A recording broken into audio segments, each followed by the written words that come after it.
Matheus Cunha as well, and some other names who are planned to come in the summer, like Lucas Toussaint from Lyon, but it hasn't quite worked out the way that they had planned so far this season, of course, and that's why Labbadia has come in.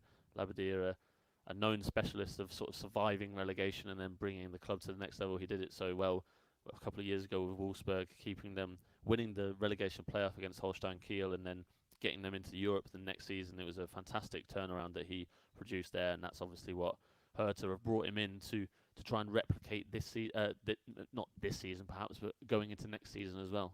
Yeah, that's it. That's what Michael Preetz, the sporting director, was saying. He said that Labbadia has shown that he can not just stabilise and develop teams, but also do it in the top half of the table. And that is where Hertha want to be. They do have this big city club image that they'd like to start upholding in the German capital. But it is a work in progress, and I think they've maybe realised it's not quite as easy as they would have hoped, and things don't quite work as quickly in football as sometimes is expected. But Labbadia has a bit of a task on his hand. As you say, he has a reputation of almost being a man to put out fires.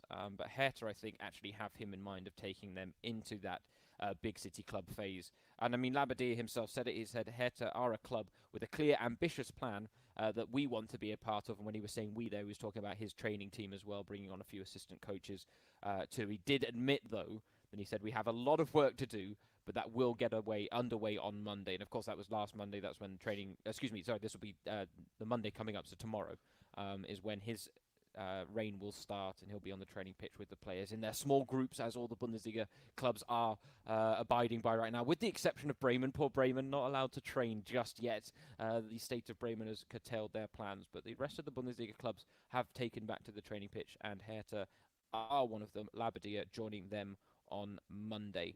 And so he will have to kind of get the ball rolling as quickly as possible when it comes to his tenure, because he doesn't have a lot of time to work with, and they are in that precarious position, so we will be intrigued to see what Bruno Labbadia can produce. But it does look like we are ready to get into our first game of the day. Match day 3 in the Bundesliga Home Challenge. Day 2. We had 90 goals scored on day 1.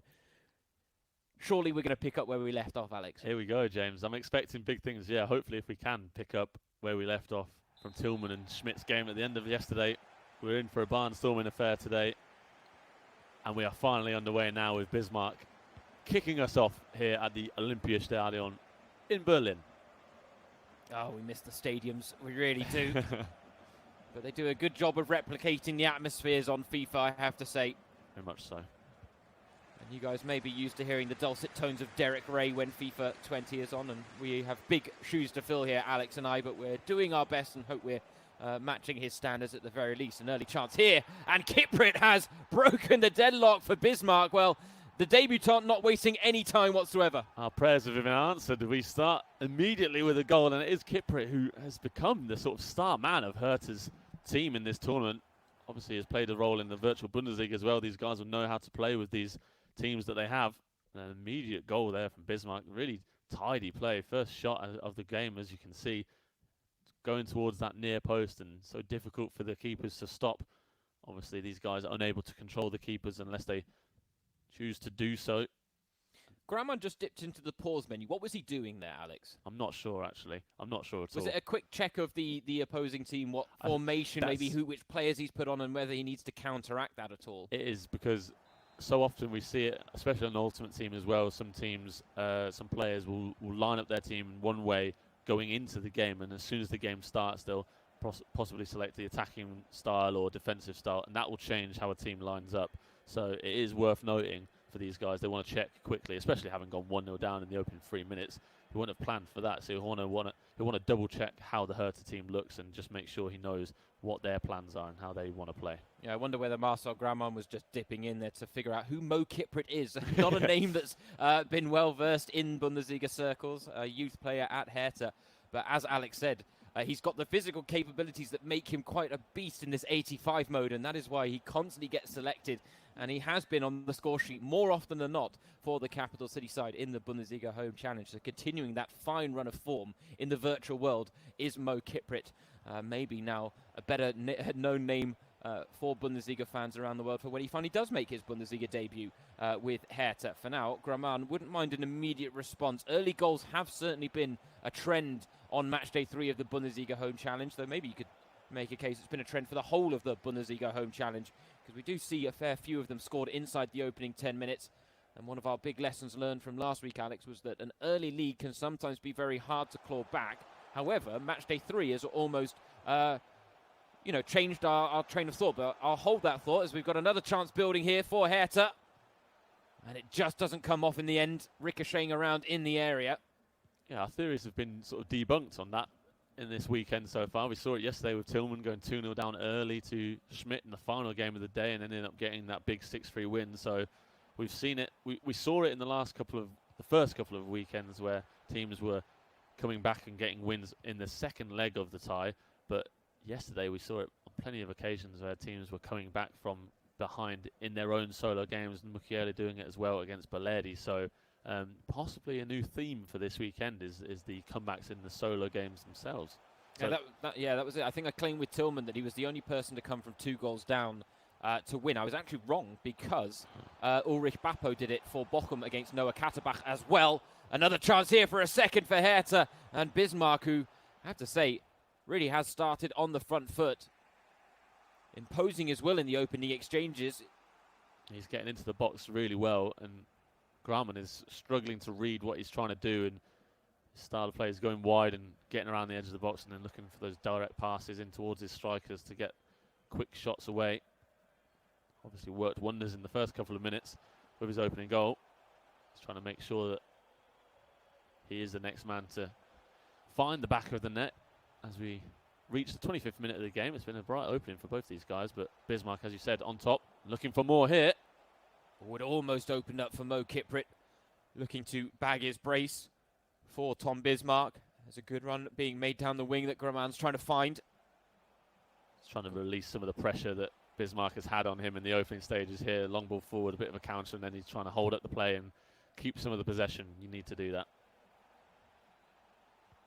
Yeah, patient build-up right now from Grauman, not looking to rush into anything head first. It's a trademark of these esports pros and their ability to not just stop the ball and keep things very tight on the edge of the area, but also to work with very little space.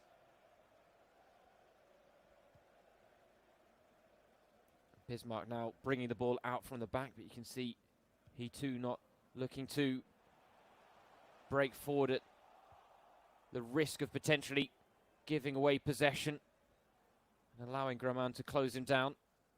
Want to play out wide from both players so far as well. Grauman switching the flanks just to stretch the play. Nice passing move, breaks down for him. And there were games yesterday, Alex, where we saw the midfield disappear. This is a game where it's being dominated by the midfield battle. Yeah, that's it. We saw plenty of end-to-end games where, as you said, the midfielders are getting totally missed out. But here it is, that midfield battle. Both guys, at the moment, doing well to win the ball before it reaches their own penalty area. And that is so important, because when it does get around those areas, these guys are so good at finding the little keyholes in a defence and unlocking it with little skill moves, little ball rolls and drag backs that create space. And all you need is that tiny bit of space to get shot away, and these guys are deadly finishers in front of goal in this game. But we're also seeing Bismarck, who has that lead. He knows the onus isn't on him to force the issue here. He's quite happy to take the sting out of the game, maybe reduce the pace to proceedings. And he has established a measure of control on the game as he wins the ball back with Luka Bacchio in a dangerous area, looking for the 1-2 to provide a little more space. No one on the edge of the area for him to aim for. Luka Bacchio going alone. Now on with Piontek. Just loses out against his marker inside the area. Since that first goal in the 3rd minute, neither of these guys have really been able to get shots away on goal. Good defensive performances from both of them. Grauman looking perhaps to get an equaliser before the break here. Oh, that has worked out well for him, and it's a good save to keep Bismarck in front there. Stan was well positioned there at the near post. Luckily for Bismarck, near post shot was a difficult one to find for Grauman. In the end, only stings the palms of the Hertha goalkeeper.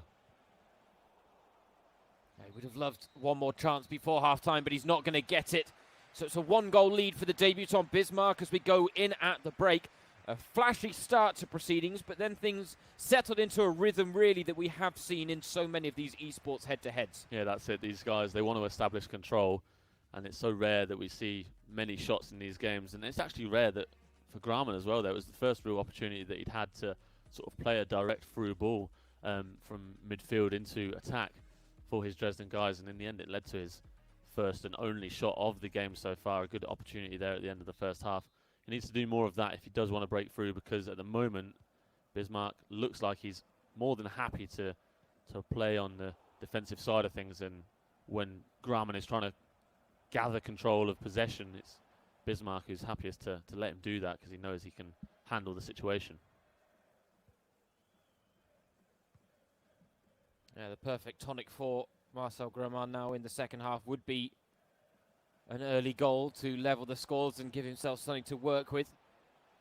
But he's going to have to do better than that. A ball rolls straight out of play. You don't see that often at this level between two esports players who are so used to, or at least in the case of Marcel Grauman, used to competing at an elite level in FIFA 20. Both these guys are a little nervous at the start of the second half. Obviously, that's what the Bundesliga Home Challenge does to these guys. Just that different level, that different playing field for these guys.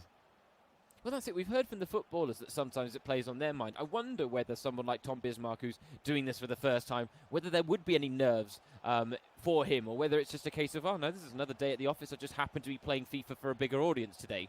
I like to think that they would have a bit of nerves, just because this is, it's one game. There's no restart. You can't just play the next game and get a win. Then this is it right here. So you've got to stand up and be counted for in this one game, this one chance that you have. So it must be a few nerves, much like Richter had, as he said last week for Augsburg. I'm sure it is the same for these esports guys.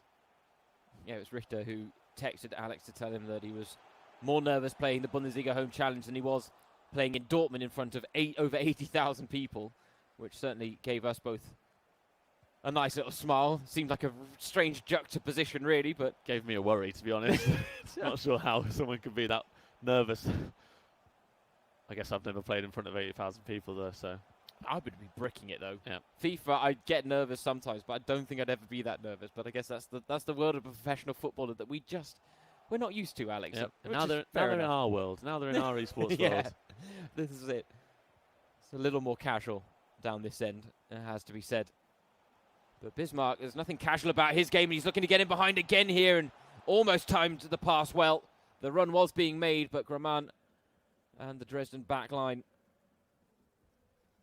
able to keep the danger at bay for the time being. The problem is they're struggling to create any danger themselves. Yeah, we really are seeing two very good defensive players here. Both guys struggling to really break through. You can see there Grauman is to force long balls forward and then try and build from that. It's a different way of playing, not one that he'll be happy to have to do, but it's quickly seen that it's a struggle to try and play through Bismarck, who's looks very strong defensively. Yeah, you feel like Grauman's going to have to produce a moment of individual brilliance, really, at some point to lock Hertha down. And you can see Bismarck, he's got two solid banks of four in front of his goal.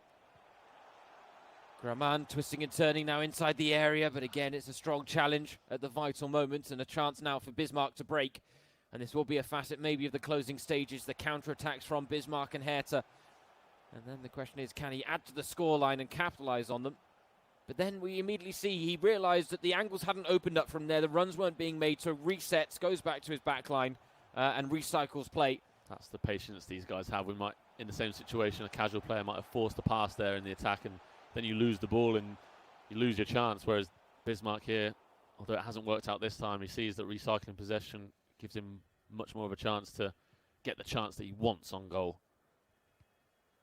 The thing is, Grauman doesn't have the luxury of time on his side. He can't quite afford to take as long as Bismarck in terms of his build-up, but he's done well here out wide, down to the byline, a dangerous area, a few little tricks up his sleeve, but they don't come off to his advantage. And we can see there Grauman now lining up Paul's looking to make some changes a little late in the game, actually, based on what we've seen in the Bundesliga Home Challenge. Normally, we see players trying to, at the very least, line up a pause around about the 60th minute to be able to capitalise on added pace in the final half an hour.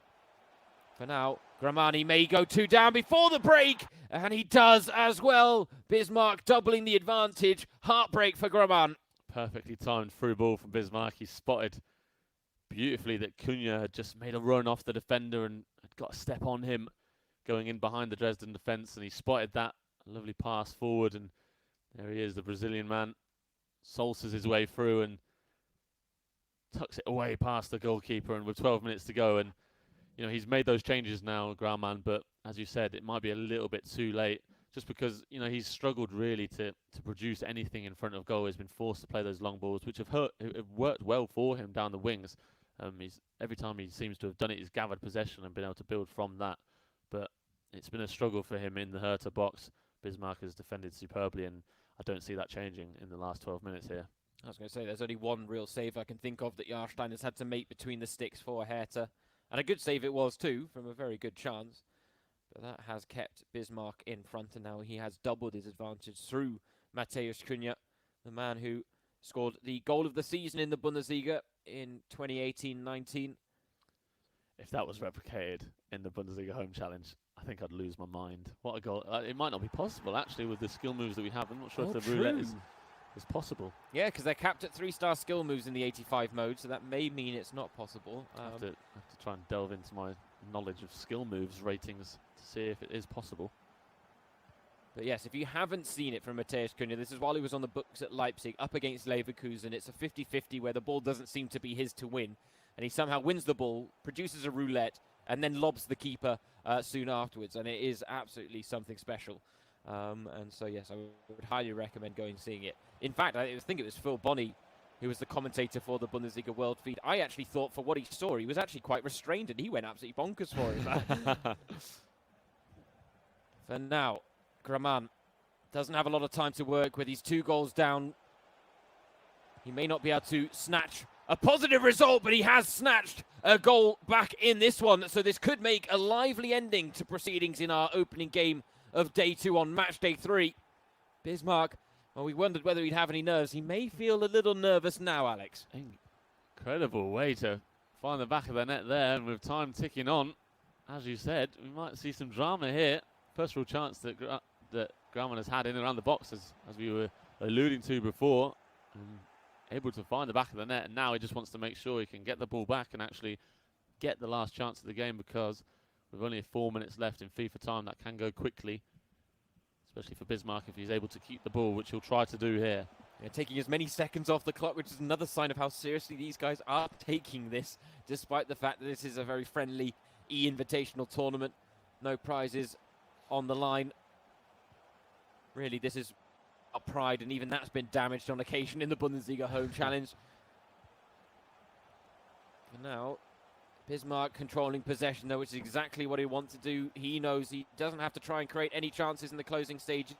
Happy to see out a 2-1 win here. No urgency. May even now consider taking it down towards the corner flag. But as long as he keeps Graman from having the ball, he knows this win is his. The good news for Graman is that he has given his teammate Justin Löwer something to work with in the second leg by pulling a goal back. But there goes the final whistle. It is a 2-1 win to the debutant Bismarck, who, as a debutant, we have to say, has made a name for himself in this game, Alex. Definitely a really well-calculated performance there. Did very, very well to keep control of that game throughout. It took a couple of really nice goals to go a couple of goals up. Obviously, he won't be happy to have conceded that late goal in terms of the overall tie, but for him personally, as a young guy, we alluded to it before, it's a chance for him to show what he was made of, possibly an audition for him in the esports world with Hertha Berlin. So for him to get a win, there's no bad thing about that. And as we said about Graumann, at least he's got a goal to set up his teammate for a potential comeback. But Pascal Köpke for Hertha has a lead to defend for Hertha Berlin.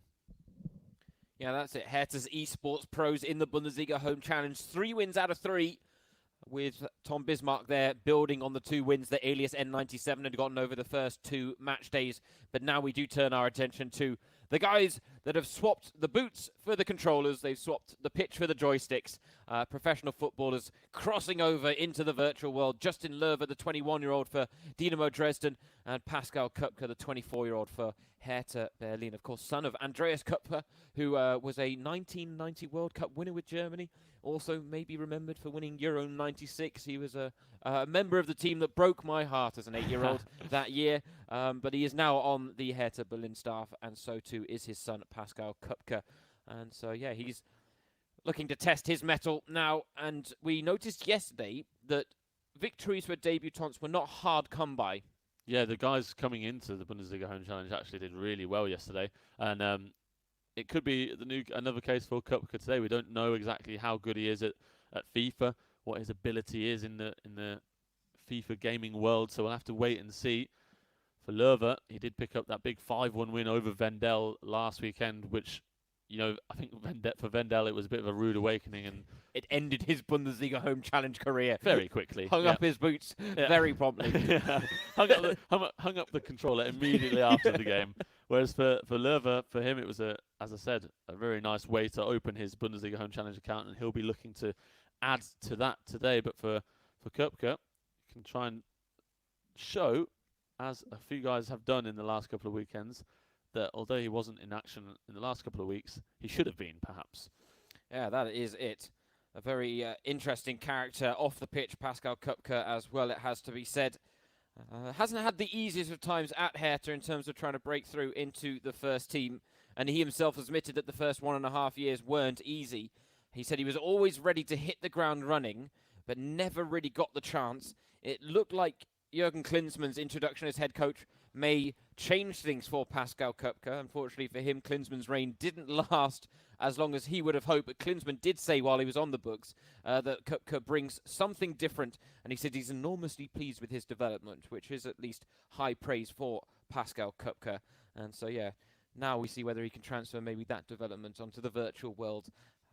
And let's be honest, Maximilian Mittelstädt didn't set the highest of bars when it came to professional footballers switching over for Hertha. No, he didn't. And I think for Hertha, they would be happy with anything better than an 11-1 defeat after Mittelstedt's struggles in his game against Nico Schlotterbeck. And another point is that Pascal Köpke possibly might bring our hopes of an overhead kick in the tournament, as he's spoken about his favourite goal that he scored in his career being for Unterhaching, actually in his professional debut in November 2013, quite a while ago now, but against VfB Stuttgart's under-23 team, he scored a overhead kick. So I'm sure he's been working on trying to replicate that in the FIFA world.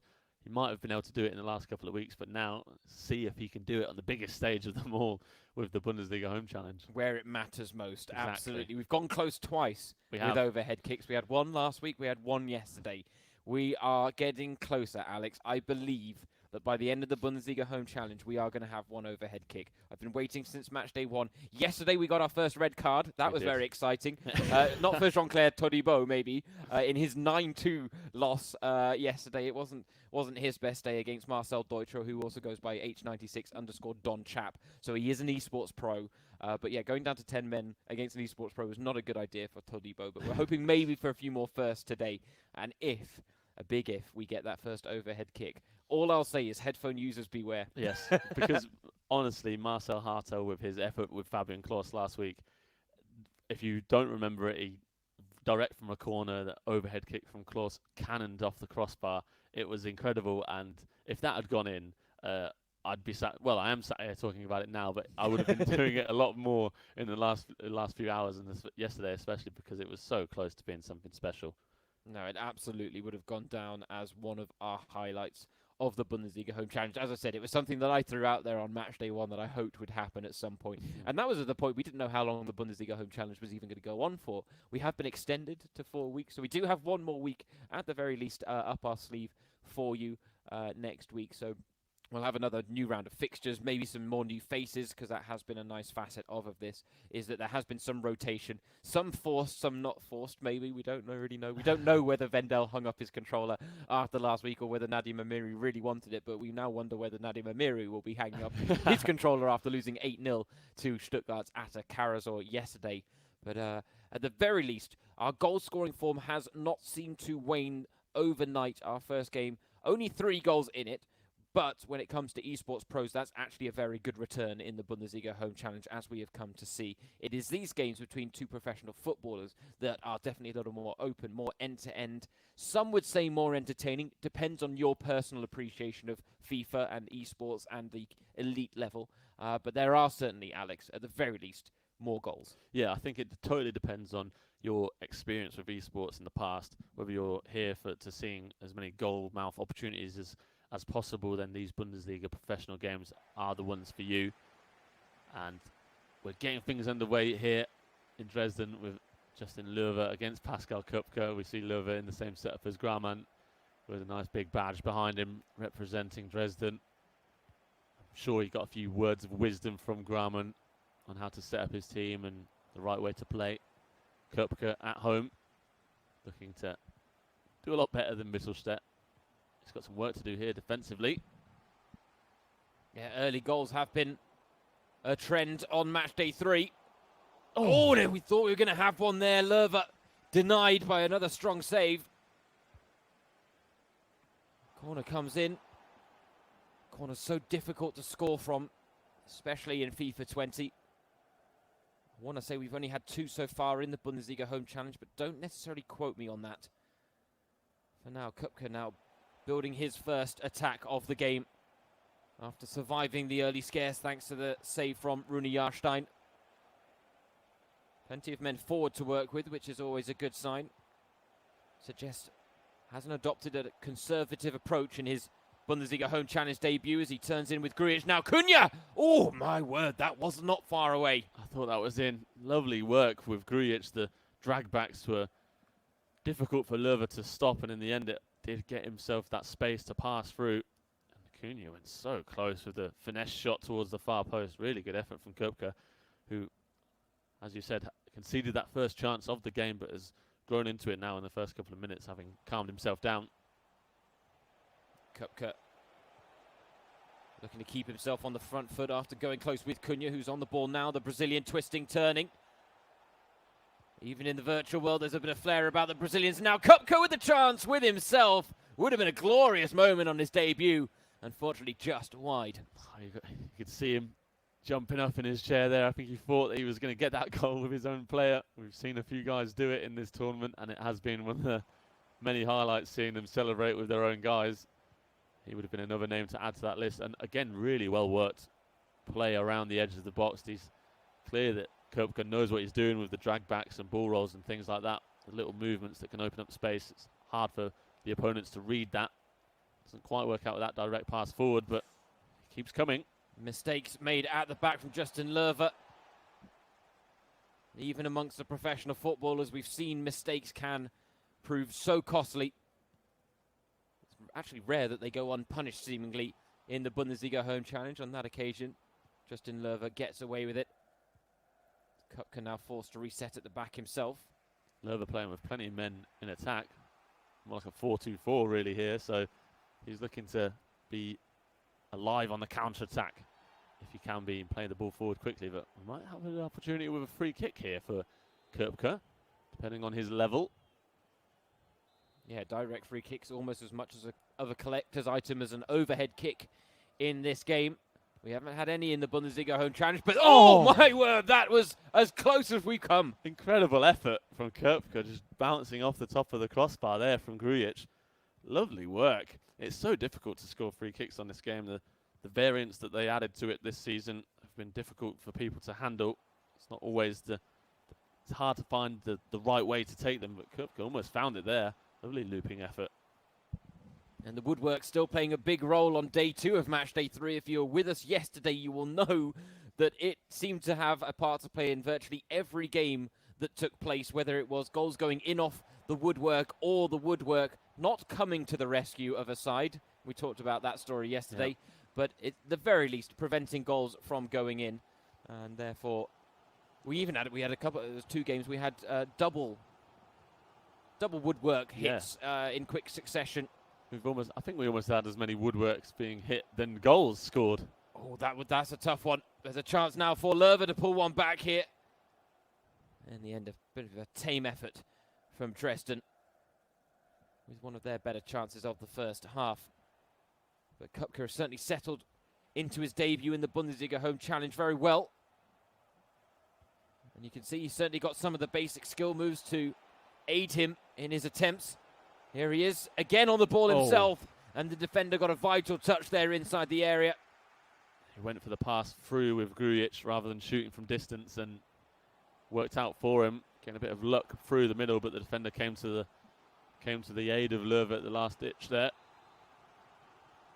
Now a corner down the other end. Well defended.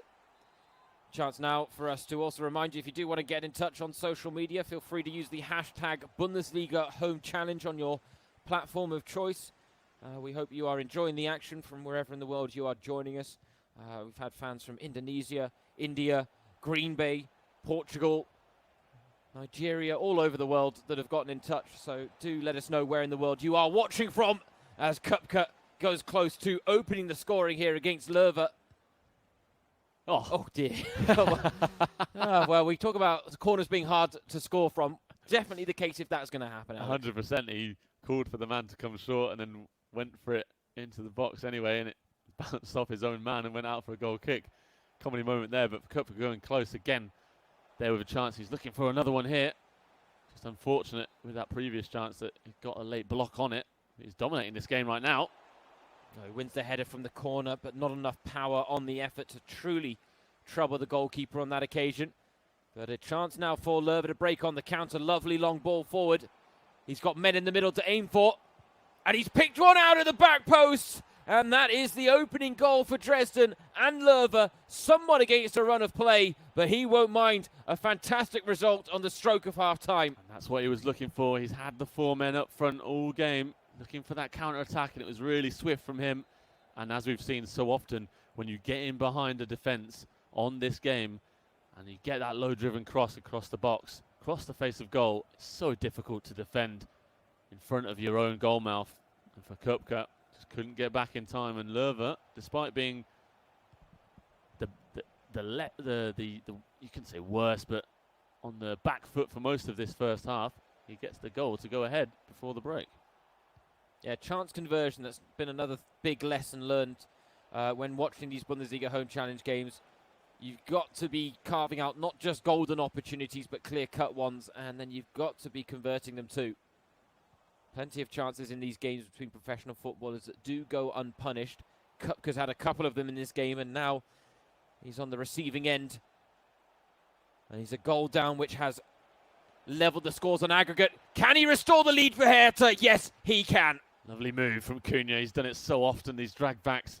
And that one works out really nicely. The full drag back that went from one side to the other, 180-degree sort of move. And took him from having his back to goal to being in front of it. And the finish to boot as well. Finally for him, a bit of confidence building there. After dominating that first half, you can see he had 7 shots to Löw's 3. Both guys getting involved in front of goal, but Kupka will be very happy to have found the back of the net before the half-time whistle came there. As we get this second half underway now with the scores level.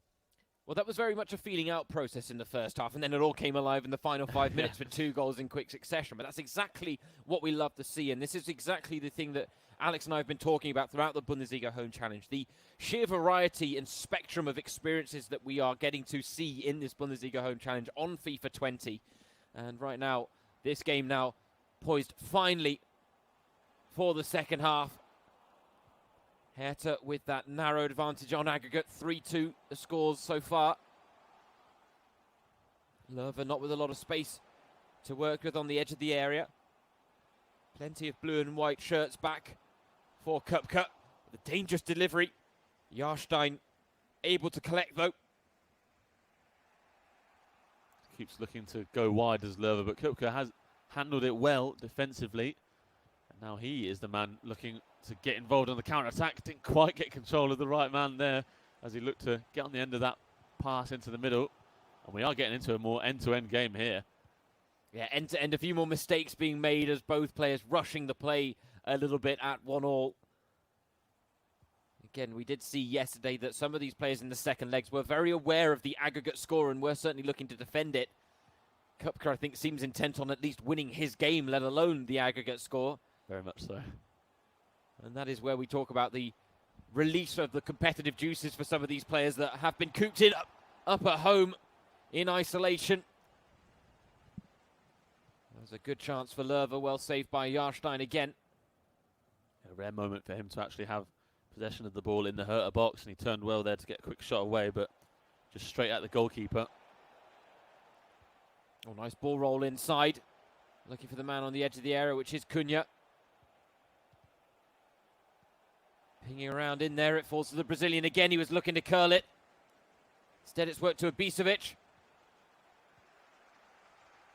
Lerver defending well as well. That block from Cunha's shot was fantastic.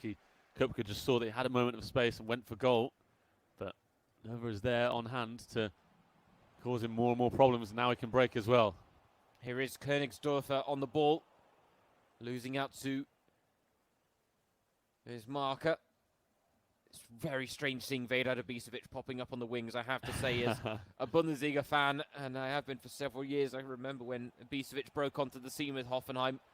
Had that incredible first half of the season. Hoffenheim topped the table at the halfway stage. Ibisevic was on course to take the Torjägerkanone, or the top goal scorers award. Unfortunately, a knee ligament injury curtailed his hopes. And now Königsdörfer in the box. Oh, vital challenge made there by Pascal Kupka. So we see at the bottom of your screen, next up on the fixture list, Mainz against Augsburg. Mainz with a lot to make up for after last weekend's 12-1 loss to Hoffenheim. Augsburg, we've got a few fan favourites in the mix there with Yannick and Marco Richter. So we look forward to seeing what they can produce. For now, here is Vedad Ibisevic, edge of the area, working it to Cunha. Ibisevic wants it back and gets it back. Drills it across goal. Keeper gets a hand to it. Oh, it fell kindly in the box, but skied into Rosed. Piątek just couldn't get his head over that ball, but for Kupka, he signalled for that pause. We can't see what his changes are that he's making, but we'll see when the game does get back underway. But Cunha is his key man at the moment. It's the guy he's going to on the edge of the box. He's producing those drag backs and trying to get that space to then provide a through ball or shoot himself. It's clear that Kupka is working through Cunha as his key man in attack. And, well, he might actually take him off, and he does so there just because of how much he'd worked with Cunha. I would have been surprised if his stamina had been able to last properly until the end of this game, and in the end, I think he did come off there. We'll see exactly who came on now. Yeah, Luka Bacchio coming on for him. So a new man for Kupka to try and work with in attack.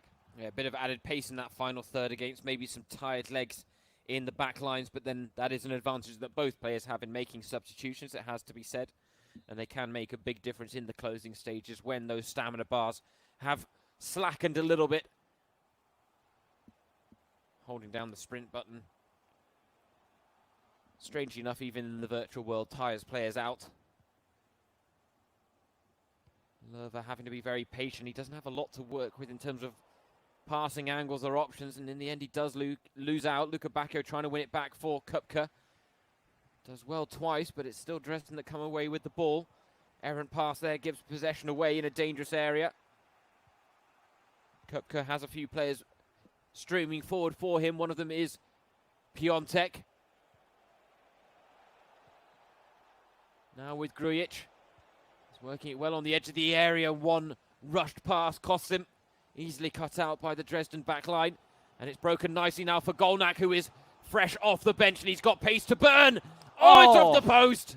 Such a good effort, you said it. The pace to burn. He just broke away from the Hertha defence there and looked clean through on goal, ready to score. But once again, that post comes to the aid of one of our Bundesliga Home Challenge players, and Kirk will be looking to make the most of the opportunity he's been given now.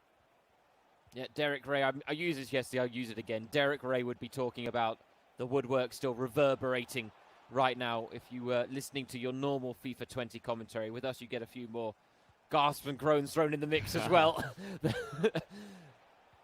But can Kupka go down the other end and maybe spring a surprise? You feel like there's still a goal in this, Alex, though. Yep, I do indeed. Lerver is definitely working on the counter-attack at the moment. Kupka is producing good build-up play, but that final pass in these last 30 minutes or so has just been lacking for him in attack, but maybe he can get it going now.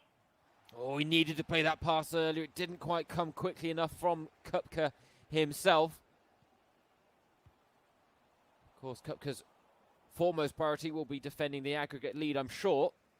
But we have talked about the fact that he's playing like a man who would love to go on and get the win. Luca Bacchio, move building nicely here. He's offside, unfortunately. Right idea, wrong execution there from Kupka, and that could be that in terms of goal-scoring chances in this game. So, Tackle. Oh, that was a huge tackle. Luca Bacchio showing off his defensive skills. He gets him back there, Lerver, and that will be that in terms of the action. A low-scoring affair by professional footballer standards in the Bundesliga Home Challenge, but a very competitive game. All the goals coming at the end of the first half. It's Hertha who take the first tie, 3-2 on aggregate. But not a bad showing there from Kupka in his debut. No, not at all. He looked really good, and he'll just be disappointed, actually, that he only managed to score one goal. He had most of the possession, and I'm sure he had most of the shots on goal and attempts around the edge of the box of Löwe for Dresden. Just didn't work out for him. Both guys making a few mistakes, really, when they were moving forward, a few too many. And in the end, neither was able to get the winning goal. I think it was a deserved draw, to be honest. And as you said, Hertha taking that 3-2 win. And we now can go into our next game, Mainz against Augsburg. And we are excited to see how these two teams line up and come up against each other.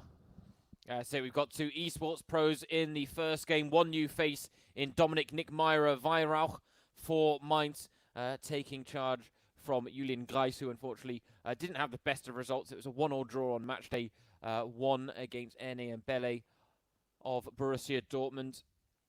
And he was on the losing side last week against Hoffenheim as well. A 7-0 loss to Marshall Schwarz. In case you're just joining us, my name's James Surrogate. Alongside me, Alex Schaffer, your two hosts for today. We are very excited to be bringing you the Bundesliga Home Challenge. This is Match Day 3, Day 2.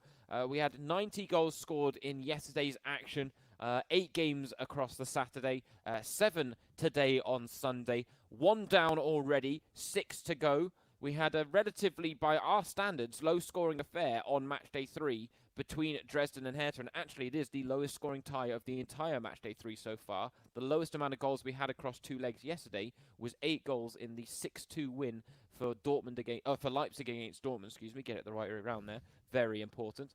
But yeah, so a low-scoring affair. We're hoping that won't continue in the second game and pick things up and get the ball rolling again. Hopefully that doesn't become a theme. Are we being too greedy? I mean, I feel like we're actually maybe being too greedy. We had 5 goals in the 2 legs between Dresden and Hertha, and I wonder whether we're actually making fools of ourselves by pretending like we should always be demanding upwards of double digits for the most part. I know we are probably being a bit greedy, but if it's just been like that the entire time. I would feel bad if suddenly it wouldn't be the performance levels, but the goals dried up. Although it wouldn't be a bad thing, because obviously, like the game between Kupka and Löwe, there was an entertaining affair. So no matter how many goals we see, it's always going to be entertaining.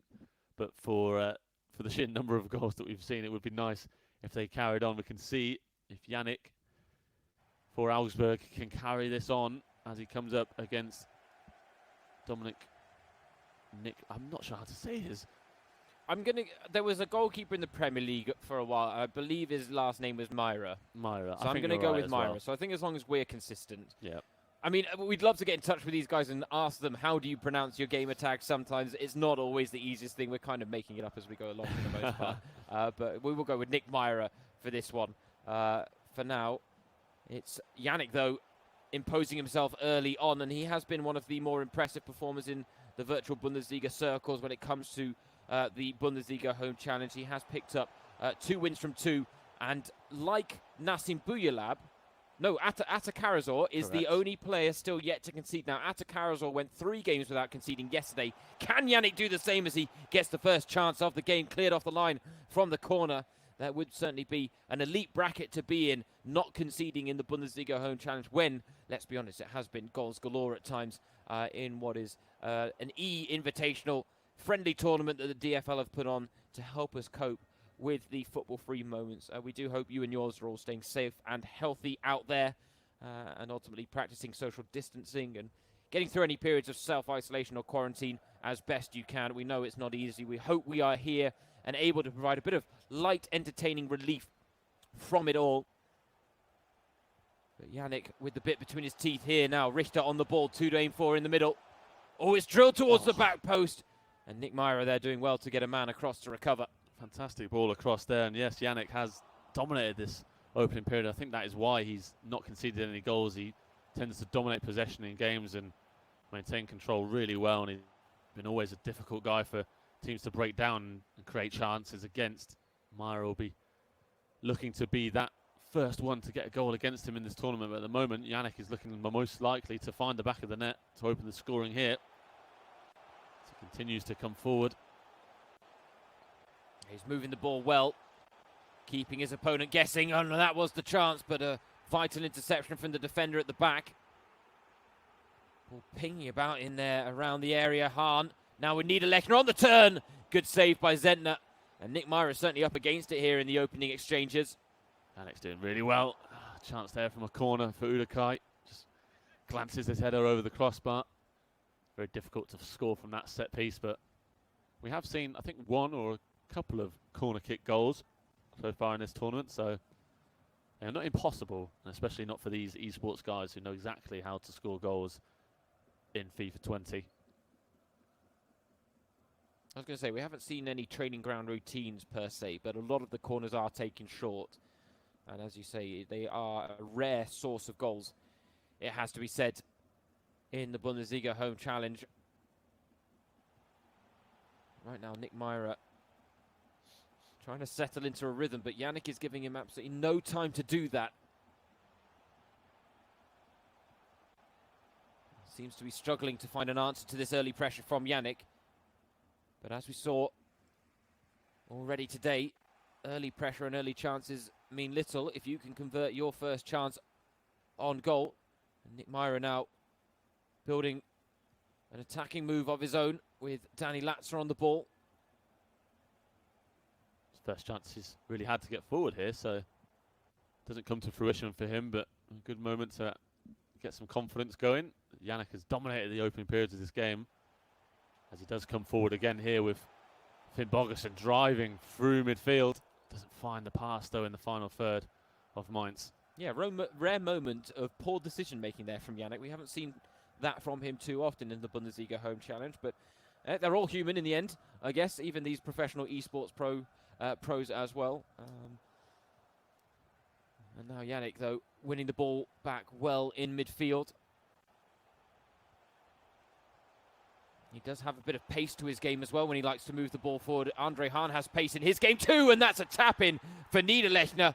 And arguably, Alex, a little too easy. A little too easy indeed. Just simply getting to the byline there, Yannick, and being able to cut the ball back in front of goal. And when you're able to do that, and there's a man there on the end of it, it so often results in the goal. It's impossible to stop there. A bit frustrating for Nick Myra that his defender was around the goalkeeper and sort of got muddled up between each other there, but Yannick deservedly going in front. He hasn't actually produced that many goal-scoring opportunities, but he's dominated possession and dominated the territory of this game. So for him to go ahead, it's deserved, and he'll be happy with that. Yeah, I was talking about it yesterday with Greuther Fürth's Fabio about his ability to impose his will on a game, and I think we can say maybe the same things of Yannick. I think that's a facet of his game we have seen throughout this Bundesliga Home Challenge. And it's certainly a very valuable one to have, and he's imposing his will here again, trying to get into a dangerous area. It's broken nicely for Finn Bogerson, but he just couldn't get the ball out from under his feet there. Yannick let down by the Icelandic striker. And I guess it's one of the best things about this FIFA tournament in the virtual world. Alfred Finn Bogerson can't get injured, Alex. That's it, yeah, exactly. We're actually being able to see him play. Oh, Niederlechner was looking to get on the end of the cutback, but unfortunately cut out in the end.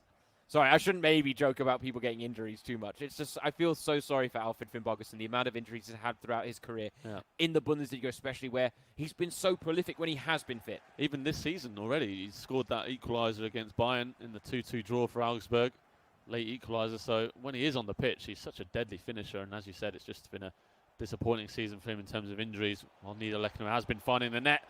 And here is Yannick finding the net with the man who will be taking the console later on, Marco Richter, with a stunning finish into the near post top corner. The assist for Niederlechner, and Richter will be watching that thinking, I don't fancy scoring one of those goals myself, actually, later on. I was going to say, I reckon he will fancy it, but that was the pick that one out moment there from Yannick. We have seen some stunning, powerful finishes throughout the Bundesliga home challenge, especially on match day 3. And Yannick adding to the collection there to make it 2-0 shortly before half-time. And you have to say, this is one of the more lopsided games we've seen between two esports pros going head-to-head. They're normally very evenly matched and very tight. Chances few and far between, but Yannick is certainly having a lot of joy in front of goal, and it's not helped when Nick Myra is making mistakes like that in his build-up play. He has won the ball back, though, well in midfield. Could he pose an attacking threat for the first time in the first half, right at the end of the first 45 minutes? He's rarely had a chance so far to really do anything in front of goal, and it will remain that way as the half-time whistle is blown. A 2-goal lead for Yannick, and it's fair to say he's looking very comfortable at the break, Alex. Yeah, he's just showing his experience here and showing his class. We know he's an elite esports guy, and being able to keep Nick Mara to not having a single shot on goal is very good work, and we can see why he's not conceded a single goal in the Bundesliga home challenge so far. Very happy with how things have worked out for him here. You can see Nick Mara is trying to change a few things around in his lineup. Needs to find ways to get forward and cause some problems for Yannick here, which has been difficult for him to do. Yeah, it's interesting there, just looking at his lineup, the fact that we aren't seeing the likes of Karim Onisiwo or Adam Scharley in his lineup. He's actually okay with Sean Parker and Robin Quaison on the wings and just Mateta up front. But we've talked about the 85 game mode and how players that are physically imposing and maybe have a big natural build can be advantageous in this game mode where things are evened out, and so therefore something like physique can play a bigger role if someone can outmuscle someone off the ball easily. And strikers that then have pace and power, like Scharley, like Onisiwo, like Mateta, they are so helpful, and yet Nick Myra's only got Mateta out on the pitch right now. Yeah, that's it. We saw last week, as you said, the big guys were all up front. The likes of Onisiwo and Schalai were all involved, but Nick Myra going for a different tactic, and at the moment it hasn't worked out. You can see at the other end, Augsburg playing with Niederlechner, Finn Bogerson, Richter.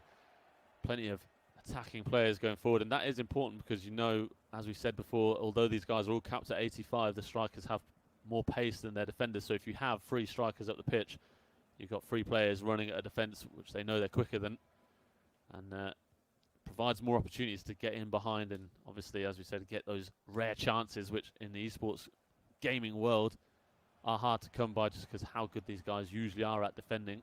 We are just seeing a defensive clinic here really from Yannick, and a clinic in controlling an esports game as he's dominating this, and again looks most likely to find the back of the net. By a nice ball roll on the edge of the area, Niederlechner with the pullback, and he got one defender to commit but couldn't beat the second. The chance now though for a third, and this time he's not going to miss. It's Alfred Finn Bogerson in amongst the goals for Augsburg and Yannick, and right now he's on course for his biggest win in the Bundesliga home challenge. So good from Yannick, the composure, as you said. He had that chance before, last-ditch defending from Nick Myra, blocking the shot, but it comes to him again. He recycles it well and gets it for Finn Bogerson, and another deadly finish in front of goal. He's finding those top corners superbly. It's impossible for Zentner, I think it is, in the Mainz goal to have any say in it, and now he's coming forward again. It's Richter breaking through. Can he find the net for a second time in the game? Yes, he can. It's a brace for Richter. It's 4 for Yannick, and this is a perfect game. Yeah, and poor old Nick Myra, I don't think he knows what to do. There's rarely anything he can do in terms of a response. And he just looks a little forlorn there at the top of your screen. And understandably so, 4 goals down now. His Bundesliga home challenge debut not going according to plan. And Yannick is certainly setting the bar for the second game with Marco Richter set to come up. He scored 2 goals with Richter himself. What can Marco Richter do in the second game? That's the big question now. That's the big question now. We want to make sure he builds on this 4-0 lead. I can say that I've just received a video from Marco Richter, who sat next to Yannick watching him play. So he's got the support of his esports professional teammate right there with him as he prepares to line up for his game in just a couple of minutes actually when this one finishes off. So it's nice to see the guys are next to each other, obviously keeping their social distancing, of course, as well. But supporting one another, and Yannick will definitely be supporting Richter in the second game as they look to build on this lead rather than lose out to Mainz. Oh, lovely drag back from Niederlechner. A chance for the hat-trick from Richter. Well, dear me, 3 on the score sheet for Marco Richter. Yannick is laying down the gauntlet for his teammate. There you go, Marco. He's scored 3 goals with you. Can you do the same in the next game? Nick Meyer has been opened up here, and it's just really good finishing from Yannick. Every chance he seems to get is going in.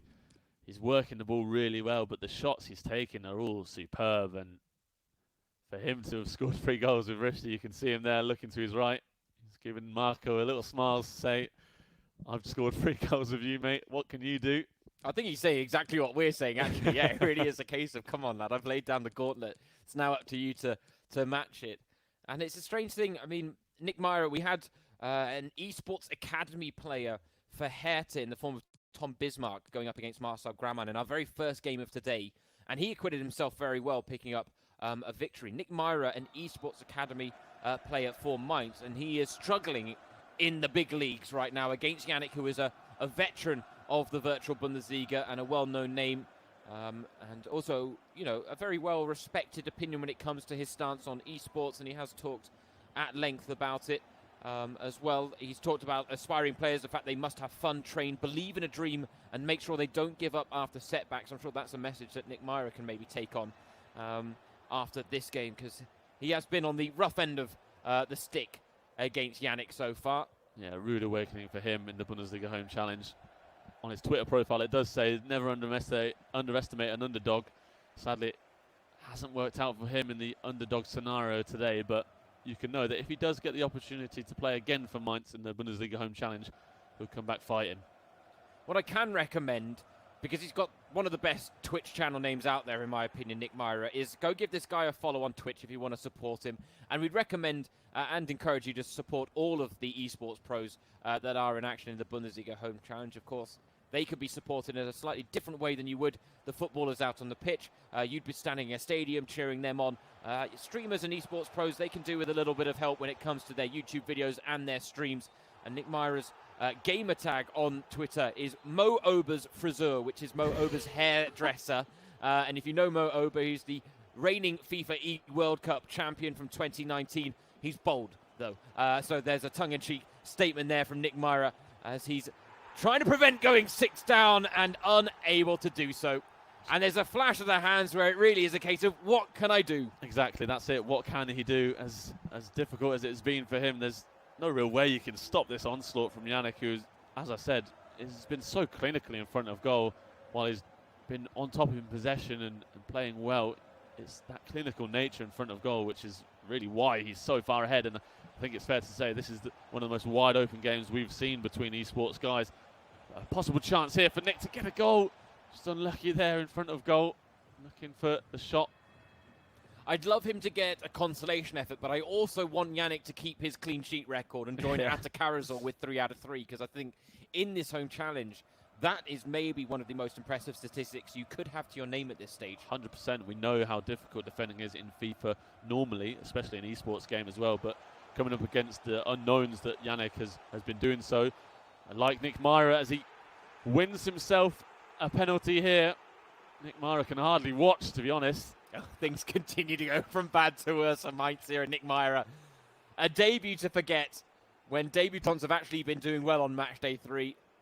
And Yannick now will have a chance. Will he put Richter on it and grab a 4? No, he won't. He's going with Malone. It's a chip down the middle. We had a Panenka from Buyalab on Matchday 1. We've had a Panenka from Yannick on Matchday 3. Tidy as you like. Rubbing salt in the wounds there, Yannick. Deadly and lovely to see. Obviously, Nick Meyer will not be happy to be conceding a goal like that, but cheeky stuff from Yannick, the Panenka. Just watching Zentner dive away.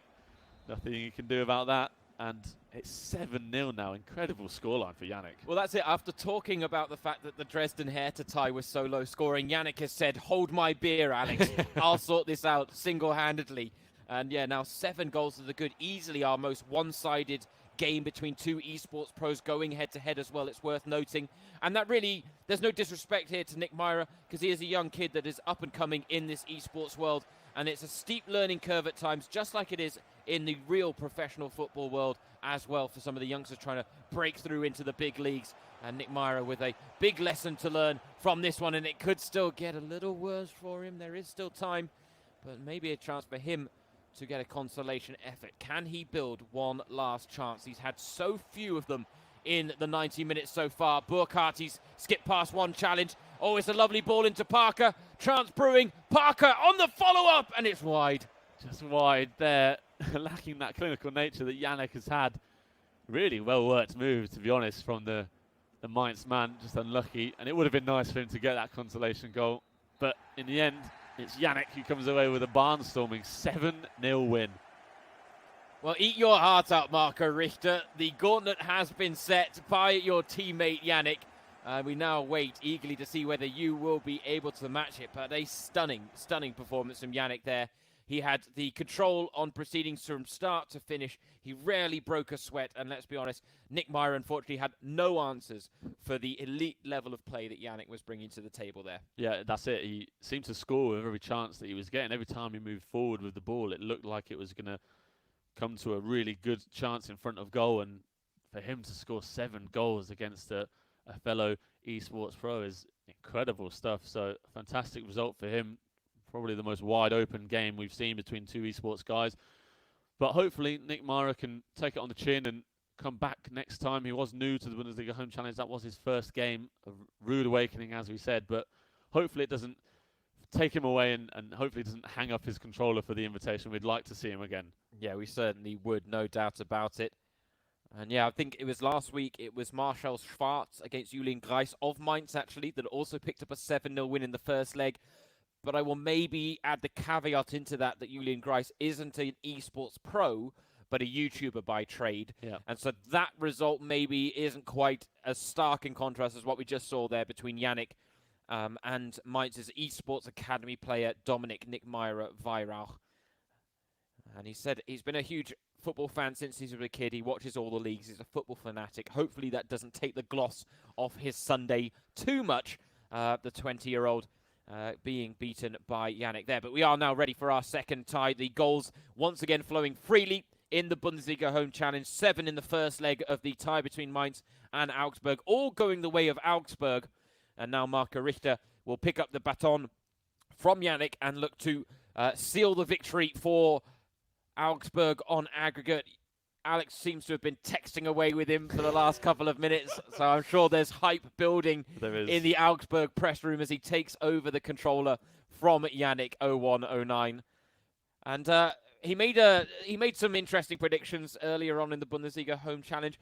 Should we give our predictions, which may be a little closer to the reality than his? Because Richter's been all over the place with his predictions. That's it. He started out saying he was going to lose 9-0 on the opening day to Janus Horn, which turned into a 1-1 draw. And then last week I asked him again. He said he was expecting a 7-0 defeat to Sonny Kittel of Hamburg, and he ended up getting a 3-2 win. I did ask him again today what he thought the score was going to be. He said a 6-0 defeat. So he keeps going with the same predictions, and the scorelines keep coming out the opposite way. So it's getting better every time, though. So basically, we just need another 6 match days, and he'll have a 1-0 win at some point. and then that'll be the game he loses. Yeah, that'll be it, right? That will be it. That's exactly how it works out. No, it's been a nice facet, actually, you having a direct line to a couple of these players to kind of see how they're feeling behind the scenes about it all. And Richter was the one we have mentioned on a couple of occasions that did write to Alex to say that he was more nervous for the Bundesliga Home Challenge than he was playing in front of 80,000 fans in Borussia Dortmund Signal Iduna Park. Which I think tells you really everything you need to know about the Bundesliga Home Challenge and the fact that this is the cream of the crop, without question, Alex. Even for the Bundesliga players coming from the Bundesliga pitch, they're taking it more seriously than their Bundesliga games themselves. That's how far we have come already in the Bundesliga Home Challenge. And we've got a new face in the form of Mainz's Leandro Barrero today as well. And as we've said, debutants, at least on day 2, have been... It's been a bit of a mixed bag. Day 1 definitely seemed to favour the debutants. A bit of rookie luck thrown in the mix maybe in the Bundesliga Home Challenge. We'll see whether Leandro Barrero Martins has something about him when it comes to his FIFA skills. But our lessons learned from the Bundesliga Home Challenge is that those of a younger disposition, Alex, tend to be well versed in all things FIFA, even FIFA 20. That's it. Ferreira is only 20 years old. That's it. He's only 20 years old, and although we don't know exactly or categorically how good he is at FIFA, we know that these young guys tend to, in their spare time, spend a lot of time playing games. We've seen that, a lot of them have, despite their young age, been incredibly good at the game. And Leandro Martins could be one that, again, surprises us, one of the new ones that we haven't heard much about. He could have been spending the last few weeks in Mainz, preparing himself to enter the Bundesliga Home Challenge, of course. This is his first game as well. He's not featured yet for the 0-5ers, so we'll see how he gets on.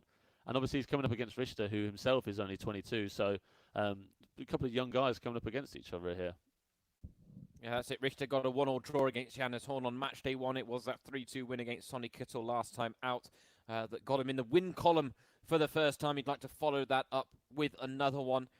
A player who, for all intents and purposes and everything that we've seen, has a very, very bright future ahead of him, Alex. Marco Richter, in terms of not just his importance for this Augsburg side, but breaking through on the youth levels for the German national team, maybe even knocking on the door of an Olympic place when the Olympics do take place as well.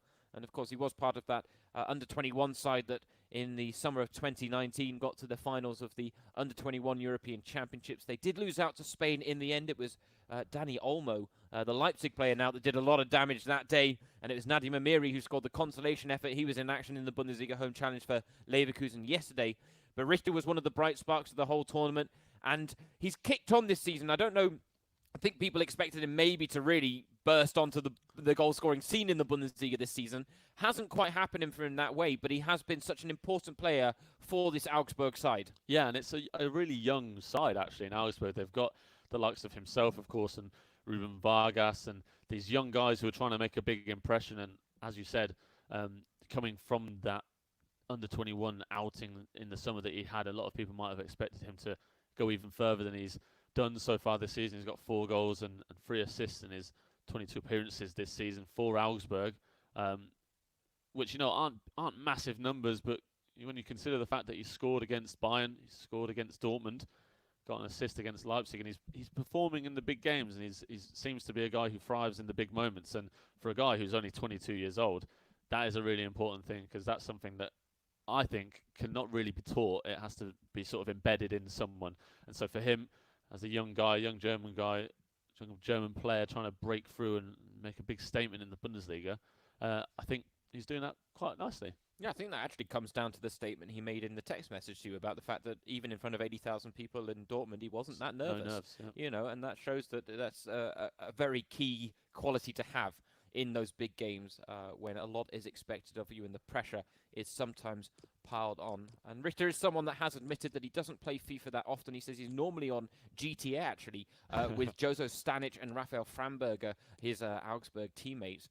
So there's a callback. It's not one of the go-to. I wouldn't think it would be one of the go-to games, actually, for professional footballers. But, hey, that's the way it goes. And that's it. He seems to be spending more time on GTA, but still putting in the performances on FIFA when it matters most. So we'll see if he can do the same again today. Yeah, he was talking about his FIFA rating in FIFA 20, which was a 73. Very good silver card, it has to be said. He's got a fair bit of pace about him for a silver card in Ultimate Team. But 73 rating, he said, hopefully it changes next season. And you never know, based on some of these performances in the Bundesliga Home Challenge, he'll definitely be getting EA's attention at the very least. And he's banging in the goals for Augsburg. He got a hat-trick in the first leg for Yannick. And we're wondering whether Richter will try and match those efforts in front of goal with himself. Because that has been one of the nice things as well. Seeing it was Nassim Bouyalab, I believe, was the first player that scored with his own player in the Bundesliga Home Challenge. And there have been a certain couple of occasions where we've definitely seen players making decisions to try and score with themselves as opposed to just to try and score. And it is one of those things that we, as non-Bundesliga playing guys, will not really have obviously been aware of. That feeling, it must be so special to play with your own player in your own... You've never created your own player on FIFA, Alex? Of course I have. I was going to say I have to. Let's not lie about this now. Let's not pull the wool over people's eyes. We have been that nerdy in the past. Absolutely. Of course. But, having... Who did you play for, though? Leeds United, of course. Sadly, my football fandom goes back home to England, but not being able to be the Bundesliga professionals we dreamed of being, we haven't been able to get a real card on FIFA. Well, for these guys, it must be so fun to play with their own card in the game. for Richter, of course, a chance for him to score a goal. And obviously Barrera Martins will be playing with himself in midfield. He might be the one who just played that pass there in the centre of midfield, the holding midfielder. You see him at home there in Mainz. Quite a casual setup for him. A bit less professional perhaps than Richter, but he's got himself a nice red top, and it looks like a Mainz top indeed. And he's passing the ball around nicely here in the opening few minutes. Yeah, I think the problem when I created my player in FIFA, Alex, is I was too realistic. I wasn't good enough to get into the Liverpool team. It was a bit disappointing. So my dreams were crushed. But here comes Niederlechner for Richter. Barrero has certainly shown that he's got a bit about his game in the opening couple of exchanges there. And it is easy. There are just little things that we're looking for when we're seeing these newcomers, just to work out where their FIFA skill level is at.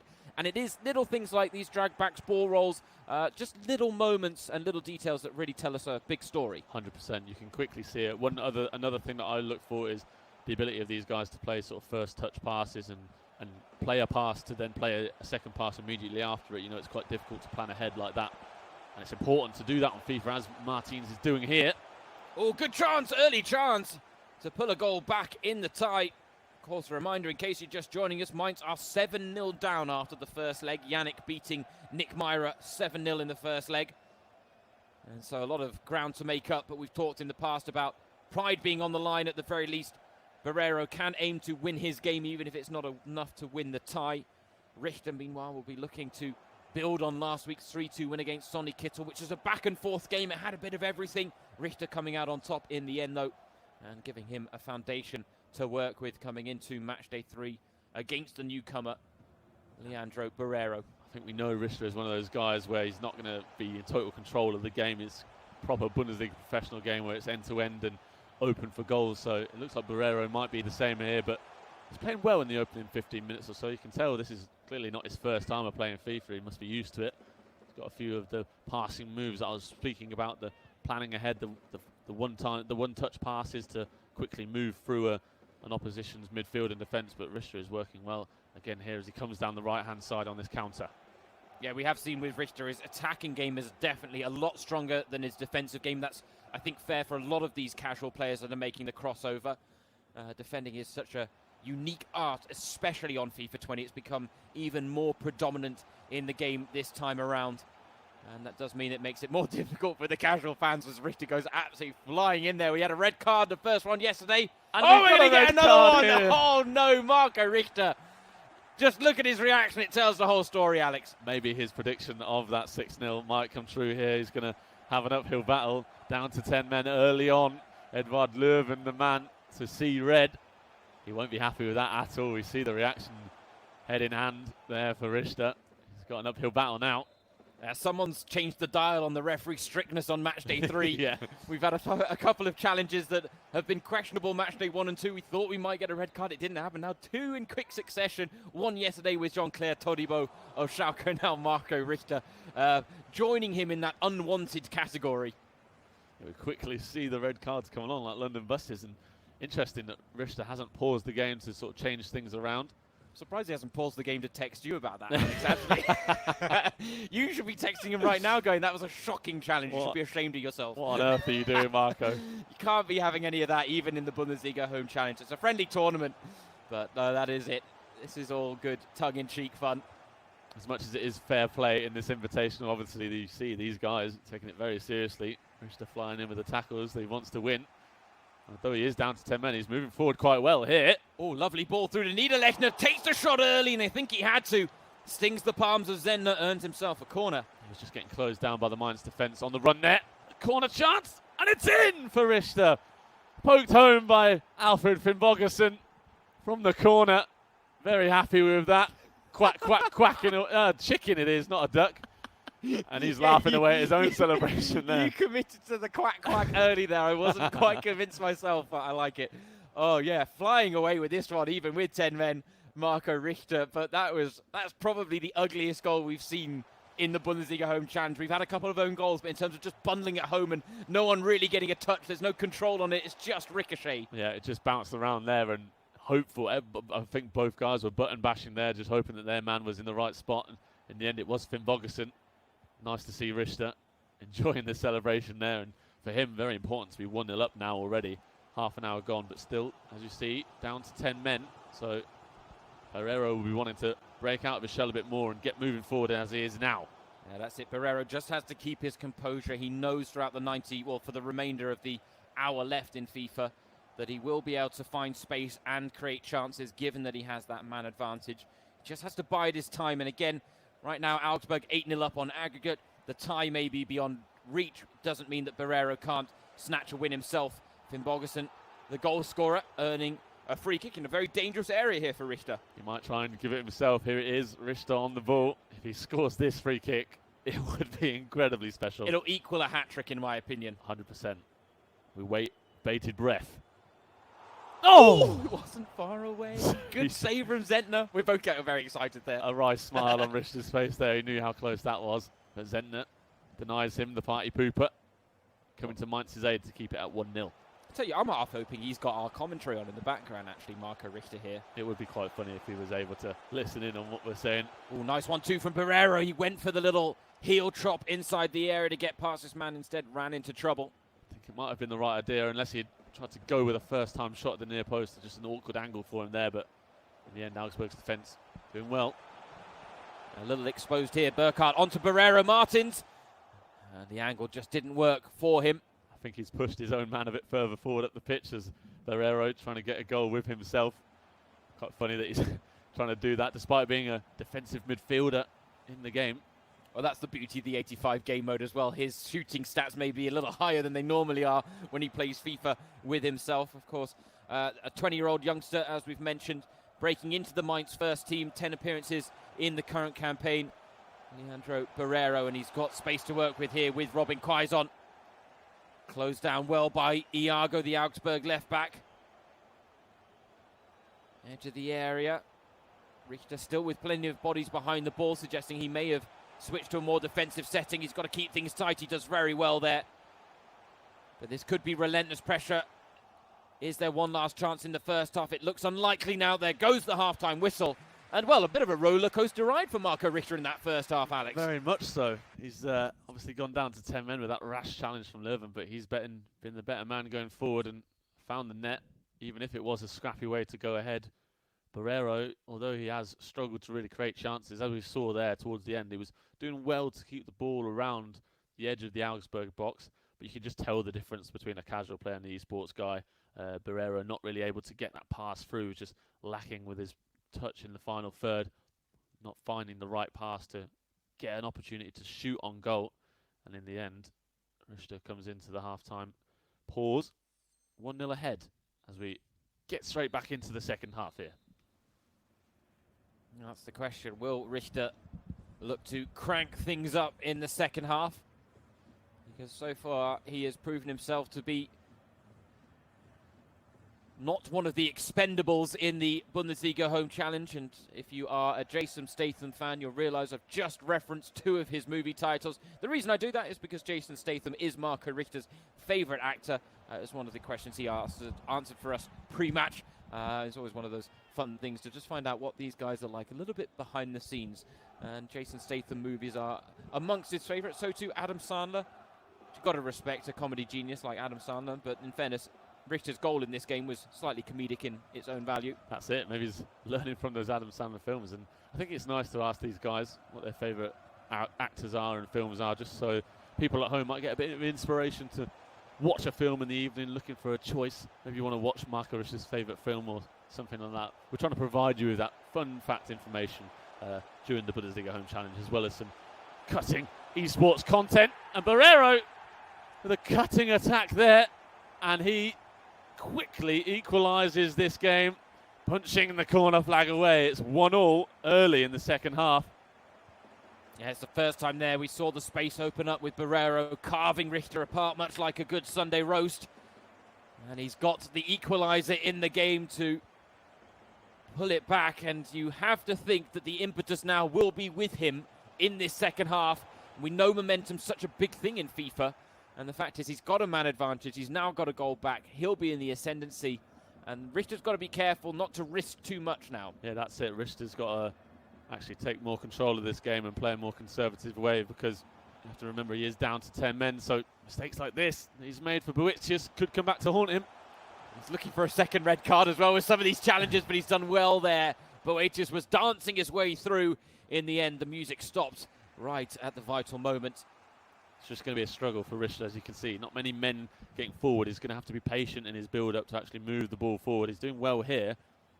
Might actually get a chance as Niederlechner comes through. Well, no sign of the white flag being raised by Richter. Stopped in his tracks there by Kuller. Oh, another dangerous tackle from Richter. Almost a second red card there. He's absolutely flying into some of these challenges and playing with reckless abandon right now, Marco Richter.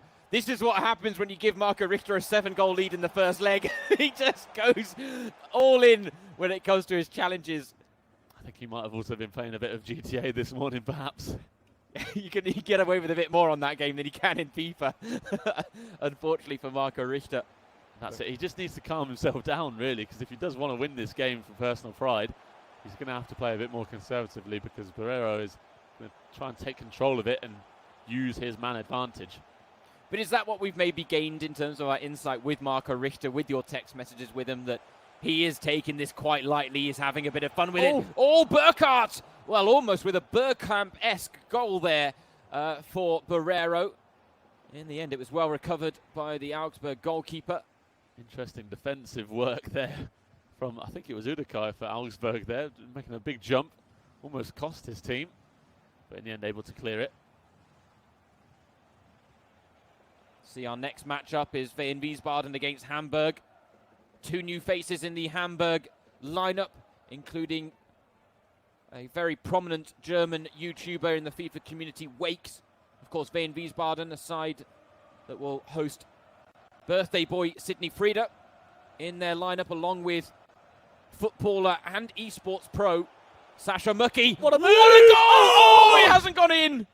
And he's with himself. Oh, you can see the reaction of Richter as well. What a dribbling move that was, slaloming his way across the face of goal and curling towards the far coast. Oh, we've seen wonderful strikes. We've seen wonderful team goals. That would have, without a doubt, been the best solo effort we've seen in terms of a dribbling move where it all worked. And I'm gutted, absolutely gutted that didn't go in. I think it clipped the outside of the post as well, and Richter's reaction was just brilliant because he knew how good that was. And it would have been so nice to get a goal with himself. He's looking likely, perhaps, to maybe get a goal there, but oh, what an opportunity that was.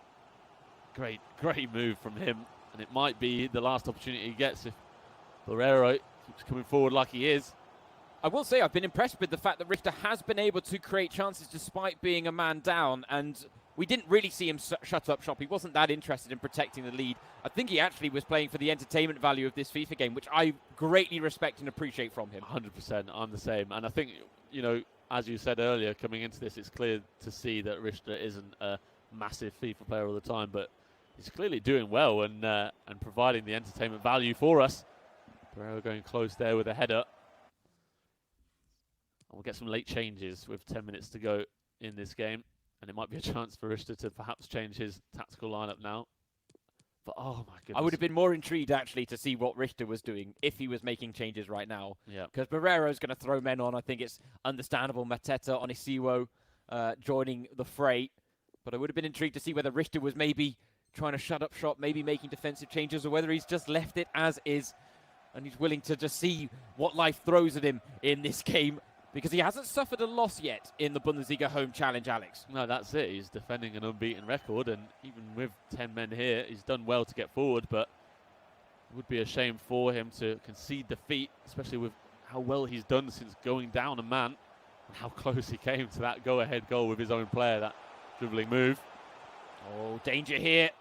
Oh, dangerous delivery, and somehow there's no takers for Barreiro. Did everything right there. Now Richter's trying to break himself. Malone. He's got fresh legs. He's off the bench. Malone to seal the win. Oh, he teed it up for Khedira. No mercy shown by Marco Richter. 10 men on the pitch, but it hasn't made a difference. He's coming away with what looks likely to be a win, Alex. He came so close with the blockbuster finish, and in the end, it's the sweaty goal that takes him ahead. Perfect counter-attacking move, and he came so close to conceding there in his own box. Just lovely passing to break it out. And in the end, getting away, and that pace we've spoken about it, how important it is with these substitutes coming on to make use of their stamina. And he does that, and it might be a red card here for Barrero. It is. It's Musa Niakate who's been sent off near the halfway mark. It levels the playing field now in the final few minutes, and that means Richter could easily shut up shop and make sure he doesn't concede an equaliser here. He's going for goal with himself, and he finds the net with himself. Marco Richter makes it 3-1, and he has won it with himself. What a game. This has had absolutely everything involved. We're probably just missing a streaker, but those things don't happen on FIFA 20, unfortunately. But Marco Richter, he has taken this game to Barrero. He has said, you know what? I don't care what happens. I get an early sending off, no problem. I'm still going to create chances. I'm still going to find my way in this game. He has done that. We have had a sending off on both sides, and somehow Marco Richter has carved out a 3-1 lead that isn't cut down to 3-2. Good save at the back on some interesting defending there from Richter, but the wry smile from the 22-year-old. I don't think that is exactly what he was planning as he concedes the corner. Zentner's up for it. Might be a last chance for Richter to break away. Shoot! Shoot! That's what the stadium would be screaming right now. Instead, maybe one last chance for Barrero, but that should be that, and it is indeed. Well, it wasn't our highest scoring game, Alex, but without a doubt, one of our most entertaining so far. 100%. What an entertaining game that was. And for Richter, massive respect, because considering how little he thought of his FIFA gameplay coming into this tournament, he's now 2 wins out of 3. And with that performance, being down by a man for almost 60 minutes of that game, to then go ahead 2-1 and get a third as well with himself to win the game 3-1. Superb stuff. And I think Marco Richter might be a dark horse for one of the best FIFA Bundesliga players we've seen, even if he is a bit reckless in his play. But I appreciate that, because that's genuinely probably the way I play FIFA more often than not, where it really is with reckless abandon. It's not quite the level of professionalism or patience or poise that some of these guys have. Yep. So I truly respect Marco Richter for what he is bringing to the table in the Bundesliga Home Challenge. And an unbeaten record for a man who thought he was going to lose 9-0 on match day 1. Absolutely phenomenal stuff from Marco Richter. So our congratulations go out to him. 4 goals across the 2 legs there as well for Augsburg. But now, before we get into our next game, VfB Wiesbaden against Hamburg, a chance just to recap the format of the Bundesliga Home Challenge in case you are just joining us. The first thing for us, and most important thing to underline, is this is an FIFA Invitational. This is not competitive. There is not a knockout style. There is no winner at the end. There are no prizes on the line. What we do have is 30 teams from Germany's top 2 divisions. They're split between 15 ties over the course of Saturday and Sunday. You are joining us for the Sunday. If you didn't watch Saturday, we can only highly recommend it. 90 goals scored yesterday in the 16 games that we had of FIFA. And so it was goals galore and made for some real highlights.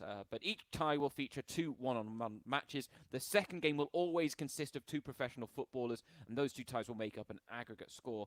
The interesting thing with this game, Alex, VfB Wiesbaden and Hamburg, is that we have a professional footballer who is also a professional esports player. We've talked about him at length on this show, Sashi Mockenhaupt for VfB Wiesbaden, quite a character.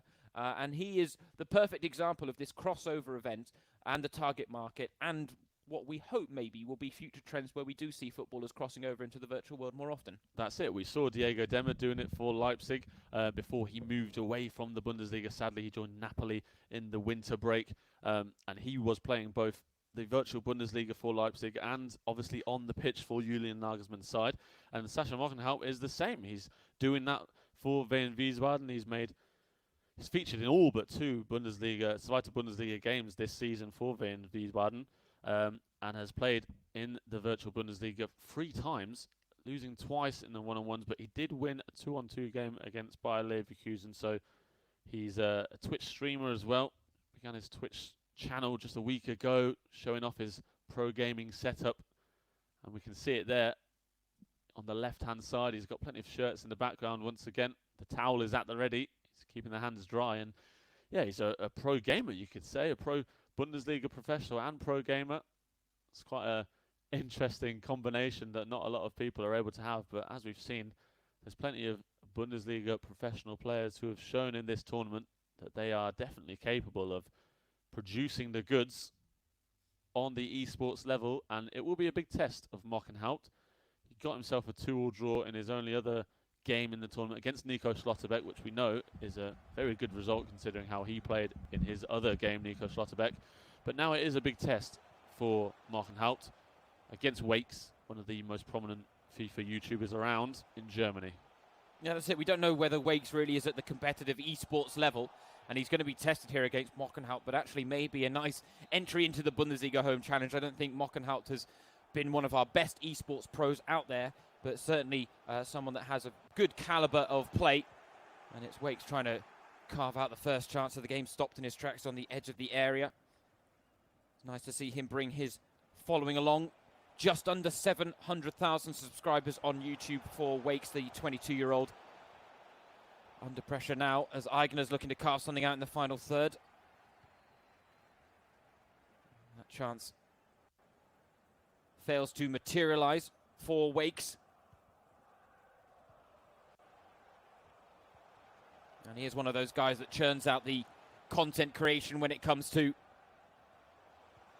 FIFA content on YouTube, whether it be draft modes or FIFA bingos or those types of things. He actually did achieve a 191-foot draft the other day, which featured a heck of a lot of icons, it has to be said. I can imagine needing to get the best players around to get to that high mark. I did find it interesting, though, that his Instagram channel, no FIFA content whatsoever. It's all lifestyle and fashion and kind of his everyday life, taking his followers along. I would have maybe expected him to be churning out FIFA content there as well, but it seems that he has a clear plan when it comes to his content and splitting it across different platforms.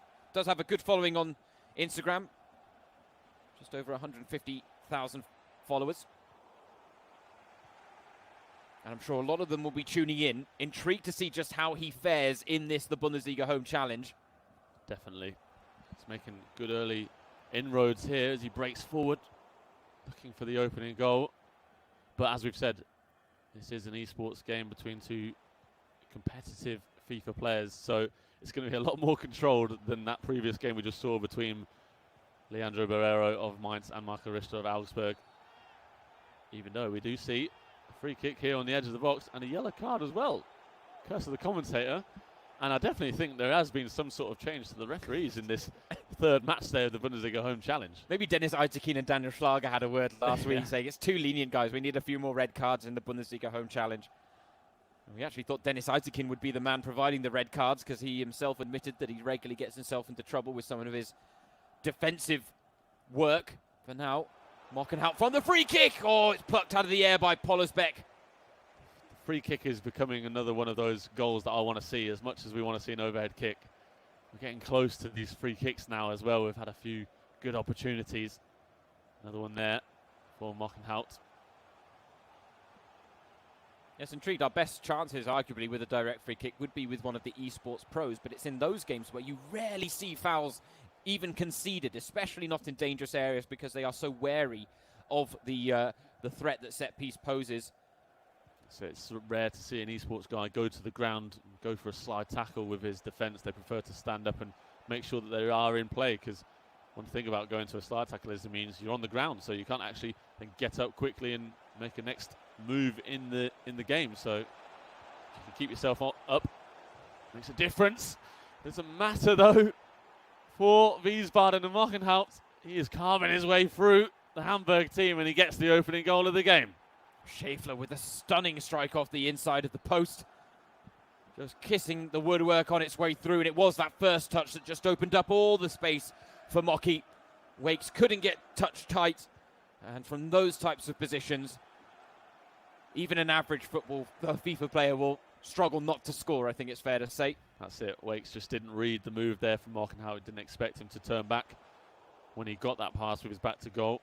But a lovely move from the Wiesbaden man, and he is ahead once again, and obviously looking to get his first win of the home challenge.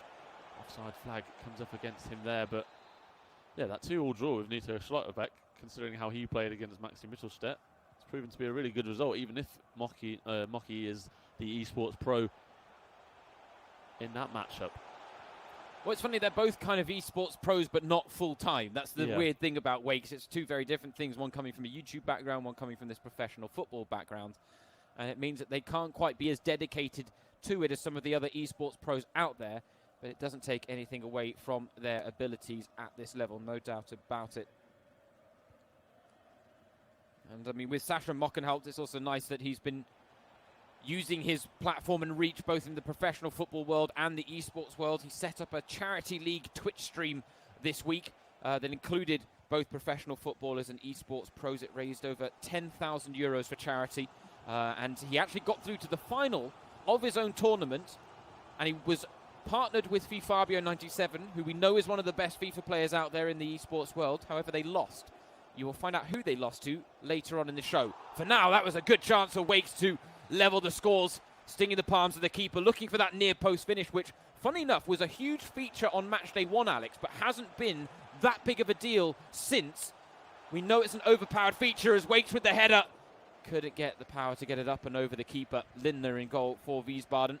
We saw yesterday especially that the amount of goals that are being scored across the goalkeeper is becoming a bigger theme in yesterday's gameplay, and as you said, those overpowered near post finishes, we saw so many of them in the first weekend. Haven't seen so many in this weekend so far. Yeah, I would have said it was almost close to 50% of those goals we saw on Matchday 1 were probably near post finishes of some sort. Yeah, I think so too, and it's something that these esports guys definitely know to go for. But we've seen the Bundesliga professionals obviously not always going for the near post finishes, and again, even if they don't go for the near post finish, they can provide some special goals, which they scored yesterday in abundance, going across the face of goal. So that's why it is quite nice to see the difference in level of playing between the esports guys and the FIFA professional, the football professionals. Differences in their FIFA game style, showing that off. Well won in midfield by Mocky, bringing the ball forward now. It's opening up for him. Had to hold the pass because of the offside trap, and it's a good save in the end that's earned him a corner right on the stroke of half-time. Wouldn't be a bad time to add a second and really deal a hammer blow to Wakes' chances of getting a positive result from this. Oh, it was a good effort from Schoenfeld. In the end, drags it just wide. Great strike on the edge of the box, and that is one of the things I've noticed in Mockenhaupt's game, is how good he is around the opposition's box. He's so calm in control of the ball and knows exactly what each touch of the ball and each move of the controller will bring. He's very composed, and that's why he's able to produce such good chances on goal. He has only scored once so far in this game, but it's fair to say he's been the dominant force so far, and Wakes has a bit of work to do if he wants to get back into this game. But another point we have seen in the last couple of days is the early goal in the second half. So maybe Wakes is going to do what Barrera Martins did in the last game and get an early equaliser, perhaps. Yeah, that's it. Those early goals, both at the start of the first half or second half, have been a prominent feature on Matchday 3, and we have seen, as Alex points out, that they can really change the complexions of these games. Mockenhaupt wouldn't mind an early goal in the second half of his own. He came close at the end of the first half. He's weaving his way through the box. A strong challenge in the area there from Wakes.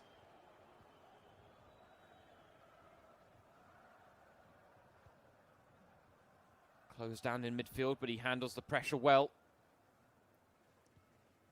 Bringing the ball forward across halfway now with Dudziak.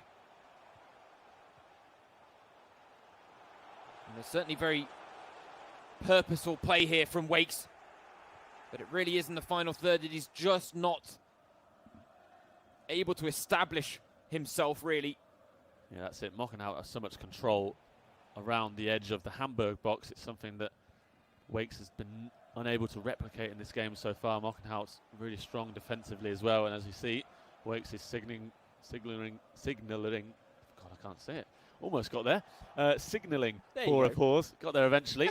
We've all been there, don't worry. It's been 3 weeks of the Bundesliga Home Challenge, and sometimes my mouth just doesn't correspond with what my brain wants it to do. Oh, that happens to me even when we're not doing the Bundesliga Home Challenge, Alex. I'm sure I can be forgiven by those watching at home, but yeah, he's called for a pause early in this second half, looking to make a change before he potentially goes 2 goals behind. Yeah, he's doing well to keep things tight at the back, Wakes. And it's one of the rare cases where I'd almost go as far as saying that his defensive work is better than his attacking work. Yeah. And we haven't seen that from a lot of players in the Bundesliga Home Challenge. Just haven't seen him have good amounts of possession in the Wiesbaden half. He's keeping the ball, as we see here, around his back line. But you haven't seen him get forward like this. Oh, he's got a good chance now because Mocky committed with his man. He's got to try and recover the position. He's done well with himself there to make a last-ditch challenge inside the area to stop Wakes in his tracks right when he was looking to pose the biggest threat he has in this game in front of goal. Now quickly moving it forward through midfield. Niemeyer trying to thread the through ball to Frieda. Here is Frieda on the ball. He's the representative for Wien Wiesbaden in the second game. You heard Alex and I sing a few times yesterday for various reasons. You are going to hear us sing in just a few moments when Sidney Frieda does take to the stage, because he is today's birthday boy, so it's worth pulling out all the stops for him. We are born entertainers, and we're happy to... He might not have had happy birthday sung to him so far today, so if we can be the ones to provide that... Well, definitely not in English, you'd think. That's very true. That's a good point. Finally, that change, or that pause, comes into effect for Wakes to finally make those changes. He had to be patient there in waiting for the ball to go out of play. We are watching on to see what Mockenhaupt is going to do, and he will certainly take the opportunity to bring on some fresh legs. But only one change, actually, there. Quite conservative from Mockenhaupt. Yeah, he's perhaps maybe waiting a few minutes more to get the fresh legs in attack. Probably wants to make sure that he's more defensively sound, not wanting to change his tactics too much, because although it is 1-0 at the moment, he's looking really comfortable. And a shame for Wakes, though, that he made that pause at about the 50th minute, and that can so often happen in FIFA. 20 minutes have gone by, and now he might have wanted to make very different changes than what he wanted to do when he first signalled for the pause. Well, that's why these pre-match settings are actually so important, especially in these games where it really is a one-off. It's 5 minutes each half, that's it. There's no turning back, there's no replays, nothing. You've got to get things spot on early and maybe give yourself room to adapt to the way the game is going with different systems. But whether they're all taking that much time to really work out what formation on defensive, what formation on neutral, what formation on attacking or ultra-attack, I don't know whether they've really gone into that much depth. Yeah. And so therefore it does mean that the pause is therefore very important, but they could actually be curtailing that problem by being more proactive before the game. That's it. When it's a one-off game, like you said, like this, it's really important to be able to just click on offensive or defensive mode and get players moving around, as Wakes is trying to do here, just not getting going in the attacking final third, and he's getting frustrated there, you can see. But you are right, James. Being able to set up your attacking and offensive ways, it might be something that the esports pros already have set up in their systems, and maybe something that the Bundesliga professionals, for the most part, don't have. Mockenhaupt going for a different tactic there with his keeper, playing as more of a sweeper there, but it's releasing him forward. Lovely ball out wide as well. Couple of men in the box if he wants to try and pick them out, but he's got to beat his man, and he's unable to do that. Wakes coming away with it. Wakes, a new member of the Hamburg esports team. He said thank you to everyone who made it possible. He said it's going to be awesome. A loose translation there with some chance now for Mockenhaupt to make it 2, and it's an ice-cold finish from Sascha Mockenhaupt. Wakes was trying to get back into the game, and Mockenhaupt snuffs out any chance of that happening. He does indeed. Mockenhaupt calling game here with the second strike. Really nice again, just composure. We've said it so many times about his play, especially going forward. Pulled back there and saw the man running to the edge of the box all alone. Found him nicely. And with 10 minutes to go, the score is 2-0, and the way that this game has gone, I'd be surprised to see Wakes come back with the limited time that is available to him. Yes, especially given how hard of a time he's had of it in front of goal. Consolation effort could be on the cards though, but it was a vital interception at the back from Sidney Frieda.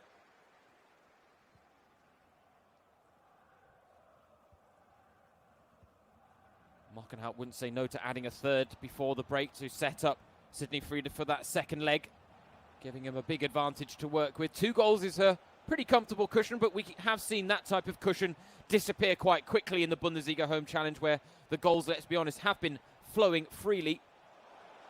Frieda now with a chance from Mockenhout from the edge of the area, looking to curl it. Wakes did well to get a body in the way and a block on the shot. And with a couple of new guys coming up in the Bundesliga Home Challenge next, we've not really any idea of what to expect. So we could get an absolute goal fest once again. We have to wait and see what's going to come, but not quite sure on the levels of FIFA ability of Sidney Frieda and Tim Leibold. So we'll have to wait and see in the next couple of minutes. Well, I may have some news on the abilities of Sidney Frieda at the very least. But for now, Mockenhout, his Veen Wiesbaden teammate, he was trying to carve out one final chance. He may give Wakes the opportunity to do so at the other end, but not with passing like that. That will stop him in his tracks. Double fist pump for Mocky as he picks up another win in the Bundesliga Home Challenge. And you have to say that was certainly one of his most convincing performances against a Wakes team. I was going to say Wakes team, but against Wakes, who, let's be honest, had something about his game but wasn't quite at the top-notch level. That's it. I think for Wakes it might have been the fact that he probably doesn't play the 85 mode all that often. He's not a virtual Bundesliga professional. He's a YouTuber who will definitely spend most of his time on Ultimate Team, and for him, it's a different mode, and a very different mode, and a different way of having to play. He's used to obviously producing skills and playing with the best guys on Ultimate Team. But for Mockenhout, this is nothing new to him, as you can see there. A very clinical performance, 2-0 win. He'll be very happy with that win to set up his teammate, who we've spoken about a lot already today. And it is his birthday, of course, turning 22 years old. Is it time, James, already, or will we'll wait until he's doing his pre-match stuff, shall we? And he's on camera. We can do it for him then. But this was it. I was talking about the charity league that Mocky set up. As I said, they raised over 10,000 euros for charity. But Sidney Frieda was the man who was on the winning team in that tournament, actually. Wow. So Sidney Frieda definitely has something about him when it comes to his abilities on FIFA. He was paired up with Der Gaucho, the Gladbach esports representative, who we saw win 2-1 against Andy of Frankfurt yesterday. So a good team, and they actually, as I said, beat Mocky and Fabio 97 in the final. So he's certainly no mug on the joystick, Sidney Frieda, and he is a prolific social media character, to say the very least, and a Twitch streamer as well. So he hasn't quite made the leap into the esports world the same way Sasha Mockenhout has, but he has stepped into the esports world with a streaming platform like Twitch, where you can find him regularly, and he's, as I say, quite a very entertaining character on there. Yeah, and especially on Twitter as well, we've seen that he's been watching the Bundesliga Home Challenge, even if he hasn't been playing in it up until now. He watched his former Hertha Berlin teammate, Maxi Mittelstädt, come unstuck in that record 11-1 defeat. And he was live tweeting a little bit about the game. He said his first tweet of two about the game, he was saying when Mittelstädt did finally find the back of the net, the Barca PSG comeback was on. And obviously that didn't come to fruition, and it quickly became apparent that Mittelstädt was going to be on the losing side. And so Frieda tweeted out saying that he really would not want to be in Maxi Mittelstedt's skin. And I can understand that, because it was a difficult situation for him. But as you said, it looks like Frieda is a bit more of a accomplished FIFA player than his former teammate Mittelstädt. Well, and the fact that he obviously has been following along. I think he's seen these types of things and gone, you know what, I need to come in and be on top of my game. He won't come in complacent. He's going to be wanting to avoid exactly that type of result. But if anything, he may actually want to try and aspire to that type of result. Because as we say, we don't know much about Tim Leibold and his FIFA ability. We do know a bit about Sidney Frieda's. And so I think he might try and get the bit between his teeth quite early and build on that win from Sasha Mockenhout in the first leg.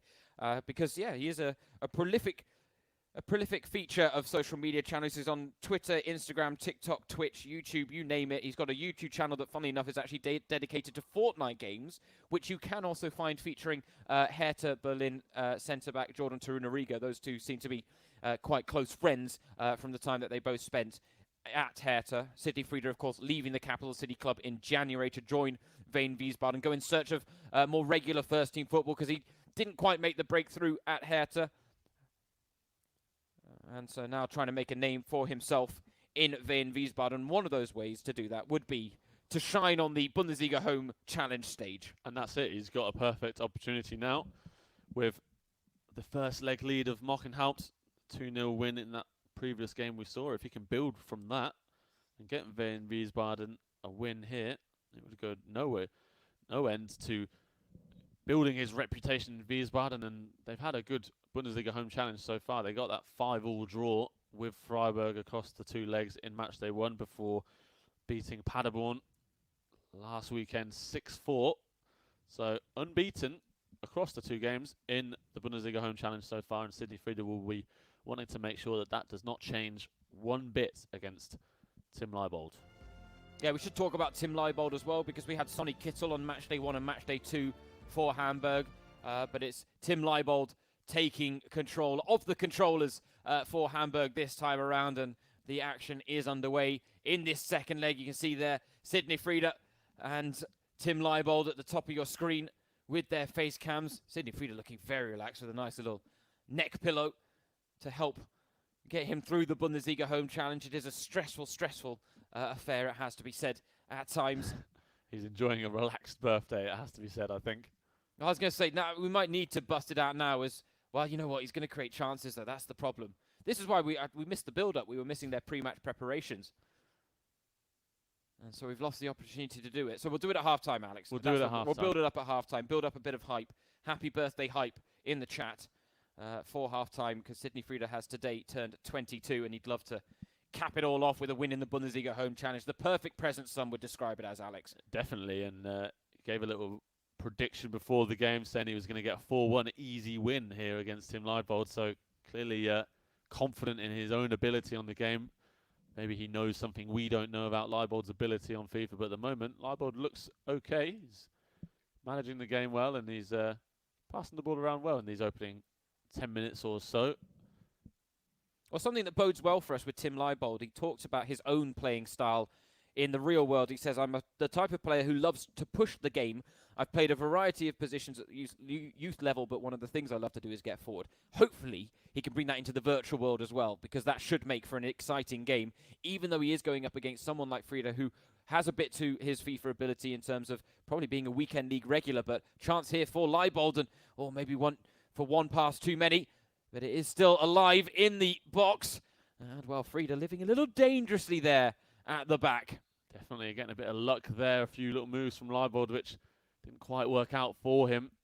Perhaps not the best decision-making so far in his attacking moves, but he's getting forward well and getting around the box of Friede and causing some problems. The Wiesbaden man will want to make changes to that for sure. Here is Friede on the ball with Tietz.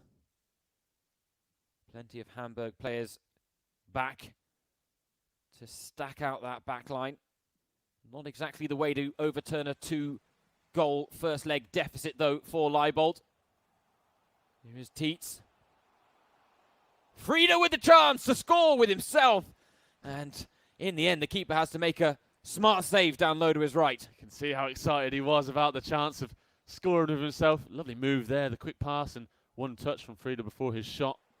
Good save, though, from the goalkeeper. I think it's Pollersbeck in the net for Hamburg and making a good save there, but Friede is definitely looking to make sure that he can score with his own player.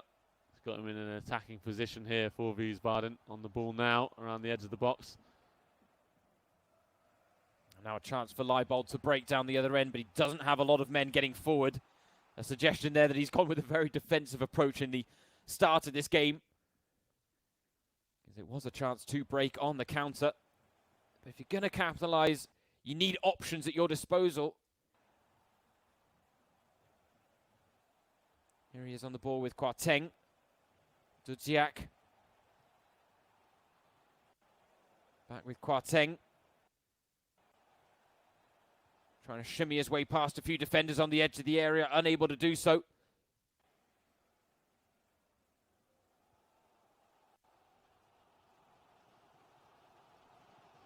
We talked about it a bit yesterday. Connection issues have sometimes reared their ugly head during the Bundesliga home challenge, given the fact that a lot of these guys are doing it via remote access from their own homes. and this may be the first time they're even testing their internet with something like this. A few connection issues are to be expected. We're hoping it doesn't detract too much from their gameplay experience, but it has been a factor in a couple of games, especially early on, as the servers kind of smooth themselves out a little bit. But so far, Frida not being overly distracted by the prospect of connectivity issues and trying to push forward, but stopped in his tracks down by the byline. Very little between these two players in the opening exchanges, Alex. Definitely, it's a very even game in midfield. And I'm interested to ask and know whose camera we are following, because it is a wide camera. I think it's the co-op one. So getting a wide view of the whole game. I think it is Leibold that we're viewing. Maybe we'll see these guys getting a bit frustrated with the lag, but it has been a tightly contested opening half an hour so far. Rare chances. Only Frida really coming close to scoring with his own man. I think it will be chances few and far between in this game if the connectivity issues sadly do continue, but hopefully they do smooth themselves out. But it is rare to see such a low-scoring opening to a game between two professional footballers. Well, it's straight. Frida does seem to be approaching the game like an esports player. I'm not sure Tim Leibold is quite at that caliber and whether he needs to do that. I mean, it's a sensible approach anyway, because it means that you're not too reckless, you're a little more composed. But it's not something we've been accustomed to seeing in these games between professional footballers. They're normally a little more gung-ho and reckless. Frida, though, looking to try and time the pass for the through ball. The run was being made. The pass unable to make its way through. He's won it well there in midfield, Frida, with himself, looking for the 1-2s in the final third to fashion space. Frida's making the run into the box. He feeds his run, and on the follow-up, he's got the goal with himself to break the deadlock. Delight for Sydney Frida on his birthday. The perfect gift for the 22-year-old. He's asking for the fans to make some noise there. Big celebrations from Frida. He'll be delighted to be ahead before the break. Hopefully, this game is able to continue. He's laughing away. He's scored. He's ahead. Yeah, there's a good chance he's talking to his Twitch chat there, because he might be streaming right now whilst playing this. But I think there's also a level of frustration. He can't celebrate right now because the lag was stopping him celebrating. But we got there in the end. And Frida, a delightful moment for him as he gets the first goal of the game with himself, joining that illustrious group of players that have got their own names on the score sheet in the virtual world whilst they were on the controllers. They have been a bit few and far between, so it's quite a select group, and Frida now amongst them. Special feeling it must be to score with yourself on the game. We'd have to create our own players, as we said earlier, to be able to do such a thing. And Frida did look very happy to have found the net with his own man, especially before the break as well. Leibold now looking to maybe fashion one last chance in this first half. Not a lot of time to work with for a man who was referred to by Mopo Sports, the big publication in Hamburg, as Hamburg's best signing of the season. They called him, Leibold is Mr. Perfect, which high praise indeed for the man that was signed from Nuremberg in the summer.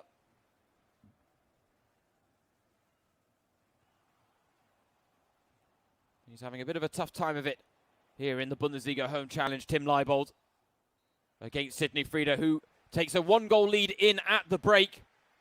It was cool, it was calm, it was composed from Frida. Chances were few and far between with a few laggy issues in the mix there. But should we start off half-time by saying, Happy birthday to you, happy birthday to you, happy birthday Sydney Frida, happy birthday to you. There you go. Superb. Once in a lifetime thing here on the Bundesliga Home Challenge. Sydney Frida, we hope. He's not watching it right now. He's on his Twitch stream. Maybe he'll get to watch it after the game. Yeah. But our well wishes do go out to the Veen Wiesbaden man who today is turning 22 and is looking to wrap up the gift of another win for Veen Wiesbaden. It was Sasha Mockenhaupt who picked up a 2-0 win in the first leg against YouTuber Wakes. And now Frida looking to build on that. He's already added a third goal to the aggregate score. I can tell you as well, we're watching Leibold, Tim Leibold's point of view here. So interesting that he is on that co-op camera, being able to see a wide view of the pitch. It's the camera view that I use as well. it's not worked out for him greatly in this game just because of how good Frieda has been so far in controlling the possession. But Leibold trying to get a wider perspective on the game to open up chances. Yeah, I wonder whether that suggests that maybe he plays a lot of 2-on-2, and so therefore it's good to be able to see more of the pitch where you've got a second player that may be making a run off screen at times in other perspectives. Very much so. He's got the headset as well. One ear is off though. He's trying to concentrate a little bit more. Maybe the sound of the game is putting him off. But Frieda will be very happy so far. Yeah, Leibold during self-isolation was joking on his social media accounts about having to practice his tackling with his girlfriend, who's a radio presenter on Hit Radio L1, which, yes, I won't claim is one of the best-known radio stations out there in Germany, but certainly has its place up in Hamburg. And I guess they've all had to come up with slightly creative ways to still train their skills during self-isolation. But as we mentioned earlier, most of the Bundesliga and Bundesliga 2 clubs are now back in training. Of course, they're having to adhere to pretty strict guidelines set by the DFL when it comes to the amount of players that can be any one training group. It does mean trainings are a little bit different. Various coaches and players have all talked about the fact that the intensity levels are a little bit different. Some have even suggested that they've lost a bit of an edge. Some have said, no, we haven't lost our edge. So it's interesting to see what's being said as Frieda with a chance to make it 2. It's pinballing around in there, and it's somehow not found the back of the net. He can't quite believe that he's not 2 goals up there. This is one of the most fun player cams we've seen so far in the Bundesliga Home Challenge. Frieda getting right into this game. And somehow, he's not 2-0 up, but he might have a chance here. Doesn't quite work out for him, though, with his ball into the box. Leibold's trying to give him too many gifts on his birthday. I don't like the look of this. He can't be making mistakes like that at the back if he wants to get himself back into this game and stand any chance of maybe salvaging at the very least a draw for Hamburg. But he's got a chance here. Sonny Kittle's in behind. He's got a man over at the back post. Oh. And he can't quite pick him out. Doesn't quite fall his way. Sidney Frieda almost letting him get another chance there as he dropped the ball at his keeper's feet. But Leibold showing some good promise here. 65 minutes gone. Kittle with the shot blocked. Poyampalo on the follow-up. Well saved. End-to-end stuff now. This professional game becoming what we expected it to see. More end-to-end and open game. The lag has gone away. Touch wood, it doesn't come back. Frieda again pushing forward now as this game becomes more end-to-end as we kind of expected it to be from the start. Frieda, edge of the area. He packed out a few tricks, but it doesn't quite work out for him. And you can see there we are very excited. Next match up, you may be wondering what Schiedsrichter means. It means referee. We do have a referees team in the Bundesliga Home Challenge consisting of Daniel Schlager and, after last week, a FIFA Fußballgott in the form of Dennis Eitekin, who's looking to make it 2 wins out of 2 in the Bundesliga Home Challenge after beating Gladbach's Jonas Hoffmann last time out. They are taking on Darmstadt in the next game. And I think it's fair to say thrills and spills are expected in that tie, no matter what the end result. For now, Leibold has a pause lined up. He hasn't been able to make those changes just yet, having to be patient as now Sidney Frieda goes in search of that second goal once again. I think it's fair to say he's probably been closer to scoring a second than Leibold has to been scoring an equaliser.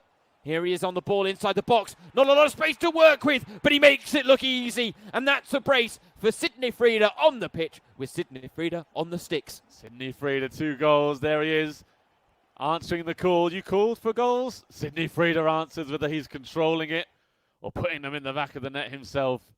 And I think this is one of the first times we've seen someone score a couple of goals with their own player, and especially the only 2 goals in a game.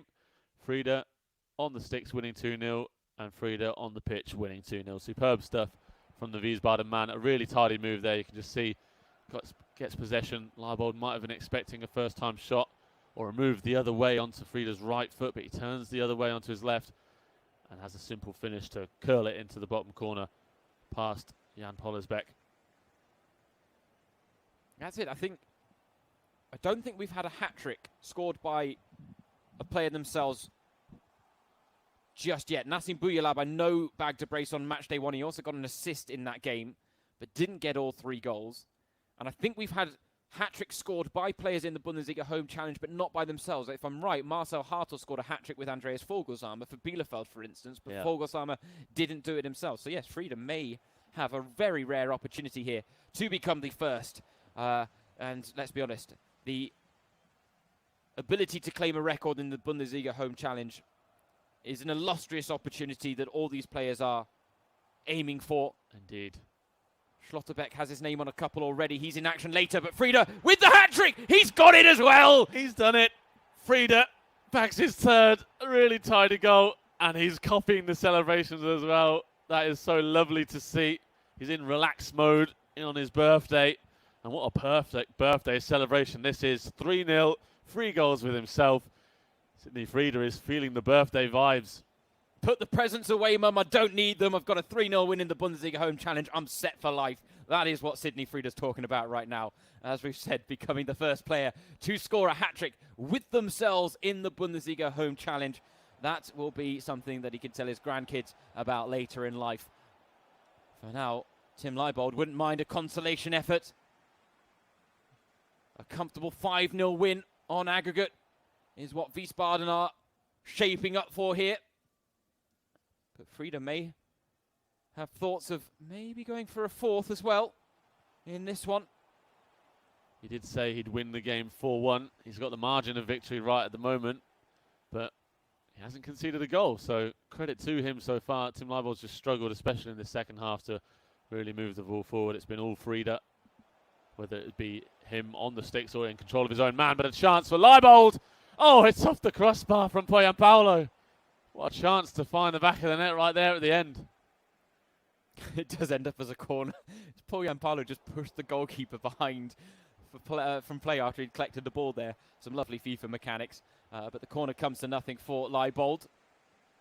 Knoll wins it, and it is Sidney Frieda who marks a unique moment in the Bundesliga Home Challenge, making his debut on his birthday, scoring all 3 goals with himself, taking the match ball on the virtual pitch and taking the plaudits off it. He's got a wry smile on his face, and there's no wonder why. 3 goals with himself, securing a big 5-0 win for Wiesbaden. Stunning stuff, and they become the first team to not concede a single goal across their tie in the 3rd match day of the Bundesliga Home Challenge. 5-0 win, 2 clean sheets from both their men. And Sidney Frieda can now go and have his evening celebrating his birthday by watching the rest of the Bundesliga Home Challenge, knowing that he has secured victory for his side. Alex Chaffer here, alongside James Thorogood, bringing you all the Bundesliga Home Challenge action.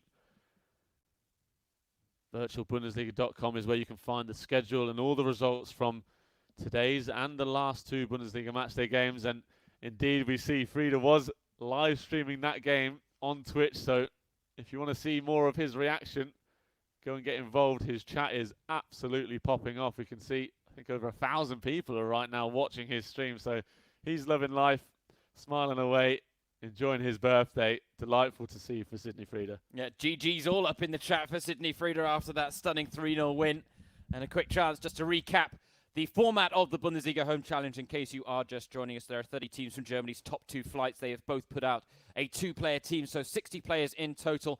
Every tie consists of 2 one-on-one matches. The aggregate score over both legs will make up the final score.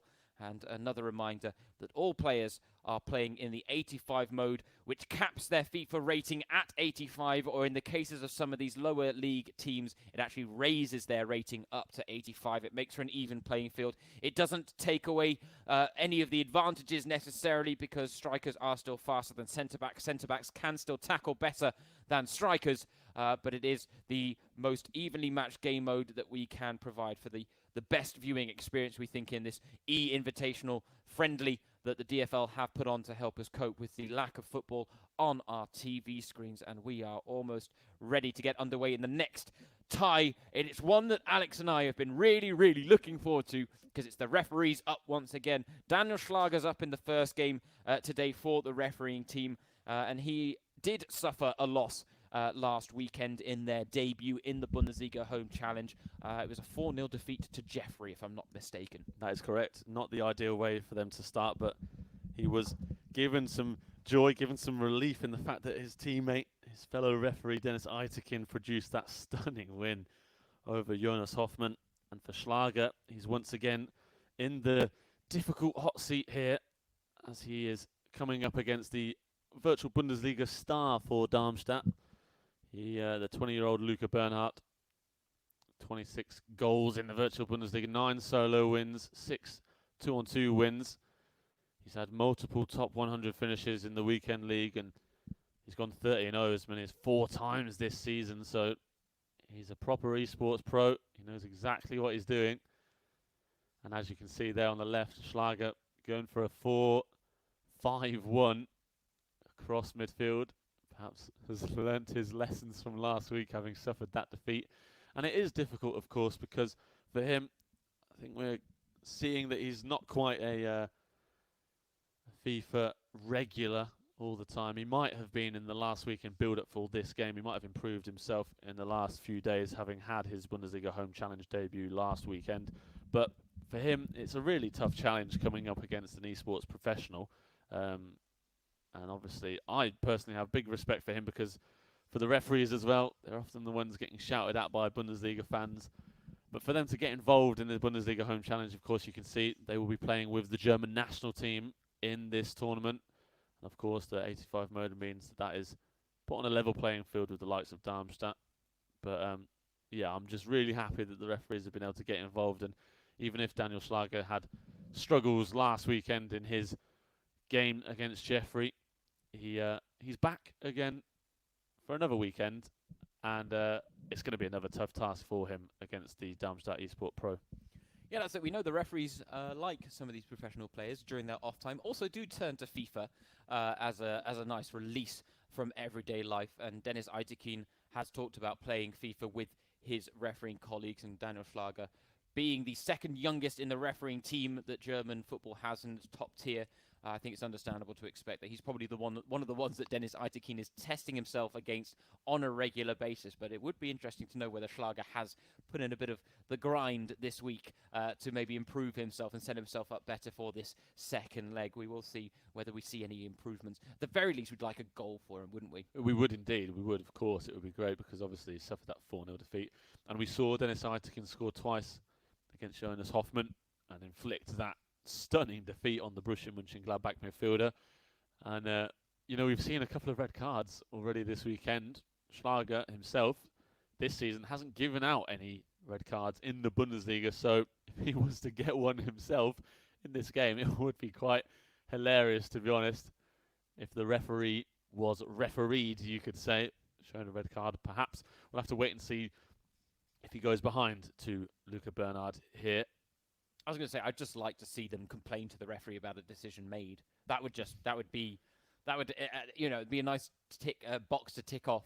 It's not quite been on our bingo. We haven't made one for today, but that's it. We didn't make one for Matchday 3. We did it for Matchday 2, and it was a little bit of fun on the side for Alex and I, and we hope you guys got involved as well. But we didn't want to drag it on too long, and maybe because there were 3 things we were missing, wasn't it? We're still looking for. It was a badge kiss. Yep. It was a badge kiss, an overhead kick, and a red card. And we've had 3 red cards on Matchday 3, so that one's definitely off the bingo list. So 2 remain elusive for now. A badge kiss and an overhead kick. And I feel I don't want to cheat with the badge kiss and I know, and take Carazor from Matchday 1. I know, but I could potentially even ask someone like Richter to produce a badge kiss. No. We're not about rigging the bingo. We're not about rigging the bingo. It's all a good bit of fun, just like the Bundesliga Home Challenge, no doubt about it. And yes, we are now looking forward to this next game. Daniel Schlager representing the referees, Luca Bernhardt playing for Darmstadt. And that was what Dennis Eitekin was saying after his victory last week against Jonas Hoffmann. He did a little interview with Ran, one of the broadcasters over here in Germany, where he said it's not often that referees get to celebrate or be celebrated. And I think this is one of the wonderful facets and one of the things we were so happy about when we saw that they were going to get involved. We've talked about how nice it is to see these professional footballers in a very different context. And the same goes for the referees, because, as you say, they are normally the authoritarians, the men in the middle, but they are swapping their whistles for the controllers and the joysticks instead, and it is nice to see them in a very different context. Yeah, that's it. Obviously, for Bundesliga fans, it's really cool to see their favourite Bundesliga players at home playing FIFA, see how good they are at the game. that we obviously all play as gaming lovers ourselves. And for referees as well, it's that they're a huge part of the game. Of course, they're vital to the Bundesliga working, and they're human beings as well. These guys have really interesting stories. We've spoken about Dennis Eitekin's story. We'll speak about it later on while he's playing his game, of course. And for the likes of Daniel Schlager, it's a great chance to show a bit more of their personality and show the Bundesliga fans watching at home that these guys aren't, they aren't robots. They're not referees born and bred. They are human beings, and they can have some fun as well. So it's a great opportunity for them to get involved with the Bundesliga Home Challenge and have some fun. I think Daniel Schlager is taking a moment here. We're a few minutes away from kickoff. He's just taking a few moments to prepare himself, dropping his head and looking around. I guess he's had a long week of preparing for this after his introduction to the Bundesliga Home Challenge last time out. I wonder, we see that he's gone for a 4-5-1. He may well have learnt some lessons from last week and gone with a more defensive approach. Oh, he's definitely packing out that midfield, and there is, for him, nothing to be ashamed about, suffering a 4-0 loss to Jeffrey, who is an esports pro for Borussia Mönchengladbach. But yes, I think the minimum aim for him will be to improve upon that result, not concede more than 4, but maybe try and score more than 0. Not hard to do, admittedly. It's the only way is up in that department, at the very least, for Daniel Schlager. But he certainly didn't give a bad account of himself, and I think he'll be looking to do the same against Luca Bernhardt, who is a bit of a relative unknown on the esports circuit. It has to be said, fresh face in the community, just 20 years old. But he was involved in the virtual Bundesliga in the current campaign. I guess technically is still the current campaign, because it is still going on. The grand finals were meant to be 2 weekends ago here in Köln at Dock 1. I was actually aiming to go along, and I was really looking forward to seeing what the grand finals would be like live and in person. Those things were curtailed, the same way the Bundesliga season got put on hold. But Luca Bernhardt scored 26 goals. He got 9 solo wins, and he got 6 wins in the 2-on-2s as well. He does also have, as Alex mentioned earlier, I think, the multiple top 100 finishes in the weekend league. And the final few changes now being made. Although I think, we were actually a little bit ahead of schedule. This fixture wasn't meant to kick off until 6 o'clock, so we've got 2 more minutes to go. I should say that's German time as well. Alex and I sitting in the cathedral city known as Cologne, in the heartland of Germany, bringing you all the action from the comfort of his own living room at the socially distancing accepted 2 meters apart. It must be said, at all times. We are trying to be as responsible as we can while still trying to provide you live coverage of this action from the Bundesliga Home Challenge, which continues to be one of the wildest roller coaster rides I think I've ever been involved with. And I guess we didn't know what to expect coming into it, but I guess that was probably what we should have expected. I think so. I think expecting the unexpected is the hallmark of the Bundesliga Home Challenge. Now we've learned it. We came into it, it's my first experience of being involved in esports commentary, so for me it's been a really interesting experience so far. But to be honest, as you said, we've been wanting to have fun with this. It's an invitational event, and it is all about giving fans at home who are missing out on the Bundesliga action a chance to really be entertained and watch a form of football, whether it be real-life football or virtual football. Doesn't really matter in this current situation. We want to give something for people to enjoy, and it's been working wonders for us as well. For me as well, having the weekend to work on this has been fantastic, and obviously for these guys as well, these esports guys who are regularly streaming and playing, they're used to playing in the virtual Bundesliga. For the referees as well, of course, they'll be used to being on the pitches of the Bundesliga during a weekend, and the Bundesliga professional players themselves, of course, are used to getting ready for a weekend of action. So for them all, it's been really nice, I assume, to be able to dictate their week of training at home, training with their teammates, preparing for the Bundesliga's eventual comeback, and then getting involved with this tournament at the weekend. And obviously, as you mentioned, James, we'll have another weekend of it next weekend. We'll have to wait and see when the Bundesliga returns. We could have more. We'd be happy to provide that, of course. It would be a delight to be involved in it even further, but it's been fantastic so far. And who would you like to see go head-to-head in that final match day that we haven't seen yet? I mean, I'll put you on the spot, and I've realised I've just asked you this off the cuff, but I want to see Nadiem Budilav against an esports pro. That's the game I really want to see. So if that can happen on the last match day, I'll be delighted. We'll talk to the organisers and see what we can do, and maybe swing that for us. But we are now underway. Darmstadt against the referees. Can Daniel Schlager go one better than last week and maybe give Dennis Eitekin something to work with in the second leg? And not much of an uphill struggle, but he is going to be up against it here against Luca Bernhardt, the 20-year-old esports pro who was actually streaming the virtual Bundesliga derby against Eintracht Frankfurt. He said that win was a special moment. It picked up almost 1,000 concurrent viewers, which for a team like Darmstadt is a very impressive feat, it has to be said, and he's looking dangerous here in the opening exchanges. Little heel click and a lovely, lovely finish that flies past the keeper. Schlager has all his men behind the ball, but he's got nowhere near Bernhard there. Superb work from the esports pro, just showing exactly how good he is at this game. He's working with the space and the little heel click to get away from his marker and fire it into the near post. Superb finish, and for Schlager, you can immediately see that defending is his number one option here today, but it's not gone well in these opening 5 minutes for him. He conceded early against Jeffrey as well, and we thought that was a bit cruel. Makes life difficult. Jeffrey did seem to then take his foot off the pedal a little bit. The question is whether Bernhard will show as much mercy maybe against a Bundesliga referee. You never know, maybe Schlager's in his head remembered for one of the bad decisions in his football fan career, and Bernhard wants to get one over on him to pay him back for a red card, a penalty, whatever it was that may have gone against his team. That was a good challenge from Schlager inside the box at a vital moment. Unfortunately, the pass out from the back is errant, and so the pressure stays on. Here's Plata. Ozegovic with his back to goal, the goal scorer early on in this one, as early goals again becoming a prominent feature of the Bundesliga Home Challenge on Matchday 3. Schlager moving the ball out wide. See what he wants to do, Schlager. He's setting up so defensively that playing on the counter-attack is going to be his number one priority today.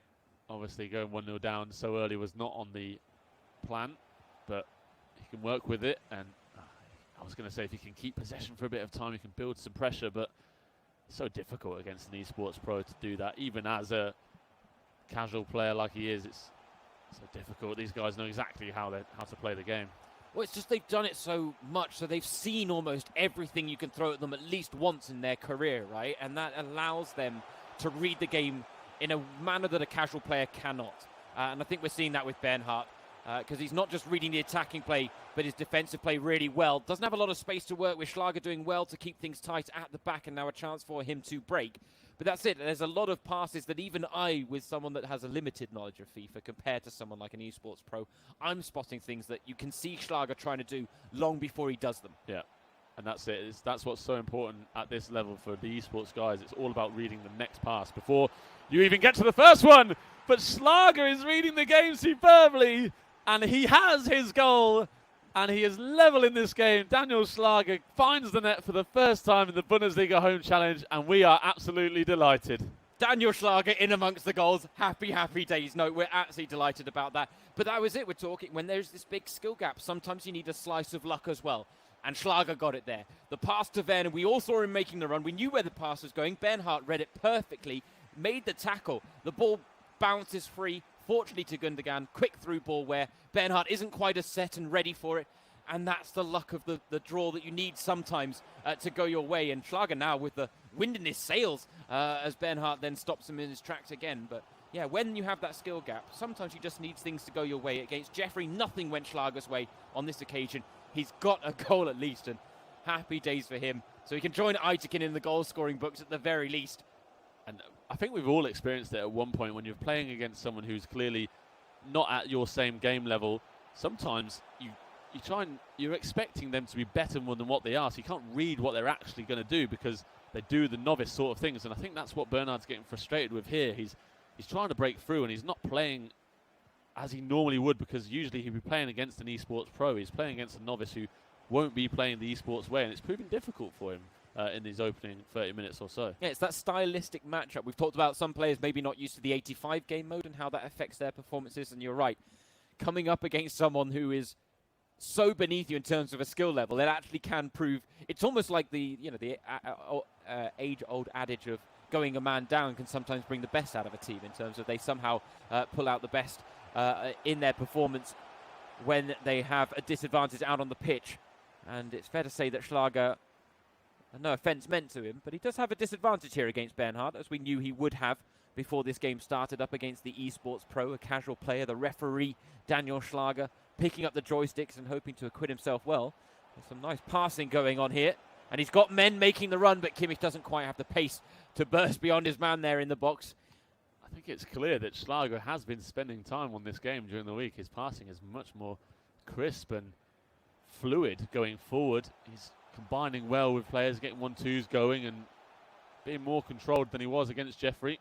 I wonder whether he tapped up Jeffrey for some training. Quite possibly, or maybe he tapped up Dennis Eitekin. Or his 12-year-old son, who obviously is a very good teacher by all accounts. All these options. He must have taken one because he's definitely improved. And to be fair, if he does go in 1-1 with an eSports Pro, he will be delighted, but a light chance perhaps. Bernhard doesn't come to fruition. Too intricate there from Bernhard. And this is it. Schlager's doing really well to get so many bodies behind the ball. And that means that Bernhard is having to do the eSports thing of being very patient, but he really isn't finding any avenues through.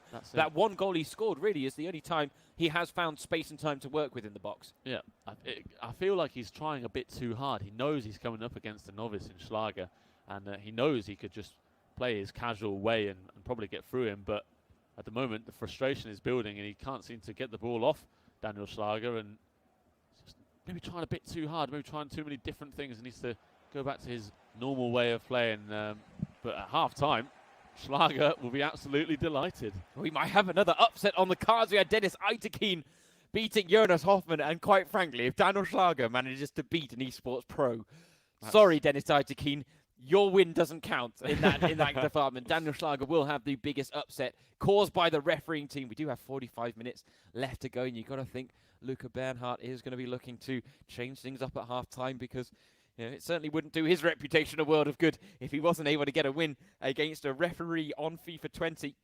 This would be by far the best result of the Bundesliga Home Challenge so far. I'd even go as far to say if this ends in a draw, it would be the best result so far, because although Daniel Schlager is clearly no total novice in the esports world, coming up against an esports pro is a completely different prospect. So for him, this provides an amazing opportunity to provide a stunning upset if he can stop Bernhard from getting a win for Darmstadt. Yeah, that's it. Daniel Schlager talking about refereeing skills, and he says that gut feeling is so important for referees, Alex. He says you can rely on it more as you gain experience, and if we're being honest, that's a statement that rings true for FIFA skill as well. And he's gained a little bit more experience over the course of this week after that 4-0 loss to Jeffrey, and it's certainly serving him well.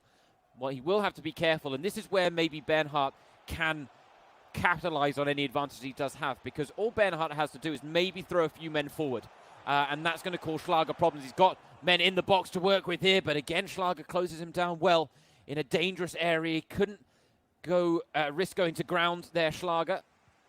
Yeah, Schlager's setup is working really well so far. Having that wall of midfielders in front of his defence is proving difficult for Bernhard to break through, so he's got the right tactical setup. Oh, he's giving it away cheaply on the edge of the area, though he can't afford to do that. Ozegovic couldn't burst his way through into the box, though. It's a Stark challenge from Yannick Stark in midfield. Through ball now, looking for Ozegovic. A fake shot! Oh, he got the shot off, and he did well, but Neuer with an important save for Schlager. Really good save, Bernhard going for the near post there. You can see on the left foot, Neuer in a good position to make that save. Might have been better off going for that far post with a finesse shot, but he knows better than I do probably of his chances of scoring from those sorts of positions. But he's piling on the pressure here. Schlager having to deal with some awkward moments, but again, he's defended really well and has brought the ball out, staying composed. Yeah, the numbers game, he's winning it right now, Schlager, at the back. And I think what we're seeing is when Bernhard can isolate him one-on-one with an attacker and a defender, like we just saw, all it takes is a few little intricate skill moves, even if we are capped at 3-star skills in the 85 game mode. But those are the areas he can make a real difference, because Schlager's not going to be used to them. I doubt a lot of the referees are pulling out those types of tricks and skills in their FIFA games behind the scenes. I think it would be a lot more basic gameplay. So where Bernhard is able to isolate one-on-one is where he's having his most joy. Kimmich right now trying to close down Stark. Kroos wins it well. And that is it. It's just There's a brick wall in front of Bernhardt that he can't seem to break through right now. That's why he's called for this pause. We're not going to be able to see what changes he's making, but I'm sure there's going to be a few of them. Half an hour to go. There's plenty of time for him to get a winner in this game. Schlager needs to be making changes. Why is Schlager just restart the match? He needs to be making changes. Fresh legs are important, Daniel. He needs to learn those lessons. He's learned a few lessons, we can clearly see, but perhaps he's only going to make changes if he goes another goal behind, but that might be too little too late for him. Have to wait and see. He can't afford not to be proactive at times in this game. And an opportunity like this around about the 60th minute, where the pause has actually come into effect earlier than we've seen in other games. Yeah, I just wonder whether that could be the moment, right? We talk about moments in real football like that change the game, and you look back on it, and with hindsight, you go, "Oh, I should have done something differently there." I wonder whether that might be the moment that cost Daniel Schlager in this game, because Bernhardt will be used to and ready to capitalise on the fresh legs that he has brought off the bench. That will add a bit more pace up front. Dursun is one of those players that's just come off the bench. Couldn't break away from his marker there. Teed up for Stark. Dursun continues his run, gets the ball back, and it is the substitute that comes off the bench to score what we call in Germany a Joker Tor. And there it is, just after making those substitutions, the immediate response from Bernhard. And that is the first time really he's been composed in his own play in the attacking sense in the final third. Good passing, moving there, and he's looking again to maybe go 2 goals ahead here. Honsack with the pullback and a lovely finish into the top corner. Even Manuel Neuer isn't stopping those. And I think that might be game over for Daniel Schlager. He's done so well, keeping it at 1-1 until the 66th minute. But as soon as that second goal came for Bernhard, it was quite clear that the third one could follow suit quite quickly, and it has done. Daniel Schlager, as he makes a mistake there and gives Bernhard another chance to push forward, he'll be hoping that this doesn't open the floodgates. Can we maybe... you know what, I'll hold the thought for a second, because Ozegovic is on the ball in the dangerous area. One step over. Now with Sung Ho. Lovely little backheel pass. Can't quite bundle his way through there with Ozegovic. But I was going to ask, is that maybe something that we should give Bernhard props to? For the fact that he came in showing Schlager respect. He didn't come in going, you know what, 4-2-4, I'll go all out attack, I'll just put as many past him as I can, give him no chance in the game. He accepted this as a serious game against someone that may be below him in terms of skill level, but didn't want to make a big deal of it as he makes it 4. And I almost respect that approach. Okay, it's not worked out for Schlager. He's now 4-1 down. He's conceded as many goals as he did last time. The good news is he's got a goal to his name this time. But I almost want to give Bernhard props for that. Yeah, Bernhard's definitely not taking the mickey with this game. He's not gone out thinking I can win this 7-0. I'm just going to be merciless against Daniel Schlager. He's played his usual way and tried to play a normal way. He's not gone all gung-ho, and that's why it is only 4-1, and that's why it took so long for him to break through, because Schlager was ready to defend. He came into this game with his own game plan, which worked really well until the latter stages now, but the game is opening up, and Bernhard looks likely to find the goal again. He's looking for a 5th to provide a second leg lead. Oh, he tees it up well for Stark there. And that is something that's definitely changed in the last 10, 20 minutes in this game. Bernhard getting the rub of the green where he wasn't earlier in this one. A lot of the 50-50s, Schlager was coming out on top. Then all of a sudden Bernhard started to win those 50-50s. And it was those little movements in the box that we talked about could cause Schlager problems that have indeed made themselves a nuisance for him. But again, being 4-1 down against Bernhard, an esports pro, is nothing to be ashamed of for Schlager, even after his 4-0 loss last week against Jeffrey. And as we say, we are delighted just at the fact that he got himself on the score sheet today. And he'll be hoping to keep it at 4, because that would be a very respectable result still. Definitely, indeed. 4-1 is by no means a bad result considering his playing ability, but it's going to be 5 as Bernhard cuts through again and finds the net with Ozegovic. And he's quickly taken this game away from Daniel Schlager, having had hard work to do throughout the opening hour or so. In the last 20 minutes of this game, he scored 4 goals, and it's looking like it's going to be a convincing victory, at least on the scoreline. But in the reality of this game, it's far from easy for him. Yeah, and I don't want to do the I told you so, but I do think the lack of changes from Daniel Schlager during that pause have proven costly, because in the last, 20 minutes, Darmstadt have looked so much fresher compared to this Germany side. He's got a chance here with Kimmich to go for goal. It's a good save in the end and behind for a corner. Only the second shot of the game for Schalke, and I think you're right. If he'd had some fresh legs on the pitch, bringing the ball out when he's looking for the counter-attack, it could have made a difference, especially in defence as well, because they're having to work so hard to actually keep the ball out as well. You can see the defenders are low on their stamina as well. It would have been nice to get some fresh legs on. Oh, he's trying to play the offside trap there with Jonathan Tah. Bernhardt was privy to it and then ends up losing out to Jonathan Tah, but he does collect a 5-1 win against Daniel Schlager.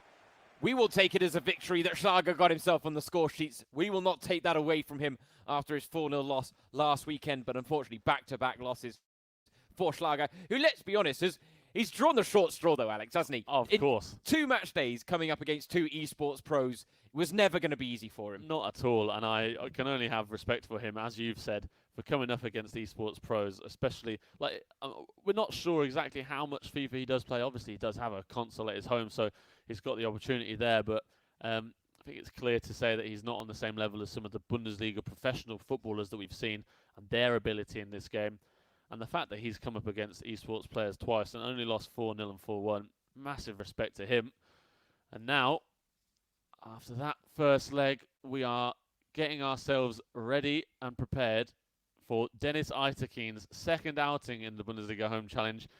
And what a story he has had. He beat Jonas Hoffmann last week 2-1. Superb, stunning victory to outwit the former Borussia Dortmund midfielder, now at Gladbach. But now it's going to be a very different prospect for him. Jonas Hoffmann played his only game of the Bundesliga Home Challenge so far last weekend, but Felix Platter has played twice already in the Bundesliga Home Challenge and has collected 2 wins. He's going to be a very, very different task for Eitekin to overcome. Yeah, that's it. Daniel Schlager was the warm-up act. Let's make no mistake, Dennis Eitekin is the headliner for this one, and especially given the fact that he does have a past in DJing. He was in action at a festival in Landau last summer, somewhere just near the French border here in Germany. He had 5,000 festival goers that he was playing to, and I have unconfirmed reports that the first song he played was Flow Rider's Whistle, but that's just unconfirmed reports I have to underline there. I just hope it's true. I really hope it is the case. It would be a wonderful little nod to his real profession as a referee, but he is quite a character, and that's what we've really enjoyed seeing from him in the Bundesliga Home Challenge. He's been giving interviews left, right and centre with Bild, with Ran. He's getting involved everywhere. He's so excited about it. When our producer was telling us that he was getting involved, apparently he was texting our producer every day going, I can't wait to get involved in the Bundesliga Home Challenge. And his character now really is the stuff of legend, and it's now being built on by that 2-1 win against Jonas Hoffmann, where he's not just a DJ, but now a FIFA Fußballgott as well. He says he's a competitor, but he did admit in the lead-up to his first game against Hoffmann that he doesn't play consoles very much. It was his 12-year-old son he was taking training lessons from. He actually says he goes back to an OG FIFA gamer. We talked about this last week, where he actually started playing on Amiga 500 and Atari consoles, which for a lot of people in the chat and listening, they'll be all wondering, what on earth are those? For some of us more old-school players, we are maybe more familiar with it, but that was the genesis really of the gaming world, and Dennis Eitekin was at the forefront of it from the very start, Alex. He was indeed, and even now he's proving to be an old-school gamer, and he's lost his touch in no way, shape or form. Obviously, as we said, coming up against Hoffmann, the young gun, not quite the youngest of young Bundesliga players, the experienced German midfielder, but Eitekin. And you said it, Eitekin showing that he's got so much personality off the pitch as well. And we've been happy to tell you these little insights about his life off the pitch, outside of refereeing, that you may not have known about before, the DJing and all of this stuff. It is really great to be able to provide this sort of information on him and his story, because as much as he isn't a gamer of sorts, the Bundesliga referee, he does have other things going on in his life, and one of the coolest ones is that DJing gig that he does have. And of course, he sort of showed his DJing sort of style, his party-going style, when he spoke about his win against Hoffmann and said that he was tempted to rip off his shirt and wave it around after beating Hoffmann, and he go on his balcony and have a Meisterfeier, a title celebration of sorts.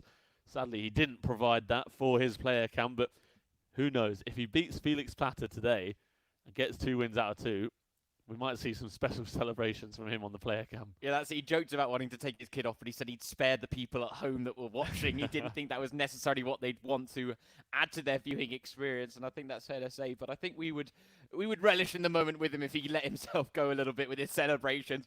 I just wonder whether he may be a little more prepared now. Maybe there's a champagne bottle on ice on the side, Alex, that'll be ready to pop at full time if it goes his way. I hope for the most, and I'm sure he may not have those tricks up his sleeve, but we can only theorize at this point. We are coming towards now the business end of Matchday 3, and it really is coming towards the part of the day that we were most looking forward to, James. We spoke about it in the build-up, if you did miss it. Obviously, we've got Eitekin coming up against Felix Platter here. But then next up is Hoffenheim against St. Pauli, which provides us with a nice esports matchup between Marcel Schwarz and Noah FCSP, Noah Itgen. And then Muznas de Boer and Lucas Zander, 2 of the best Bundesliga professional players we've seen so far in the tournament going head-to-head. That's a matchup I've been really, really looking forward to. And then another 2 games after that between Union Berlin and Nuremberg. Really impressive guys like Julius Kader will be involved for Union, the professional football player who has beaten Bassinho of Bochum last weekend, the esports pro. So he's another who's come out on top against an esports player. And then we're going to end the day with Paderborn against Freiburg. And Freiburg, arguably the most impressive team so far. Mark Flecken has struggled in his games, but he's been going up against the esports pro. They've switched it around today. Schlotterbeck, after that big win over Mittelstedt, is now coming up against the esports pro in Lucas Fiedler of Paderborn. So stories in all the games to come until the end of the day today, so don't go anywhere. This is the headline act, perhaps with Dennis Eitekin coming up today, but we've got plenty more showstoppers coming up in our last 3 games to come after this one. Yeah, he's the feel-good headline act, isn't he? There are plenty of headline acts, and that's what we were saying at the start of play, that we were so happy that we were closing out the show so strongly on Sunday on Matchday 3. Because if you were maybe coming from the perspective of, let's say you haven't been joining us with the Bundesliga Home Challenge on Matchday 1 and 2, you may look at the fixture list and go, well, who would I really be interested here? But we are telling you from our perspective as the guys that have taken through every second of the Bundesliga Home Challenge from the moment it started 2 weekends ago to now, that from the Bundesliga Home Challenge perspective, we've got some blockbuster fixtures coming up that will not disappoint. And Alex really has just run through most of them. But you are right. Freiburg were one of the teams that from Matchday 1 decided not to put out an esports pro. That is because they don't have an esports team just yet. They weren't in the virtual Bundesliga. They are looking to dip into that market potentially, the Black Forest Club. But for now, they wanted to put out 2 football players instead. And the fact that they have done that and still impressed us so much has certainly been one of the big talking points. But we should also be honest, Nico Schlotterbeck, from what we've seen, is also playing at the level of an esports pro. And therefore, that does make it a very inciting prospect that he is going up against Lucas Fiedler, who himself is looking to crack the esports world with Paderborn as well. But we should focus on the match ahead. Dennis Eitekin, as we've said, looking to make it 2 wins out of 2 against Felix Platter, who himself has 2 wins out of 2 so far. So someone's perfect record, Alex, will come to an end here.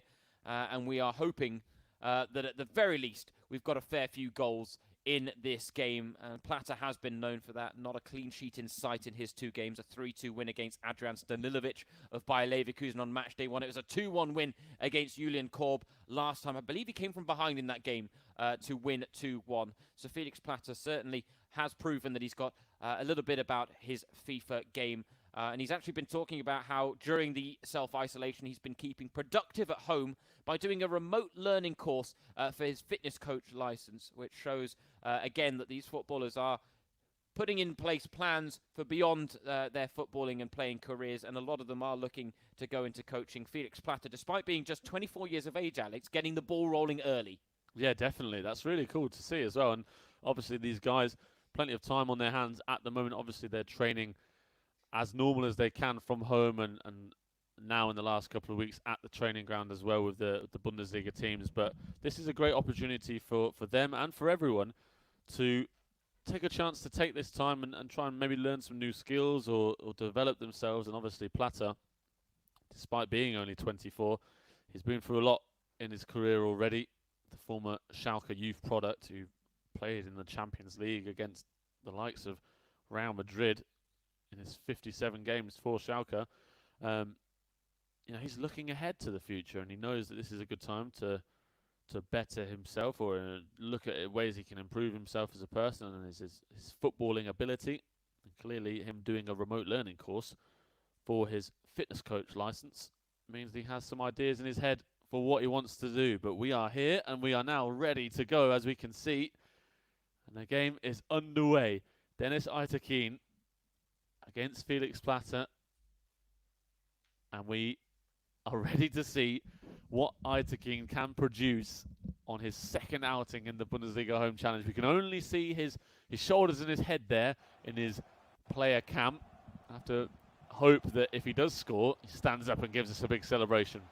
Well, that's it. I wonder, it's definitely, he's changed the angle, but maybe it's for a celebration, maybe in anticipation of him making that celebration. He wanted a better angle when he scores, and that is an approach I can definitely appreciate in the Bundesliga Home Challenge. Setting himself up for success and expecting the best. That is what sets apart the elite players, and in this case, an elite referee in the form of Dennis Aytekin, who, as we've said, has now earned, in our opinion, the status of FIFA Fußballgott. If you are familiar with Bundesliga football, you'll know that Fußballgotts are normally called out in the lineup that the stadium announcer will do. He'll read out the name of each player. The fans get involved by shouting the last name, and if you are of a special caliber, you normally get the shout of Fußballgott after your name is shouted out. So we've given that title to Dennis Aytekin after his stunning performance last week in that 2-1 win against Jonas Hoffmann. And he's on the back foot early here against Platter, which is to be expected. He's trying to keep tight, and he hasn't kept tight enough. It's an early setback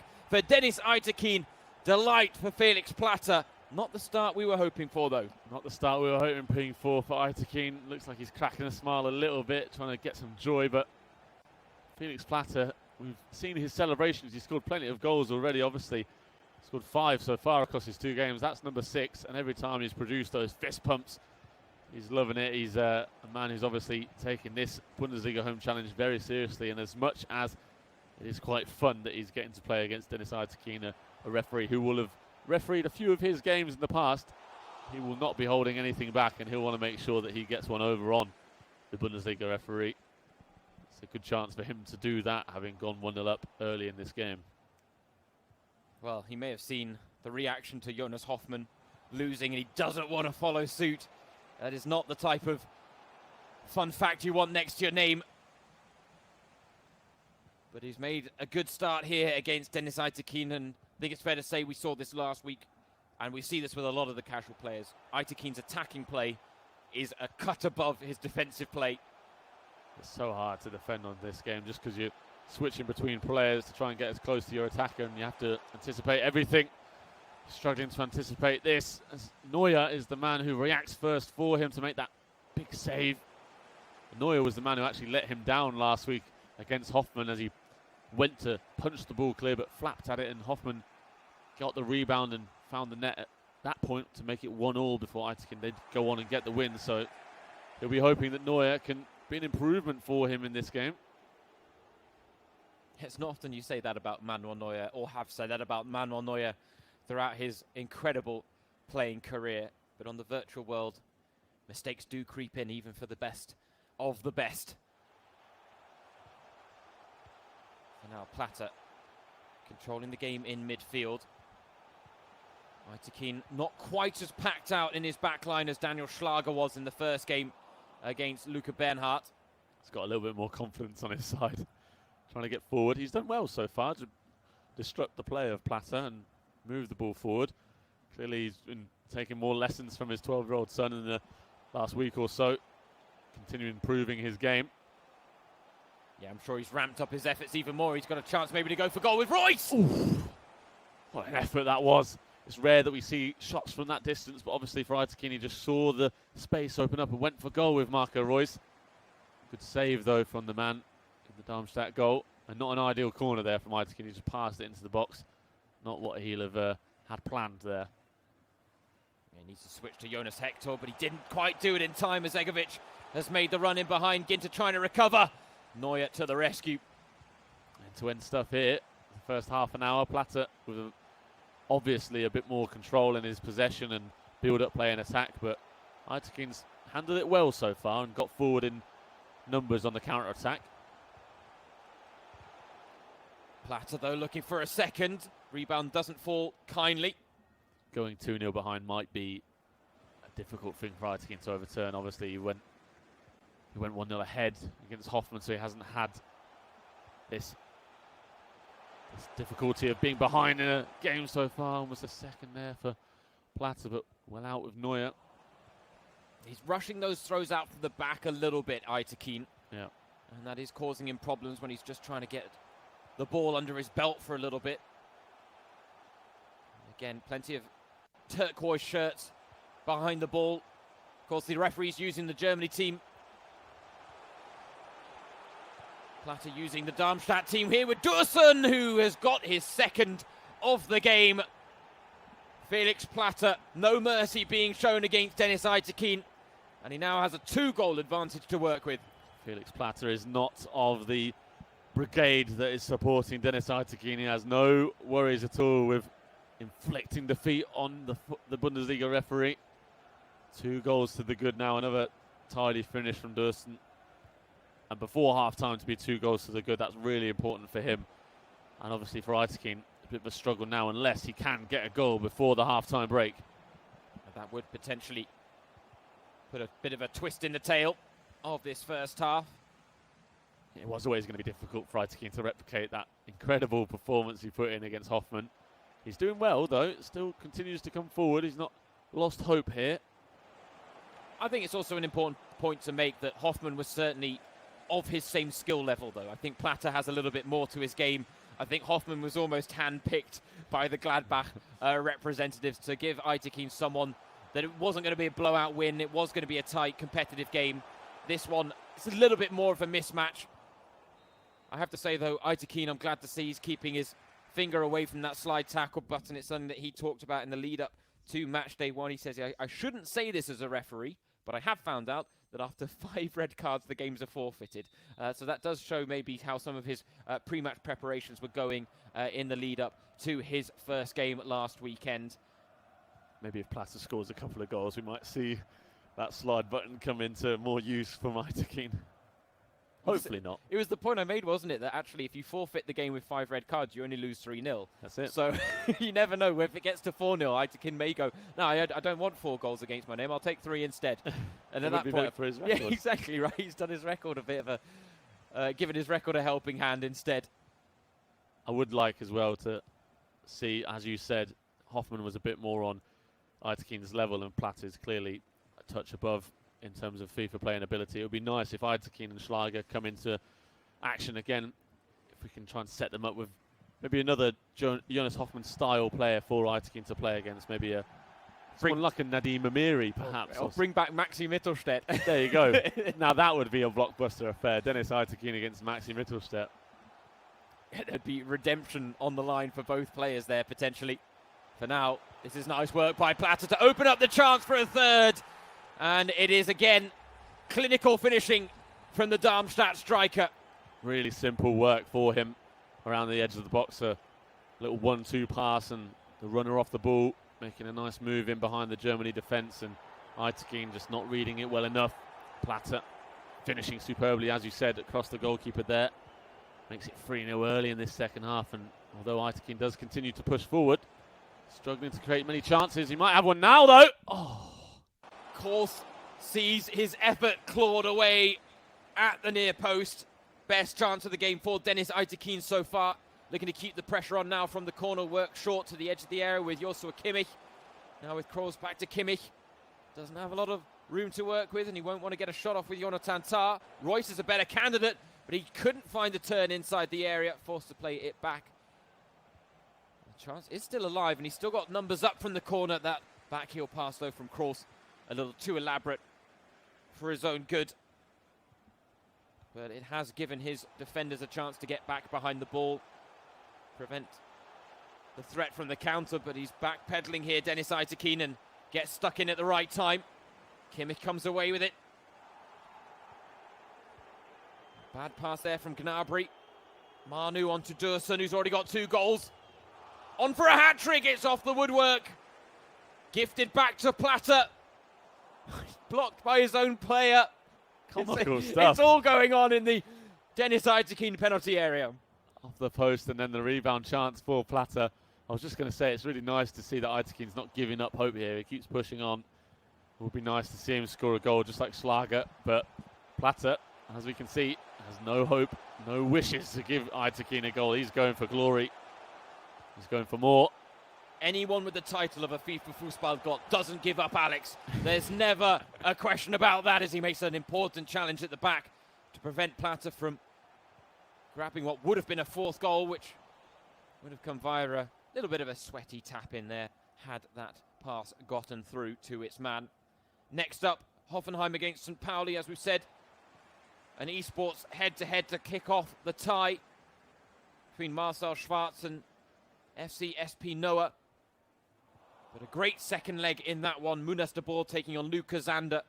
Munas de Boer, like Nassim Bouyalab of Schalke, has been the standout player in the Bundesliga Home Challenge when it comes to a football player swapping the pitch for the joysticks and then proving himself just as proficient. De Boer really has impressed, and Luca Zander has had a few impressive results in the mix as well. He's had a few tough ties, and De Boer is going to be the next one of them. For now, though, Platter has just over 15 minutes to maybe add to the 3 goals he's scored already. We're desperately hoping for a consolation effort, but it looks like it's going to go the way of Platter first, as he does make it 4. And it all opened up there because Deniz Aytekin was a little too quick on the slide tackle button. You could see the frustrations going out for poor Aytekin as the ball was coming through his midfield and defence there. He was just gunning for a slide tackle to bring Platter down and concede a free kick. Just a little bit too much for Aytekin to handle here today, sadly. Such a iconic performance that we'll never forget last weekend against Jonas Hoffmann. It will go down in Bundesliga Home Challenge folklore, but it was so difficult. It was going to be difficult for him to replicate that incredible performance, and it has proven too much for him today, but there's still a chance with 12 minutes to go that he does get himself on the score sheet. Keeps pushing forward here. Well, Werner trying to break to the byline. In the end, well defended, but a mistake at the back. Gnabry trying to feed it through back to Werner. Pass cut out. And you've got to think Aytekin's not going to have many more chances left in this game, but as Alex points out, this result takes nothing away from the historic moment that we witnessed last weekend. Oh, a little roulette there from Platter. The back heel as well. Fine goal from Felix Platter. One of the nicest we've seen all day. Take a bow, Felix Platter. Beautiful work. We were discussing it earlier. Was the roulette available at this level? And it is. Platter using it to his advantage, and then lovely passing moves to get into the box. Aytekin, he might be a novice, but I don't think any experienced Bundesliga professional player would have had anything in his locker to be able to stop that sort of attacking work from Felix Platter. An outstanding goal. Outstanding way to go 5-0 up, and he quickly skipped to the celebration there, showing a bit of mercy against Aytekin to not celebrate in his face, but it's been a clinical performance from the Darmstadt forward. Yeah, he's really having fun with it now, Platter. He's pulling out the roulettes left, right and centre.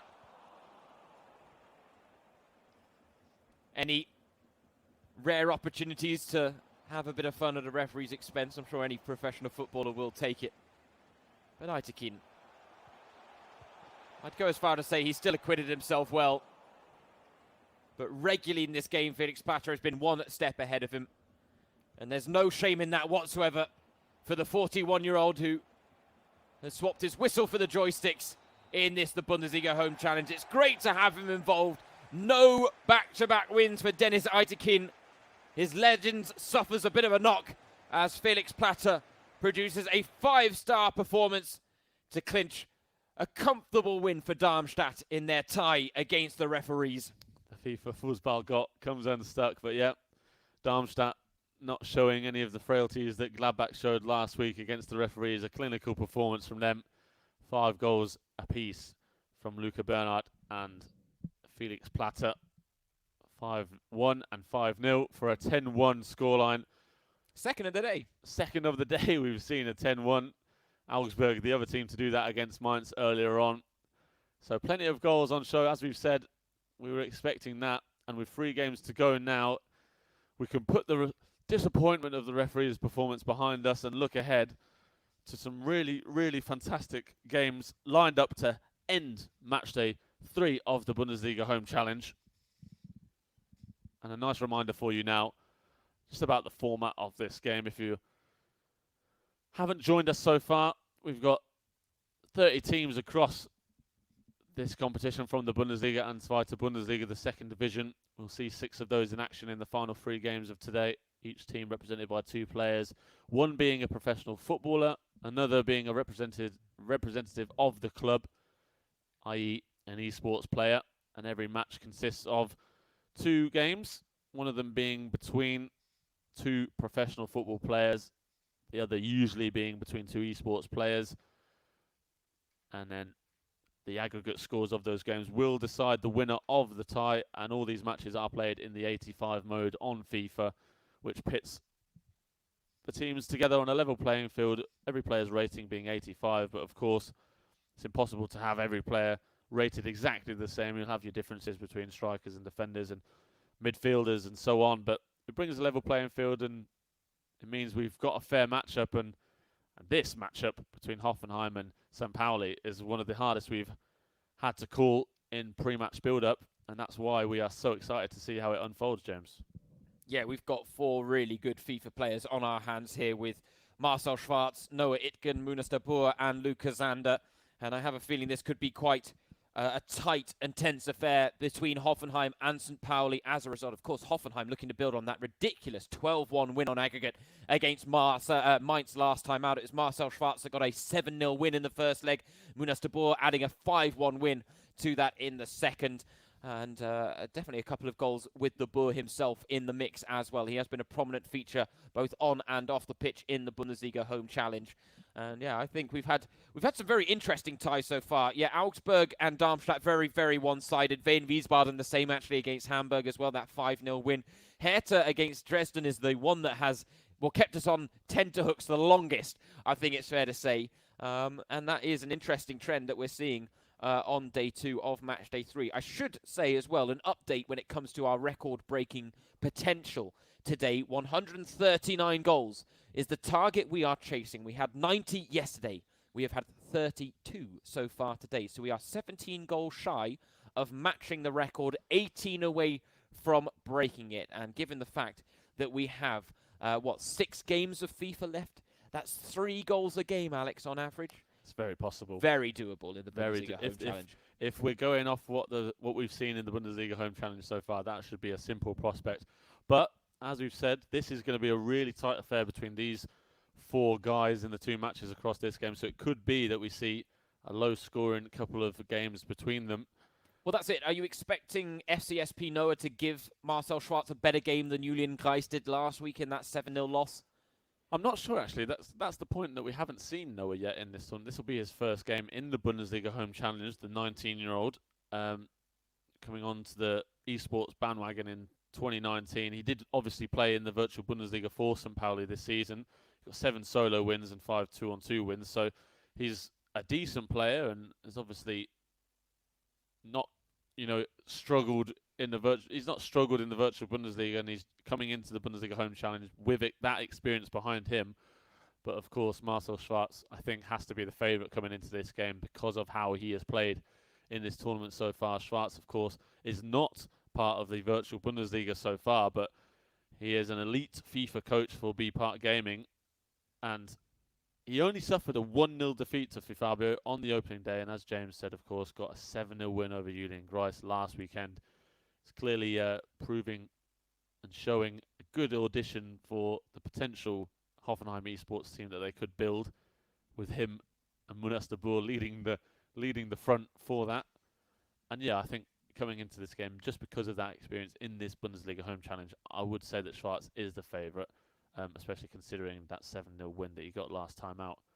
And he'll be looking to get another one to extend his record to 2 wins in the Bundesliga Home Challenge. Well, that's it. He's had opponents at opposite ends of the spectrum. Fabio being amongst the elite of the elite in the esports world, and then Julian Gleis, who is a YouTuber by trade. He's not a competitive esports player, as a FIFA personality.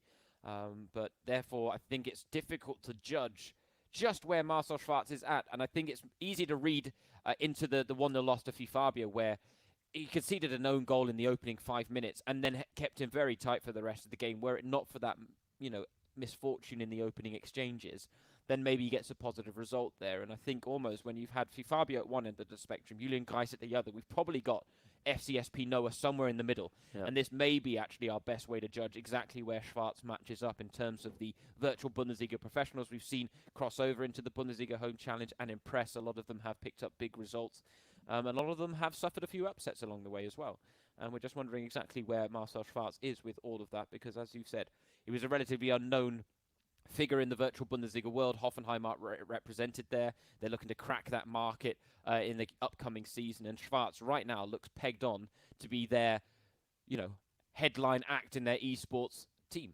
Definitely, and he's obviously already got the gamer tag to go with it. One of the funnest ones we've seen in the Bundesliga Home Challenge so far. We could do with actually finding out where that has come from or why he has that name. Of course, if you're unaware, his esports name is Plaplup, which doesn't really go with his normal name of Marcel Schwarz. So maybe if he's around next weekend as well, we can pop the question to him and find out what it's all about. But in terms of performing on the virtual pitch, he's doing well so far. And as you said, he's had very different opponents on the spectrum of FIFA playing ability.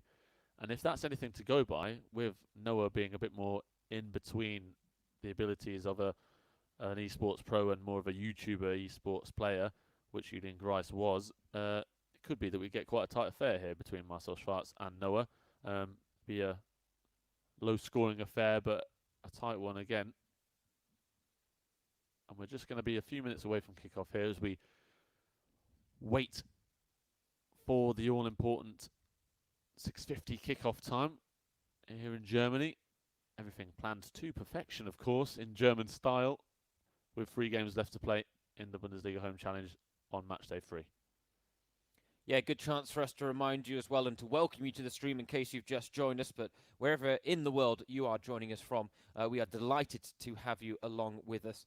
And depending on how you guys are enjoying the stream and watching the stream, you'll have a variety of ways to interact with it, whether it be in chat rooms or comment sections or even using the hashtag Bundesliga Home Challenge. We would love for you to get in touch. Who are you looking forward to seeing in these last 3 games? Is there a standout tie that you're eagerly anticipating the same way Alex and I are? Who has impressed you most so far? Are you as devastated that Dennis Eitekin didn't manage to make it back-to-back wins as we are?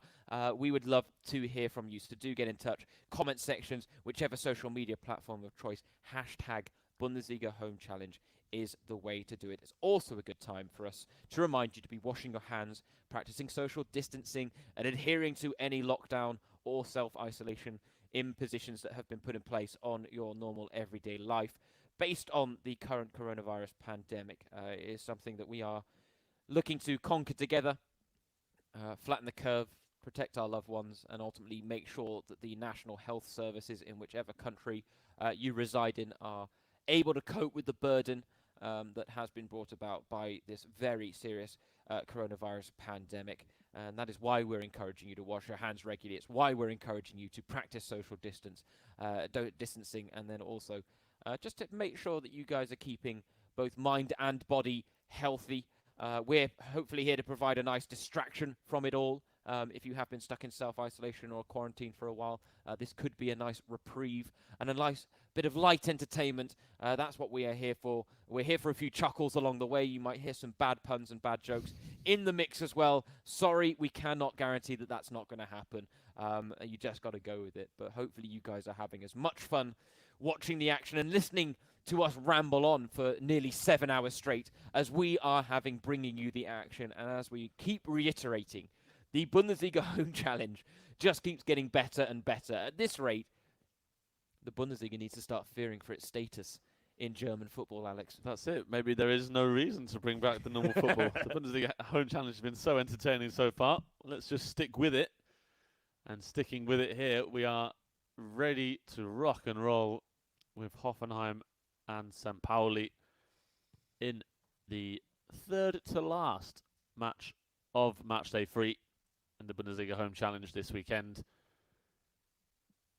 And let's find out exactly how Marcel Schwarz deals with the new prospect of Noah playing his first game in the Bundesliga Home Challenge for St. Pauli. Yeah, FCSP_Noah, who took part in a 2-on-2 friendly against Bernd Leno's esports team recently. He has gone 30-0 in Ultimate Team Weekend League once in FIFA 20, but there have been a couple of 29-1 finishes in there as well, which is very, very respectable. But this is our first look at FCSP Noah. Trying not to go too deep into big stories at the start of games, because early goals have been commonplace in match day 3 of the Bundesliga Home Challenge. We can see here Noah immediately looking to just settle into the game, get some possession under his belt. For these esports pros, that feeling out process in the opening exchanges is so important, and they very much adopt a risk-averse approach for the most part, as we see Larsen there shrugged off the ball. Jakob Brun-Larsen, a signing during the winter break for Hoffenheim from Borussia Dortmund. It's good to see that the squad changes have already been made in FIFA 20 for the Bundesliga Home Challenge as well.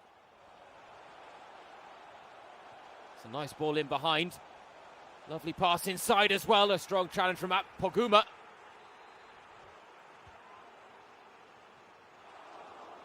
Good punch clear there by the Hoffenheim keeper. Buchmann now with a chance on the edge of the area, maybe to go for goal. He was looking to thread the needle instead.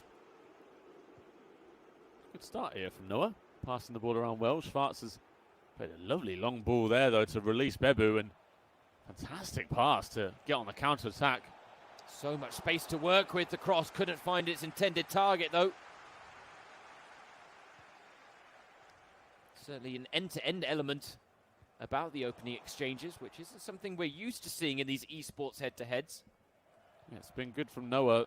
Had a bit more control than Schwarz in the opening minutes, but here comes the Hoffenheim man trying to bring the ball forward well. He's a far more direct player. We can see that immediately.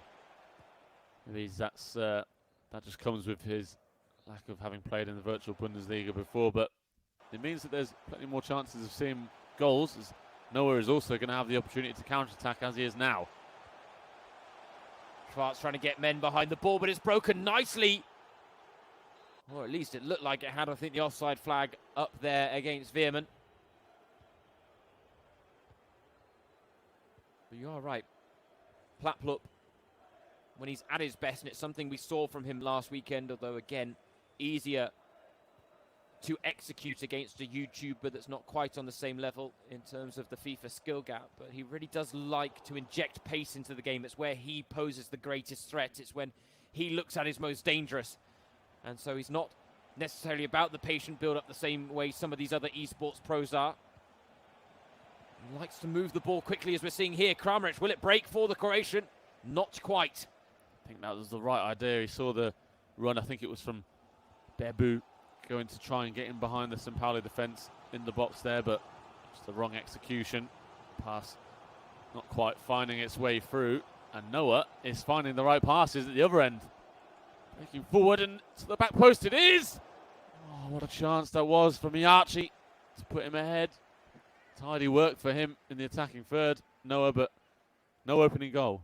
Yeah, a bit of a letdown in the finishing department there from Ryo Miyachi. But certainly very promising signs from Noah in the opening exchanges. And this is what I was talking about Noah being somewhere in the middle of Fabio and Julian Greis in terms of how we can now work out where Plapplup is on the spectrum of this Bundesliga Home Challenge, and not very happy with himself there, letting the ball go out of play unnecessarily. But this certainly is gearing up to be quite an evenly matched game, but not one where both sides are cancelling each other out. Instead, it's one where chances are going to be created by both players, which is an exciting prospect for us. For sure, and we did say in the build-up we were expecting a couple of evenly contested games, and that is what we're being treated to so far. No goals been scored yet, but as James said, plenty of attacking work from both sides. Noah has had most of the possession in this first half and dictated most of the play. Working towards a chance now, if he can be patient enough in his build-up, and that is what's so key for these guys, being patient, working the ball into these situations. And almost that opening goal. Really, really good stuff from Noah. Yeah, incredibly poised play there from the St. Pauli representative. He was patient, and the chance opened up for him, and he's looking to create another one here. Shot blocked, deflected behind for a corner. Pressure piling on here on Plapplup. He's got to find a way to get out. Almost concedes the goal from a corner there, but cleared off the line. What on earth was the keeper doing there?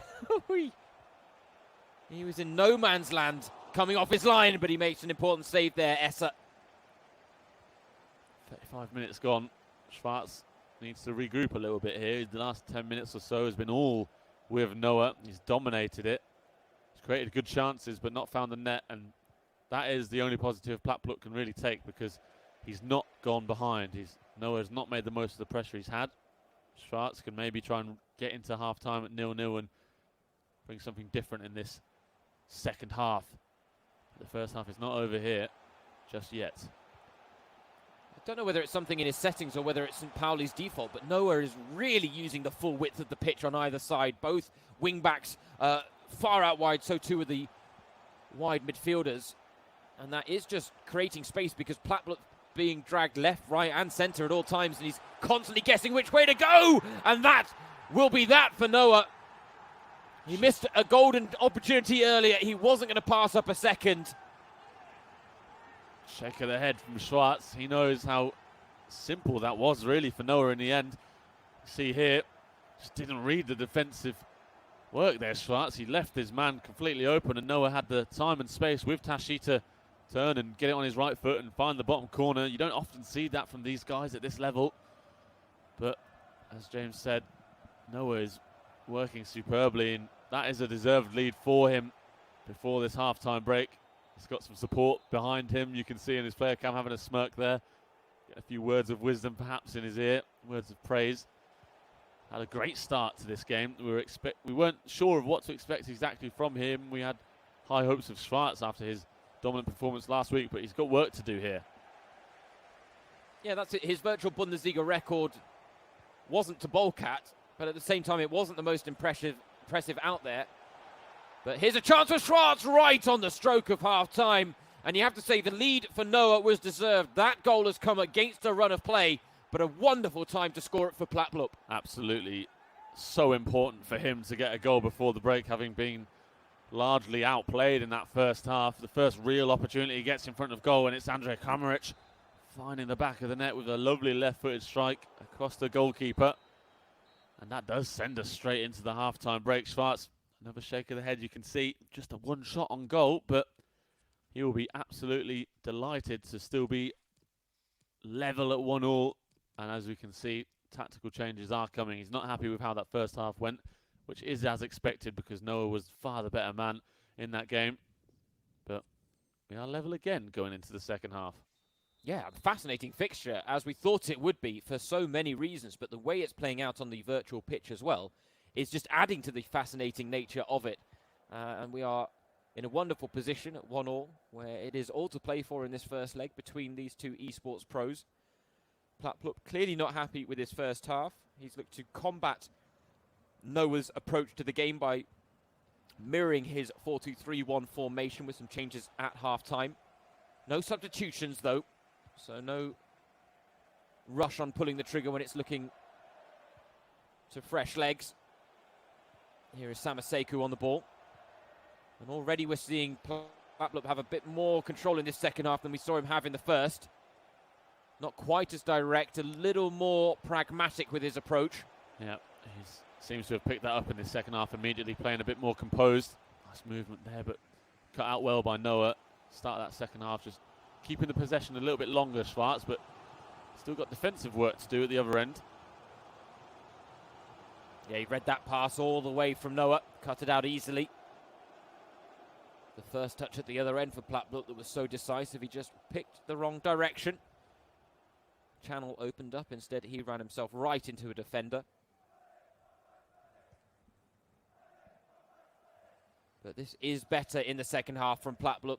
No doubt about it. He got that goal on the stroke of half-time. And he's working now with that momentum early in the second half as he stopped in his tracks there. Covering the run down the line with Akpoguma. Oh, he's done well there. Bit of a risky pass back to the keeper. Essa with some tidy control. Now Noah, edge of the box. He's moved it quickly. That's a lovely goal. It happens in a blink of an eye. But that's how quick things can change in the Bundesliga Home Challenge. These guys are so good going forward, and that is another telltale sign of how quickly things can change. As James said, 2 passes forward, one there and another one. 3 touches is all you need. And Noah is back in front with a lovely, well-taken goal from Veerman, just architected to perfection. He was 1 pass ahead of Plattblup there. He knew exactly what he wanted to do as soon as he played the first pass. He could see the run from his forward, and he played it perfectly to set up that second goal. Yeah, it all stemmed from that long ball out from the back from Plattblup that he failed to win the header from, Bebu losing out in midfield. And it was a case of Noah was moving the ball so quickly, it gave Plattblup no time to react. And in the end, a lovely clinical finish on the end of it as well. When you take it first time, it doesn't give you a chance to get touch tight and maybe try and affect the balance of the striker as he takes the shot, which has become a more predominant feature in FIFA in recent seasons. Yeah, the first time finish has really become as prominent as that near post overpoweredness as well. And we're making the most of it there. It's just really hard to defend, as you said, James. You just can't react quickly enough unless you have read the entire play and see that he's going to go for that extra pass into the box. And then the first time shot, you can't get yourself in position to defend it. And with Schwarz coming forward now, Noah has got his pause ready. He wants to make some tactical changes, having gone 2-1 ahead. You want to make sure that Plattblup doesn't come back level before he can do that. Oh, to Kramaric. Golden opportunity for Plattblup. Incredibly well worked team goal. And he, like Noah, makes no mistake between the sticks. Noah frustrated, you can see. Just as I was saying, he didn't want that to happen. It's exactly what does happen. Those tactical changes will be different now. And it's Kramaric again on hand for Plattblup to find the net. And as you said, these guys both so clinical in front of goal. We've seen a couple of really tidy one-touch finishes. And despite scoring twice in the game, that is going to be the end of the game for Kramaric. As we see, he's come off and fresh legs are on in attack for Plattblup. Yeah, it's funny. We talked about how these pros can read the game. Noah was reacting before the goal was even scored there. The minute he realised the pass has been played and Kramaric was that wide open, he knew. He just knew that that was going to be an equaliser for Plattblup. As soon as some of those passing moves happen, it's impossible to stop, and you just accept that it's going to result in a goal. Much like Noah's second goal, actually. Exactly. It happened so fast in Plattblup, there was nothing he could do about it, and it was one of those where you have to be resigned to the fact that you are going to concede in that moment. But this game is not disappointing on the excitement scale, and we are now all square once again in the first leg between St. Pauli and Hoffenheim. These two esports pros going head-to-head, blow for blow. Noah has taken the lead twice, and on 2 occasions Plattblup has clawed it back. The question now is, can either man find a winner on the joysticks? Well, challenge there by Plattblup, winning the ball with Belfodil. De Boer on the ball now, the man who will be in action in the second leg for Hoffenheim in this wonderful invitational crossover event on FIFA 20, the Bundesliga Home Challenge. Great work there from Noah. Counter-attack was looking good for Schwarz. Plenty of space there on the left wing, but the Pauli defence got back well. He's come back into the second half really well as Noah. Even after conceding that goal just a few moments ago, he's staying composed, and that is what is so important and so easy for the casual players to let go of their composure and their patience. Once they've conceded a goal, it can get very frustrating, of course, as well. But concentration is the key, and if you can stay composed like Noah is doing now, it can earn you a chance on goal, which he's working himself towards here. Yeah, stopped in his tracks there by Hübner. And I think both of them are so intent on carving out a clear-cut opportunity. They're hesitant in some of their movements, but Plattblup has got numbers on his side here. There's a bit of space to work with. He's found Grilic inside the area. And immediately, he went from having a lot of space to being closed down by 3 players and having none of it at all. As soon as he gets around that St. Pauli box, the space just goes away. Now some space. Looks like it was opening up for Noah at the other end, but both these guys defending well here, and the counter-attack is opening up. The end-to-end style of this game is coming in the final minutes. They're going for a winner and a chance here for De Boer to get it for Plapplup, and look at the delight on his face. For the first time in the game, it's Plapplup who leads. Big emotions from the Hoffenheim man, and a superb goal to go ahead. Fantastic work. The space opened up on the right wing there. Space was with De Boer, and he spotted it nicely to dink the ball into the box. And on that 6-yard box, De Boer clinical with the volley on his left foot. He'll be watching this in preparation for his game in just a few minutes. Delighted to have found the net for Schwarz. And as you can see, the Hoffenheim man is just going to try and play this game down now in the final minutes. Try and keep the ball and keep it away from Noah. And fair play to him again. At the start of this game, the way it was going for Noah, I was expecting him to dominate this, and Schwarz, it was going to be a struggle for him, but he's gone ahead and he's worked his way back into this game, and now he just needs to make sure he doesn't concede a late equaliser. He's done well to defend there and quell the danger. We are now into injury time. Oh, there is going to be maybe one last chance in this for Noah. He's got to make it count. Benatelli on the ball, men to aim for in the box, edge of the area. Now with Cords. He's got to get the shot off at some point, Veerman. And unfortunately, he went for one pass too many in the end. And it costs him as Plapplup comes away with a 3-2 win after a thrilling game of football between 2 esports pros. What a fantastic game that was, as you said. Both guys having their moments. Noah was dominant in that first half. He'll have been really annoyed to have conceded late in that first half, and I think that was the crucial goal, just giving Schwarz the leveler before the break, and in the end, that late winner from De Boer, making it 3-2. And now, the man who scored that winner in the game will be behind the controller in the second match of this tie between Hoffenheim and St. Pauli. But let me ask you a question. We were talking about that being a real measure of Plapplup's skill. Now, he hasn't been in the virtual Bundesliga this season after 3 games. How do you think he's feeling about where he would fit in the virtual Bundesliga potentially next season with Hoffenheim? Oh, I think he should feel really, really good, because although he did lose to Fabio, it was only 1-0, and as we mentioned in the build-up, it was a really confident performance from him. He looked good defensively and really well played, had structure, and didn't lose his concentration, having conceded that annoying goal, the own goal. And then obviously against Julian Grice, he was dominant and did well. But that game especially against Noah, he was backs against the wall for most of the first half, got his goal right at the end, and then again in the second half, right at the end of that game, getting the winner. I think it's obviously a staple of the way Schwarz plays, is that he never gives up.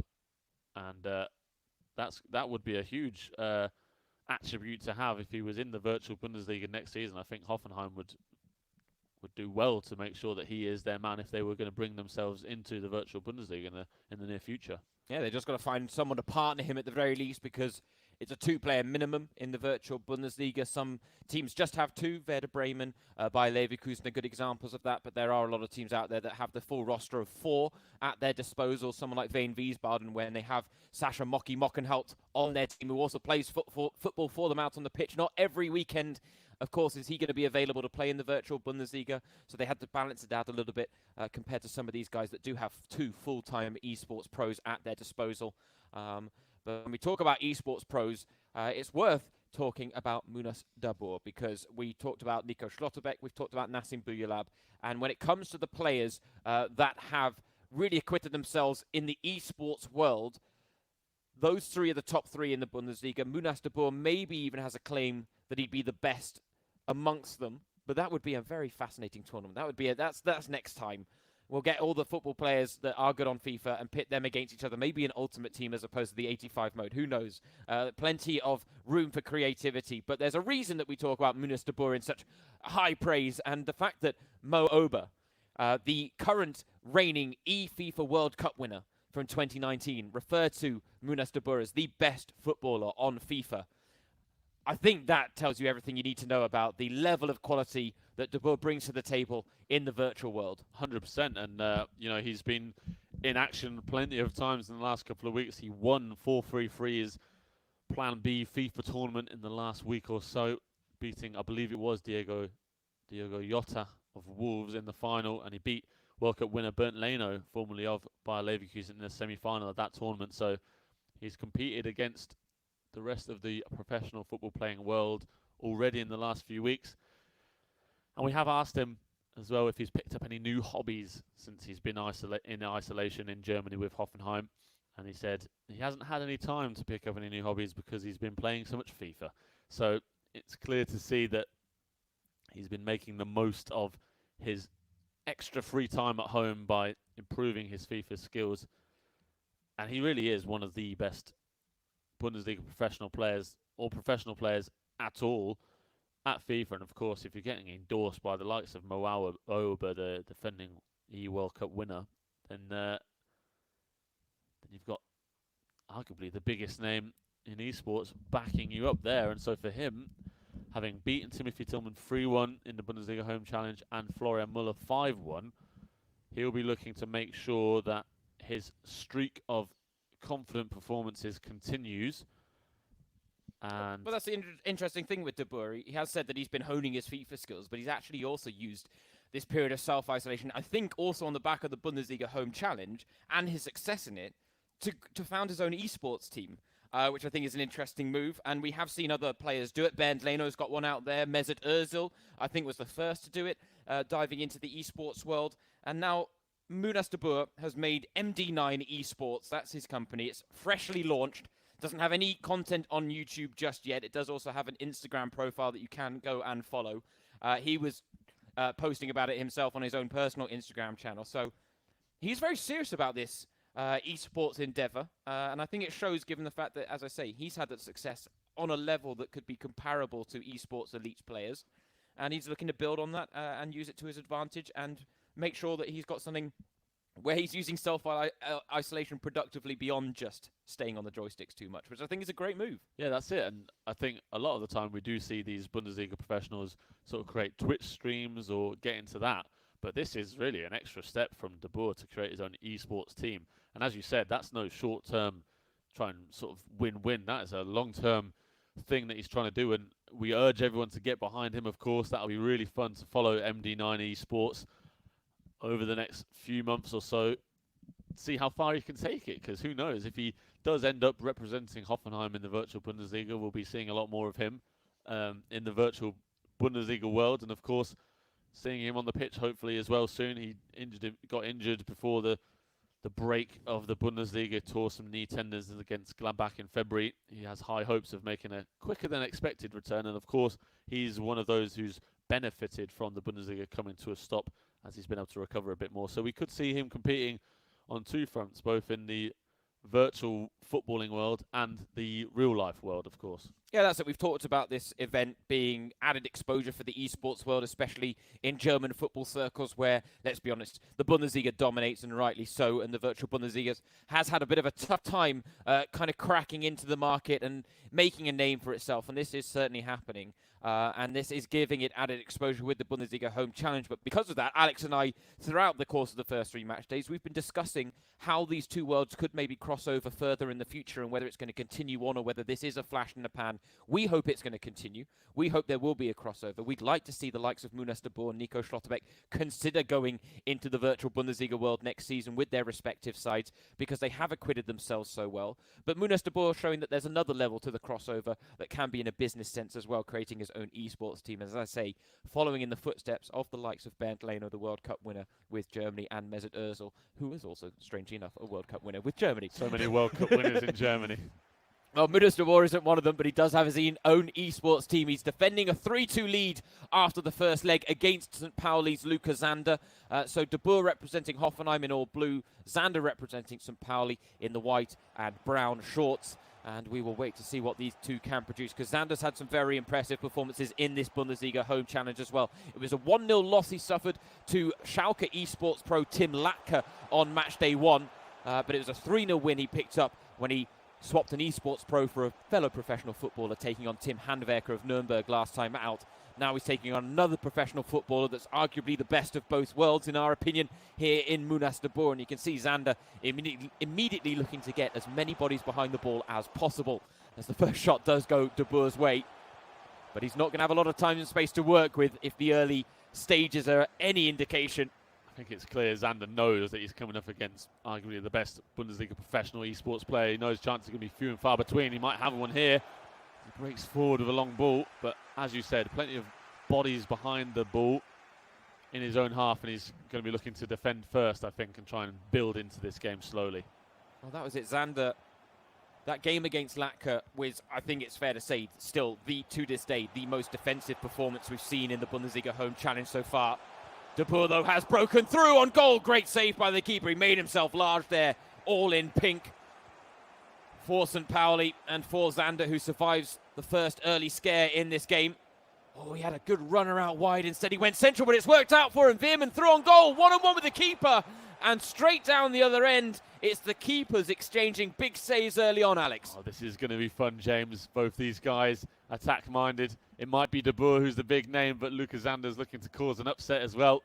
We've spoken about him in the build-up and how he is as well one of the best Bundesliga professionals that we've seen in the Bundesliga Home Challenge so far.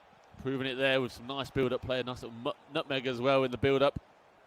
See if he can keep producing those attacking plays to cause De Boer some problems. Again, a good run being made down the wing. Couldn't quite get the pass off. I think this is going to be one of De Boer's biggest tests so far on FIFA. Oh, absolutely. So far, and he's gone behind. Well, to prove your point, Alex, this is quite comfortably the biggest test that Munas de Boer has faced in the Bundesliga Home Challenge so far, because this is the first time he's fallen behind in a game. That's true, and I think, you know, he might have won that 4-3-3 invitational tournament. This Bundesliga Home Challenge is a completely different prospect for Munas de Boer. He might have thought he was a favourite coming into this game, but he's got his back against the wall now and work to do. Bundesliga Home Challenge proving once again that it is the best of the FIFA tournaments out there at the moment. Putting the best against the best, and even the guys like Lucas Zander you might not know much about. He's putting himself against the biggest names of the cross-platform productions of these the football Bundesliga players going on to FIFA, showing he's got what it takes to compete against Munas de Boer. I've got a massive smile on my face right now because Plapplup against Noah didn't disappoint. De Boer against Zander so far not disappointing, and there was a reason we were excited for these last three ties of Sunday's action, starting with Hoffenheim against St. Pauli, because they have got so much to get our teeth stuck into, and De Boer is up against it here. Veerman through on goal. He's trying to recover his defenders. He's guessing left and right, and in the end, the shot straight at the keeper. Slightly disappointing there from Zander, and you can see there, bit of movement in his face cam, maybe suggesting that he realised that he should have done better with that chance, because what an opportunity to put St. Pauli in front on aggregate for the first time in this tie. De Boer did really well there just to read that there was an extra man in the middle, and that with that tight angle it was going to be difficult for Zander to score at the near post, so he brought the defender over into the middle to cover it, and it meant that Zander had to try and beat the keeper at the near post, which was always going to be difficult from that angle, and in the end it worked out well for De Boer. Now he's got a chance to get level, but good save from the St. Pauli keeper again, who's proving to be a really key man for Zander. Worked the corner to the edge of the box, but Nordveit gives it away. He's won it well here in a dangerous area, though. De Boer trying to twist and turn with himself on the edge of the area. Gets stopped in his track for a second. Fantastic stuff from these two guys. De Boer showing his class, but Zander as well, defensively so sound. Reading everything that De Boer is doing so far. The Israeli striker getting perhaps a little bit frustrated so far. Well, it's clear to see the way this game's going to pan out. It's going to be a lot of possession and a lot of pressure from De Boer, and it's going to be a lot of counter-attacking from Zander. So far, it's working out in Zander's favour because he's keeping things very tight at the back. But a couple of these 50-50s are going De Boer's way. Kramaric with the shot! And a fine finish at the near post from Andrej Kramaric. Just as we were questioning De Boer whether he could handle this heated affair, he proves it with a touch of class there. Lovely build-up play, patience again. That's the key word for these guys in and around the box when you're coming up against the best. Kramaric again, just as he was for Schwarz, proving the key man with a lovely first-time finish at the near post. Deadly from De Boer. He knows exactly how to put the ball in the net. Trying to do it again there with Kramaric.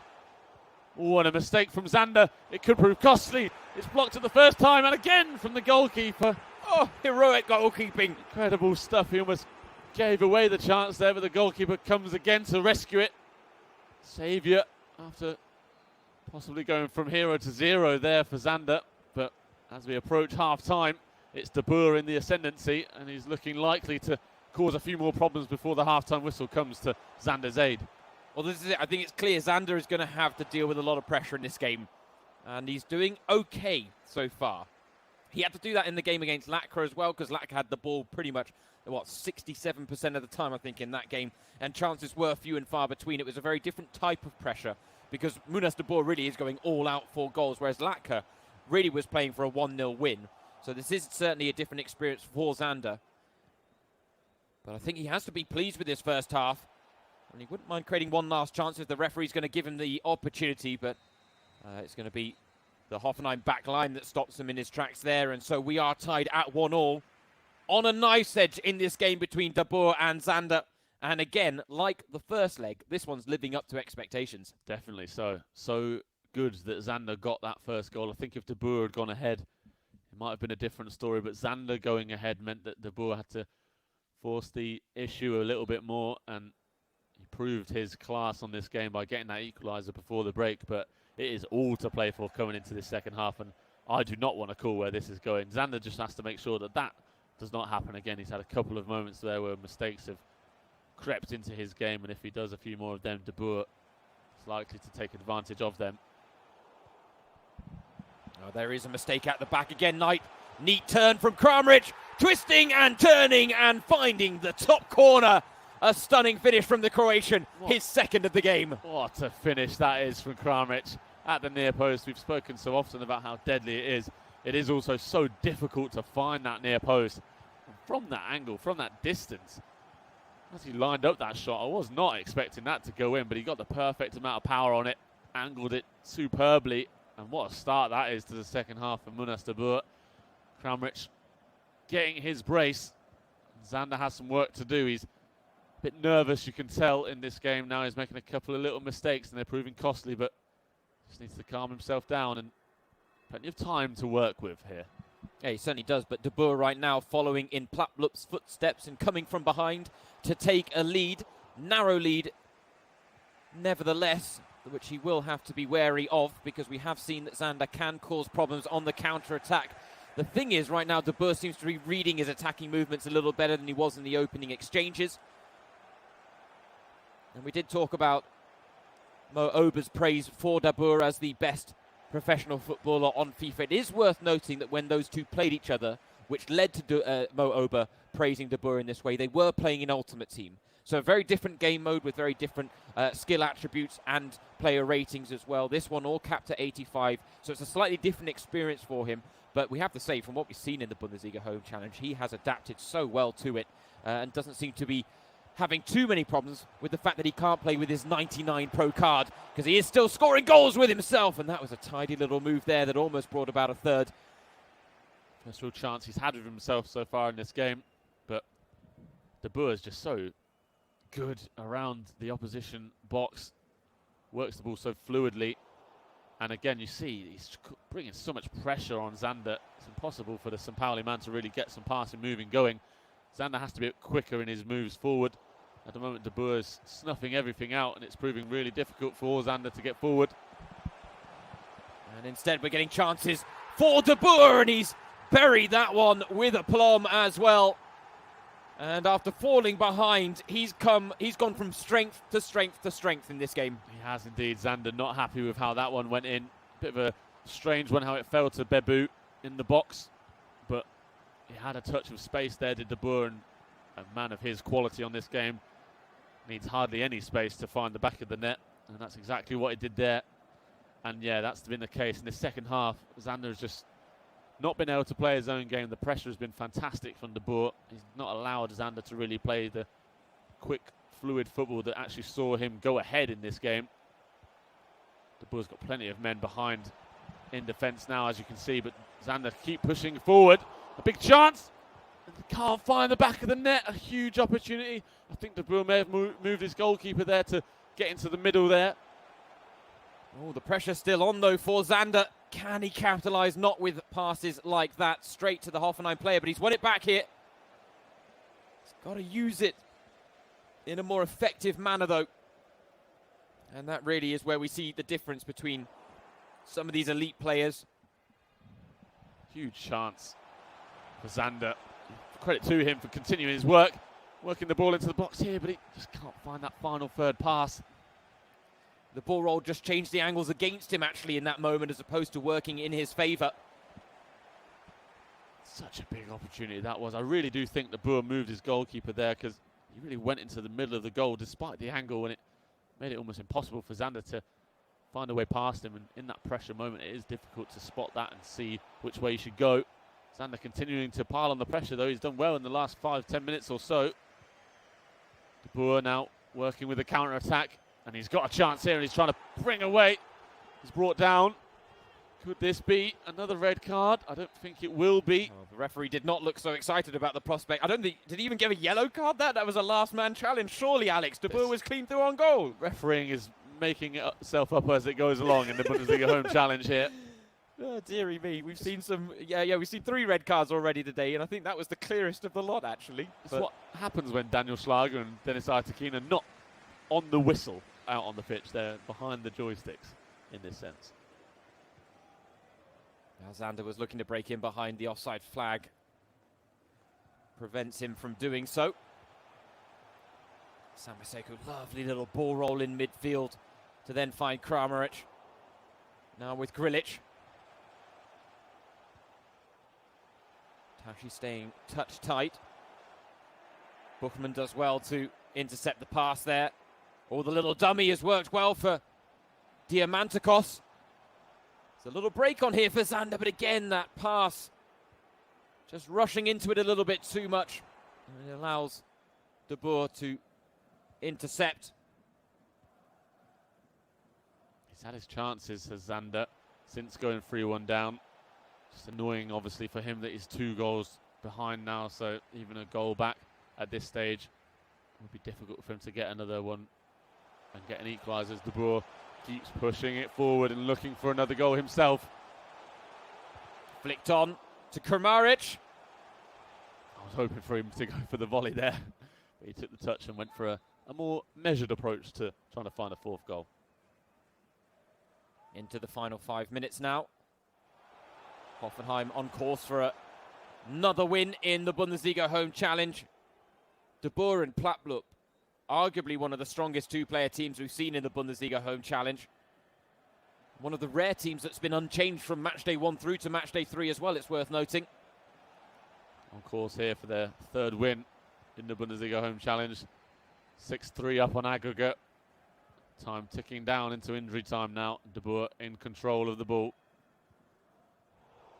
But this has lived up to our expectations, hasn't it, James? Oh, without a doubt. And there may be still a goal in it. Oh, De Boer, what's he done? He's taken his keeper on a walkabout. And that's given Zander a second in the game. It won't be enough to change the result. But what a way to end it. A 5-goal thriller there between De Boer and Zander that, as Alex said, lived up to our expectations in every sense of the word. It was competitive, it was entertaining, it had goals, and in the end, De Boer once again underlines his status, as in Mo Ober's words, the best professional footballer on FIFA. It does indeed. It was a big test for him coming up against Lucas Zander, who, as we'd said, had been impressive, but he lives up to the task even when going behind. Came back, and even with that comedy moment at the end there, De Boer, obviously, we've spoken about it across the 3 weekends, that moving the goalkeeper is a really elite sort of thing to do. It's a very difficult thing to do because it's an in-game decision where you have to press the buttons as someone's coming forward and then be able to change that controls of the goalkeeper to then know which angle you want to close down. Obviously, De Boer took control of the goalkeeper there and got a bit too excited with what controls he wanted to do. But as he did earlier, I'm pretty sure he did move the goalkeeper to make that angle more difficult for Zander, and it can prove to be a crucial thing when you're defending a one-on-one, as De Boer was in that situation. Yeah, that's it. I think your thought that De Boer was taking control of his goalkeeper is probably proven by the fact that he did in that final moment, actually. I think it definitely underlines the point that you were making earlier on in the game. And yeah, a bit of a comical moment. I think that's a good way to put it at the end there. I mean, I don't think I've ever tried taking control of my goalkeeper whilst playing FIFA. I wouldn't trust myself to do that. Neither have I. Because I think I'd end up doing that more often than the first instance where he made a good save, right? You just end up completely overreacting, overcommitting. And that is ultimately what cost De Boer a second goal, but not the positive result that he was on course for, coming from behind to take a 3-1 lead. And he did let a goal slip late on, but it made no difference in the end. So, yeah, De Boer once again proving that his qualities on the joysticks are something to behold. The man with his own esports team helping foster the reputation of his new company. And, of course, we should also maybe offer congratulations. We sang happy birthday to Sydney Frieda earlier, but it's worth sending our congratulations to the De Boers, who are expecting their first child. He put an Instagram post up on that was a baby announcement, him and his girlfriend, wife, I'm not 100% sure. I won't delve into that one. Partner, there we go. We stay safe. But he said it's getting closer to holding my baby. #family first. So congratulations to those two on the news of their first child. James Surrigan and Alex Chaffer, we are your hosts today, day 2 of Matchday 3 in the Bundesliga Home Challenge, and we are having a lot of fun, as we have throughout the whole process. You can, of course, get in touch with us on the social media channels, but if you want to find out how the results have gone on Matchday 1, Matchday 2, and on Matchday 3, you can go to the Virtual Bundesliga website, and if you want to get in touch on social, twitter.com/VBL_official. So at VBL_official is how you can reach us. But get in touch in your comment sections, your chat rooms, however you are watching us, whatever platform you are on. We are delighted to have you alongside us, and we are delighted that you guys seem to be enjoying, at the very least, the action to the same extent that Alex and I are. It's great to see the fact that in various streams we've got people from all around the world, Africa, Asia, America, the whole lot, Europe as well. And so this is proving to be quite a successful little endeavour that the DFL has gone on. Christian Seifert, the DFL president himself, called it a very creative solution to the lack of football right now, and we are happy to be a part of it. And we just want to say a big thank you to everyone out there who has had a hand in putting this on, because it cannot have been an easy undertaking, organising all these players in all these different locations with various consoles and various internet setups and whatnot. But we've been relatively problem-free, which has been a very nice part of it. The smoother, the better for us. But let's talk about the next game coming up, because we talked about the final 3 ties. Alex and I were both really excited about them. Hoffenheim did not disappoint in the last game, and now we've got Union Berlin going up against Nuremberg. But the reason we're excited about this is this first game, Julius Kader against Felix Schimmel. Schimmel has had some impressive results in the Bundesliga Home Challenge so far, it has to be said. Only losing 3-1 to Megabit. He drew 0-0 with FCSP Tom, but now having taken on 2 esports pros, he's taking on a professional footballer. The problem, Alex, is that Julius Kader beat an esports pro last time out. He did indeed. He's no normal Bundesliga footballer. He's pretty good. A bit like Munas de Boer. He took out a nice 4-0 win over Federico Palacios in the first outing, a fellow Bundesliga professional. But then in his big test last weekend, he came up against Bassinho of Bochum, and he got himself a nice 3-2 win. Such an entertaining game that was last weekend, so we can expect some of the same from the 20-year-old who was signed for Union from Hertha, from their city rivals in 2019. And he really has been one of the most impressive Bundesliga professionals we've seen so far. And obviously, coming into this tournament, we knew some of the names coming into the first weekend, and we did plenty of research on them. The likes of Munas de Boer, it was clear that they were talented at the game. Nassim Bouliab as well. But I think Julius Kader was one of those that we were not surprised. Well, we were surprised by, because we didn't know as much about him coming into this weekend. And And it was hard to jump to conclusions after that first game, a 4-0 win against Palacios, where we were still getting to know a lot of these players and their skill levels. That statement win last weekend is why we are now taking him very seriously. The fact that he beat Bassinho, who is not just a esports pro, he's one of the best in the virtual Bundesliga for Bochum. And Julius Kader got a really impressive 3-2 win against him. So for him, for Kader, this is a real big chance to make another statement if he can beat Felix Schimmel, who, as James said, has been impressive even without a win so far in the Bundesliga Home Challenge. He'll be wanting for Nuremberg to get himself a victory as well. We've got a few minutes now before this game gets underway. The penultimate tie between Union Berlin and FC Nuremberg, the penultimate tie of our weekend. And a quick update. We're only 7 goals short now of equaling the record, because we had 10 in that last tie between Hoffenheim and St. Pauli, and we were only 17 short before it. So 7 away, 8 from breaking the record.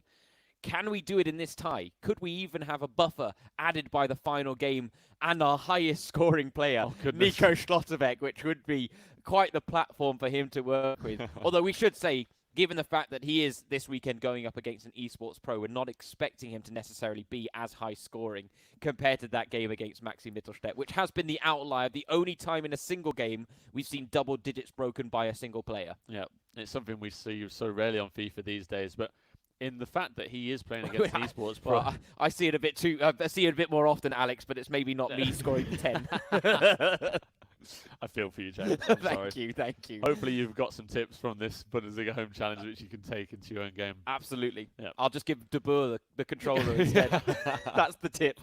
But for, as you said, Schlotterbeck changing his opponent, not going up against a Bundesliga professional, it does give the chance for Mark Flecken to prove that he has got what it takes as well, because Mark Flecken, as much as he hasn't had the impressive scorelines that Schlotterbeck had in his games, he has been impressive as well. He obviously came unstuck against Elias last weekend in a 6-1 defeat against the esports pro of Hertha Berlin. But in his first game against Nico Juice Dernick, he got himself a 3-3 draw. And Juice, of course, is another big name in the esports world in Germany. So it was an impressive performance for him.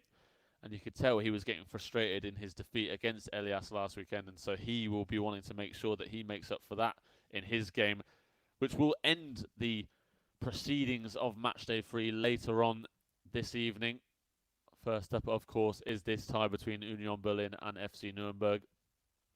Plenty of big performances to come, and as James said, 7 goals away from our record amount of goals across a weekend in the Bundesliga Home Challenge. I really do, with that, have high hopes that we have not cursed it and suddenly the goals dry up. I doubt it very highly, to be honest. If that happens, something's gone seriously wrong with the Bundesliga Home Challenge. Yeah. At that point, because the goals have, as we've said, flown so freely.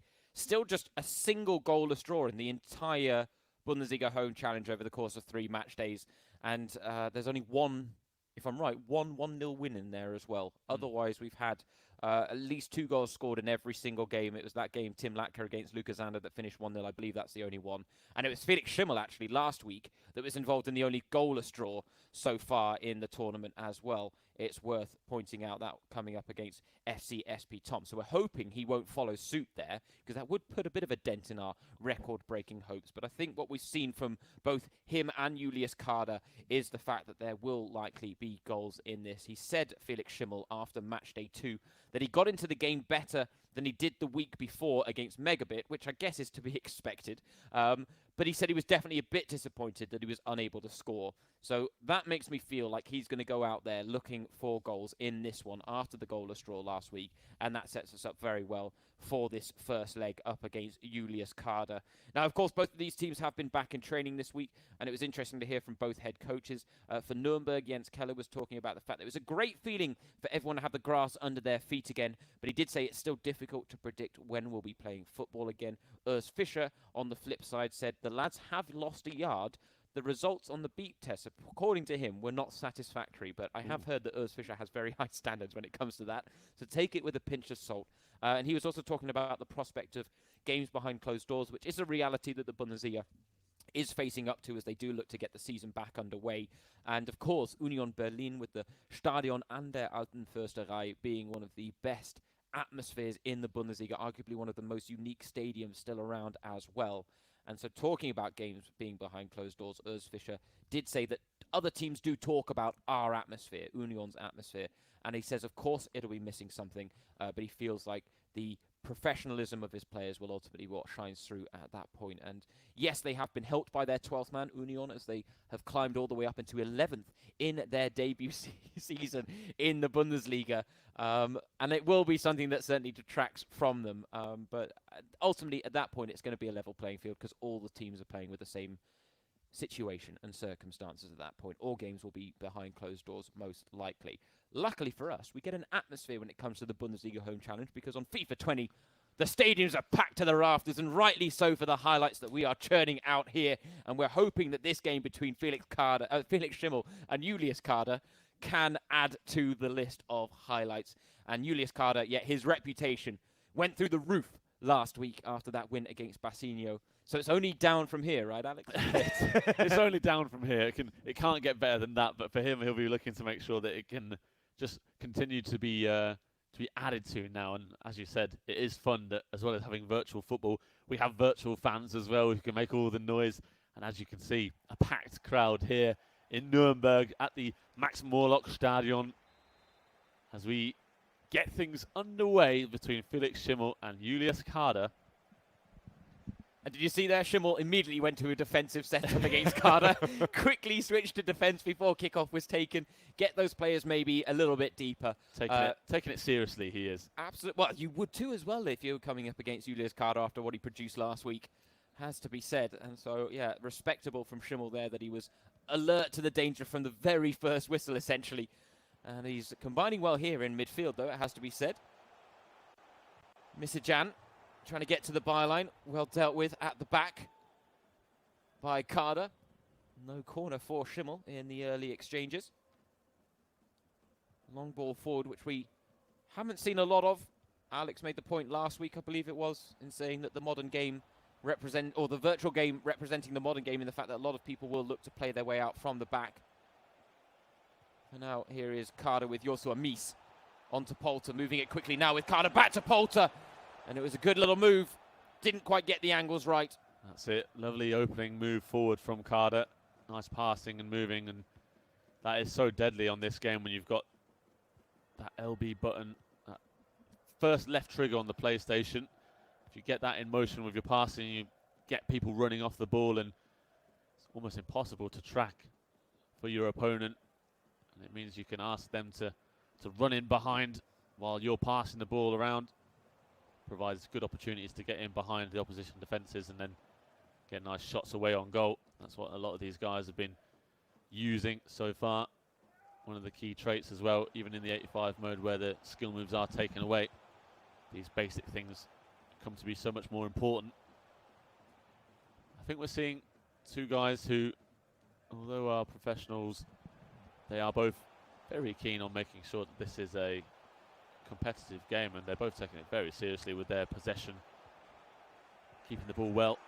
No, without looking to exaggerate, if you were just tuning in and you didn't know that these were two professional footballers, you wouldn't be wrong in maybe assuming that these were esports guys. The way this game is playing out, the rhythm and the patterns we're seeing, their approach to the game, it's very deliberate. Schimmel getting in behind with Misijan. And again, he doesn't get a corner for his troubles. Poor guy's been absolutely gypped on 2 occasions now in the opening 15 minutes. Very disappointed to have not had a corner there. Looked like it had come off the Union defender. Maybe he's going to have to change his tactics to not try and work it to the byline because he's not going to get help from the linesman today. Yeah, that is a dangerous position to be in, down by the byline. If you're an attacking team, it's generally when you see the most panic in back lines in FIFA. It gets to the byline and all of a sudden everyone's scrambling, trying to cover every angle and every pass possible. And then those sweaty goals still, as they have been for years on FIFA, still a predominant part of it. I don't think that'll ever change. It doesn't matter whether they change all the game mechanics and do a complete revamp. That will still be part of FIFA and the experience. One of those things that's passed down in FIFA playing generations. Yeah, from generation to generation. I love it. But this is a very evenly matched opening. Very little daylight between each other. For the most part, cancelling each other out. Schimmel having a bit more of the possession so far as we approach the half-hour mark. Here with Missy Jan, who's had a bit of joy with on that left flank.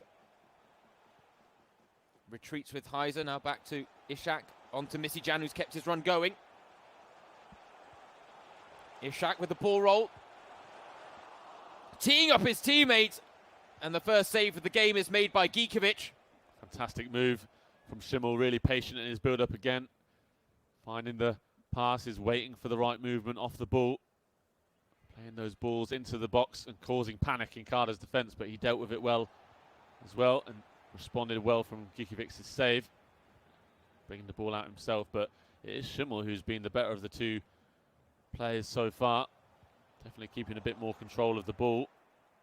But I do like that they're not just passing the ball around the back, either of these guys. They are trying to push it forward and get the ball moving in an attacking way.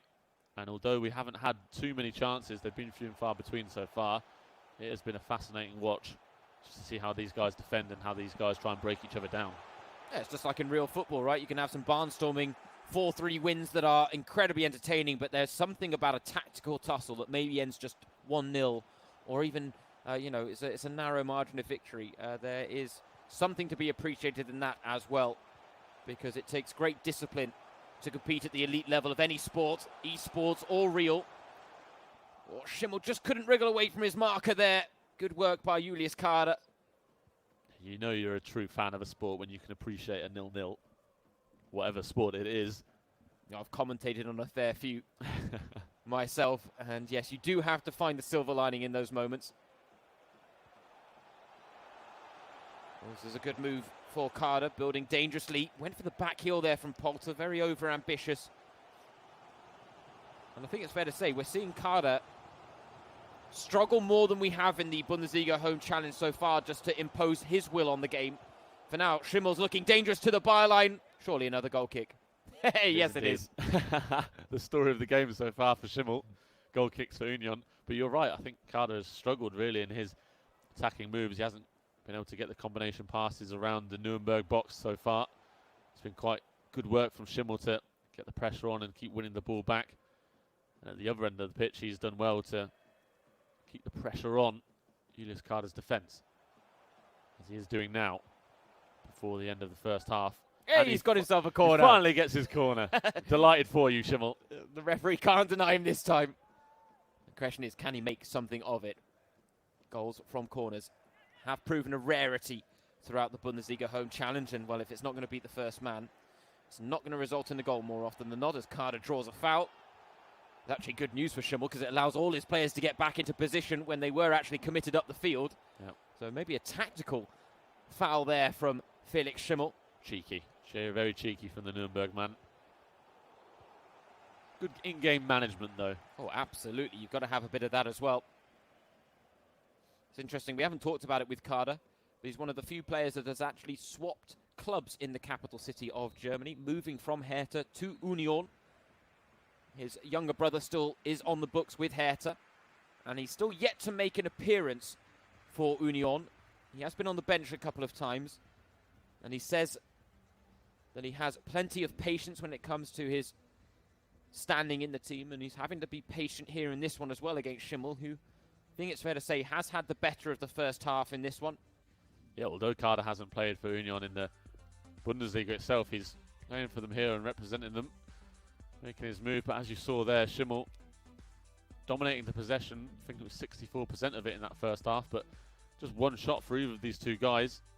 So no goal mouth action to really speak of, but it's been a fascinating watch because both of these guys are really good at playing this game, and it is Schimmel that has been able to dictate the tempo and get the game going in the way he wants it to, which is maybe not as we would have expected, considering the results he's had in the Bundesliga Home Challenge so far. Julius Kader unbeaten so far with 2 wins from 2. And Felix Schimmel yet to get a win, but it could come down to this game, just 1 or 2 goals. So whoever gets those, whoever gets the first one especially, may be able to shut up shop and play a pivotal role. And interesting to see Julius Kader taking off his own man there at the break, Marcus Ingvartsen coming on. Haven't seen that too often. Not happy with his own performance. But I like the fact that there's no bias in Carter's decision-making as he's looking to create the first chance of the second half with Poulter. His first chance of the game. The shot in the end straight at the keeper, slightly disappointing. Yeah, they wanted to do better with that rare opportunity in front of goal for him. His first shot of the game, just a scrappy one for Poulter, and not able to really move it either side of the goalkeeper in the end. Simple one for the man in the Nuremberg sticks. Carter trying to get himself on the front foot early in this second half because he had very little go his way in the first. He didn't join the illustrious group of players that have had no shots in the first half. Ooh. Only 2 players have had that honour so far, and that was Tim Latka on match day 1.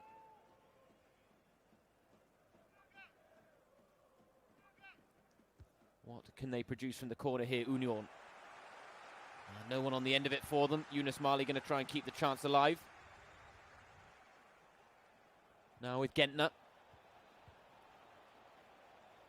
Ball into feet for Poulter. Trying to turn, and well, I have to say, Schimmel read it really well there. But the decision right on the edge of the area is going to get... Oh, it's a penalty! I thought that was edge of the area. Are you kidding me, Alex? That's a penalty? I can't believe it. It must have been inside it. Incredible. Poulter's going to step up, and it's saved! Perhaps some karma there. Justice is done. Justice is done. That was never a penalty. Not the clearest of penalties by any stretch of the imagination, and almost an overhead kick there from Union. It's all kicking off here. Oh, bodies hit the floor all of a sudden in the penalty area. I don't know what was going on there. There seemed to be about 4 or 5 players that just dropped to the ground. And now all of a sudden, Schimmel straight down the other end. He's just saved the penalty. He's brimming with confidence. Can he go down the other end and make the breakthrough? Ishak is through on goalie. Just hesitates to get the shot off, and that allows Friedrich to recover the position. This game has certainly come alive. What a couple of 5 minutes we've had. Carter has dominated this second half so far and got that penalty. Great work from Schimmel to guess the right way and make a good save, and then he almost scored there on the counter-attack. This game has really opened up. I'm so excited to see where this final half an hour takes us. Both these guys going for goal with everything they have.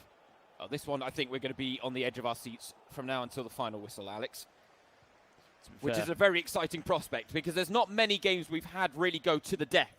And you've wondered, oh, is it going to go this way or that way? As Felix Schimmel is stopped in his tracks by the offside flag on the far side there.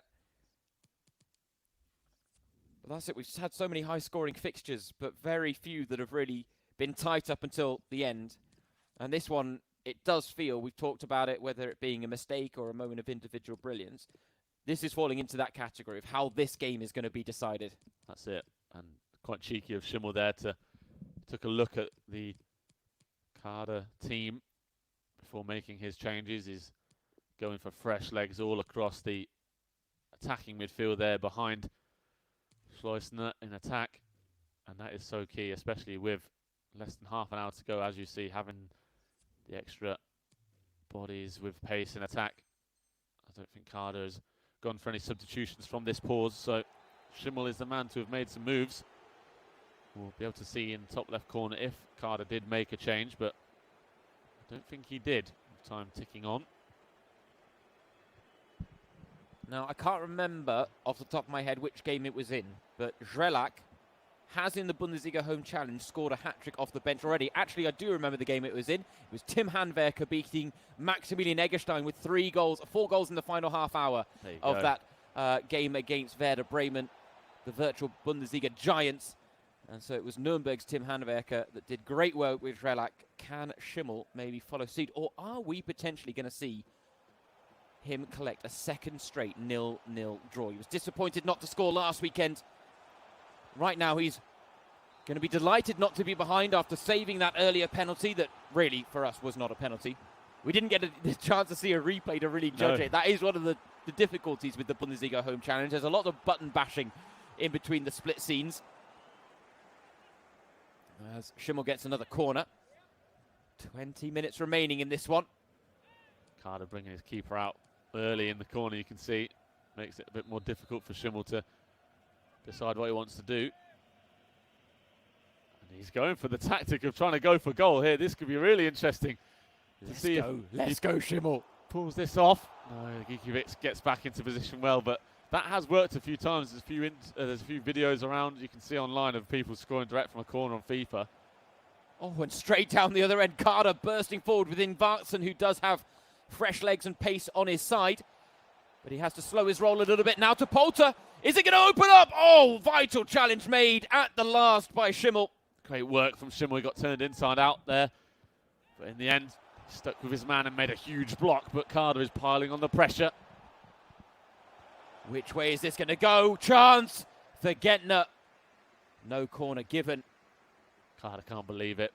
He knows chances have been few and far between in this game, and it's going to be the same story in the final 15 minutes unless these guys go hell for leather with their attacking play. It might be that Schimmel thinks, as you said, James, was disappointed to score. He doesn't want to get a second straight 0-0 draw. He might well open it up and go for goal, as he is trying to do now. Yeah, Basong in behind, and again another corner. I have to say, this has been a defining feature of this game, but both defensive back lines have been really on top of things for Schimmel and Carter. As I say, that's another important interception by Kevin Schlotterbeck. At the back, Kevin Schlotterbeck, who will be representing Union in the second leg, coming right up after this one between Schimmel and Carter. And if it does stay this way, you have to say it's finally poised for that second leg as well. Completely open game with Kevin Schlotterbeck set to take on Tim Handwerker. I feel like there's a goal coming here. I feel like someone's going to win this game. I don't want to curse it or anything, but something about it. I don't think that we're going to see a 0-0 here. Hopefully there is a goal, even just to defend my reputation. That's it. Put my neck on the line now. Oh, that is it. I mean, time goes so quickly in these 5-minute halves as well. Yeah. And when you are as patient and as poised as Schimmel has been in terms of slow and methodic build-up play, the time goes even faster. That's it. And just chances have still been few and far between. We've definitely had more of them in the second half. And there has been a feeling there is a goal in this. But right now, Schimmel wants the last chance to go his way. He's not rushing into anything, but it's opening up here for Lohkemper. There's the winner! Surely the winner for Felix Schimmel at the death. And it had been coming. I called it, James. Incredible.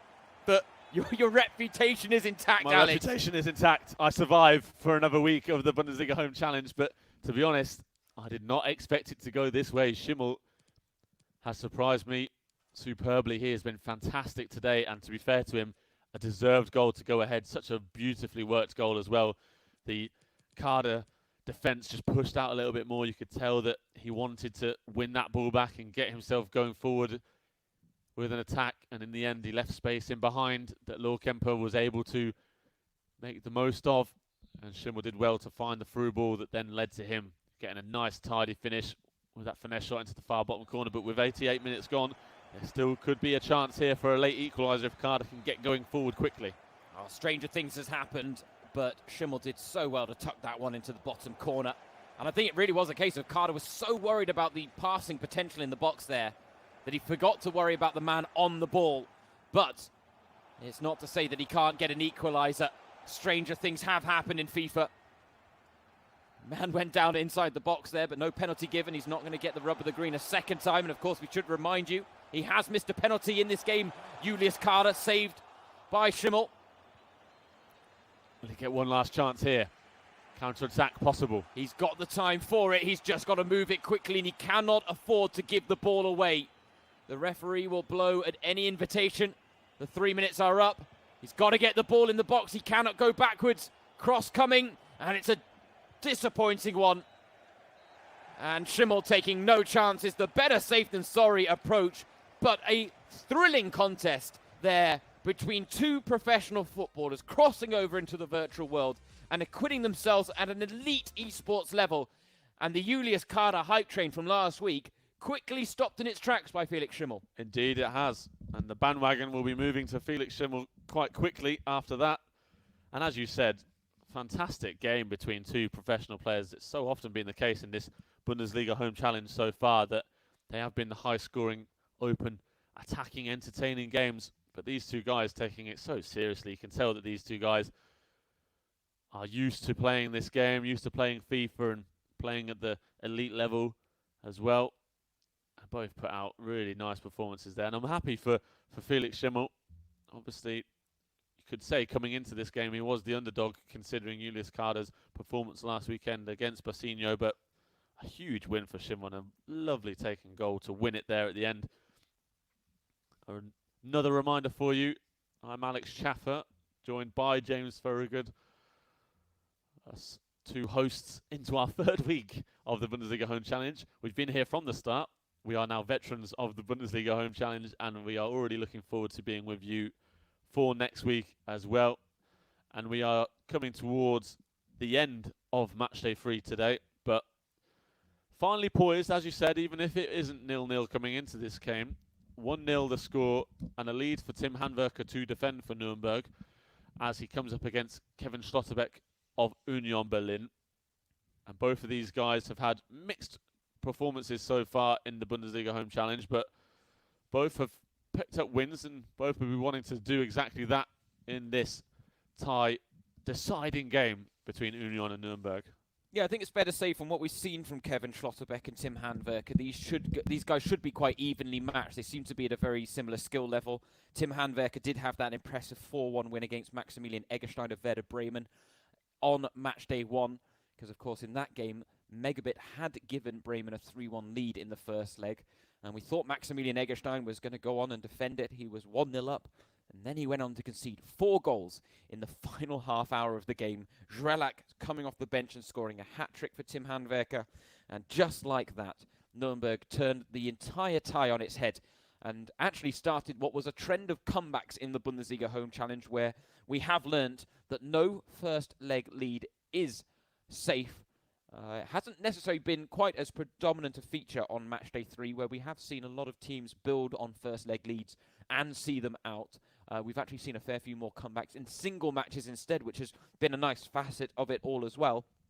But now, with just 1 goal in it coming into the second leg, we will wait to see what Kevin Schlotterbeck and Tim Handwerker can produce. I wonder whether Kevin Schlotterbeck and Nico have been in touch as well. I bet they must have been, the 2 Schlotterbeck brothers, because Nico has taken the Bundesliga Home Challenge by storm. Kevin Schlotterbeck, still with an unbeaten record, is a 1-1 draw with Jan Regensburg's Tom Bach on match day 1. It was a 2-1 win last weekend against Vitali Janelt of Bochum. So low-scoring affairs involving Kevin Schlotterbeck, and hard-fought ones as well. But he does have this unbeaten record that he is looking to defend. The man signed on loan from Freiburg at the start of the season. 3 years older than younger brother Nico as well. But he's acquitting himself very well in the capital, it has to be said, with this impressive Union Berlin side. But given the fact that he's acquitting himself so well, Freiburg, understandably, wants him back, Alex. Of course they do. He's had an impressive season so far. As you said, he wasn't immediately in the lineup for Union Berlin at the start of the season, but he's earned himself 15 games in the Bundesliga since impressing after joining on loan from Freiburg. And of course for them, it's an opportunity for them to have built up Kevin Schlotterbeck in the Bundesliga and then bring him back to Freiburg to possibly play with his brother in the future as well. Nico Schlotterbeck himself having played 11 times in the Bundesliga this season. He started the season well for Freiburg in their dream start to the campaign.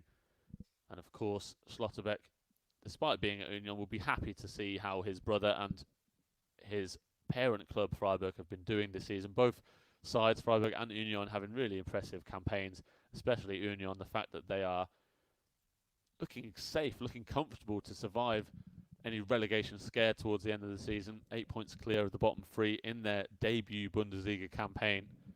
The cult club from the capital, one of the most unique clubs, as James said earlier in the build-up, one of the most unique clubs in the Bundesliga, and one of the most unique stadiums, with 3 of the 4 sides of the Stadion and the Alta Forsterei being standing. So an old school stadium where you can go and enjoy old school football, and now obviously, of course, enjoy good Bundesliga football as well.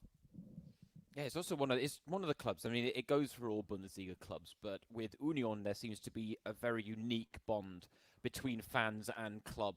And I think it's fair to say that they have really brought that to the stage in Germany's top flight this season. It's been one of the romantic things about the club, along with their performances, that have led them to sitting comfortably, as you say, in mid-table. There was the wonderful moment early on in the season when they broke the attendance record in their own stadium, the Stadion an der Alten Försterei.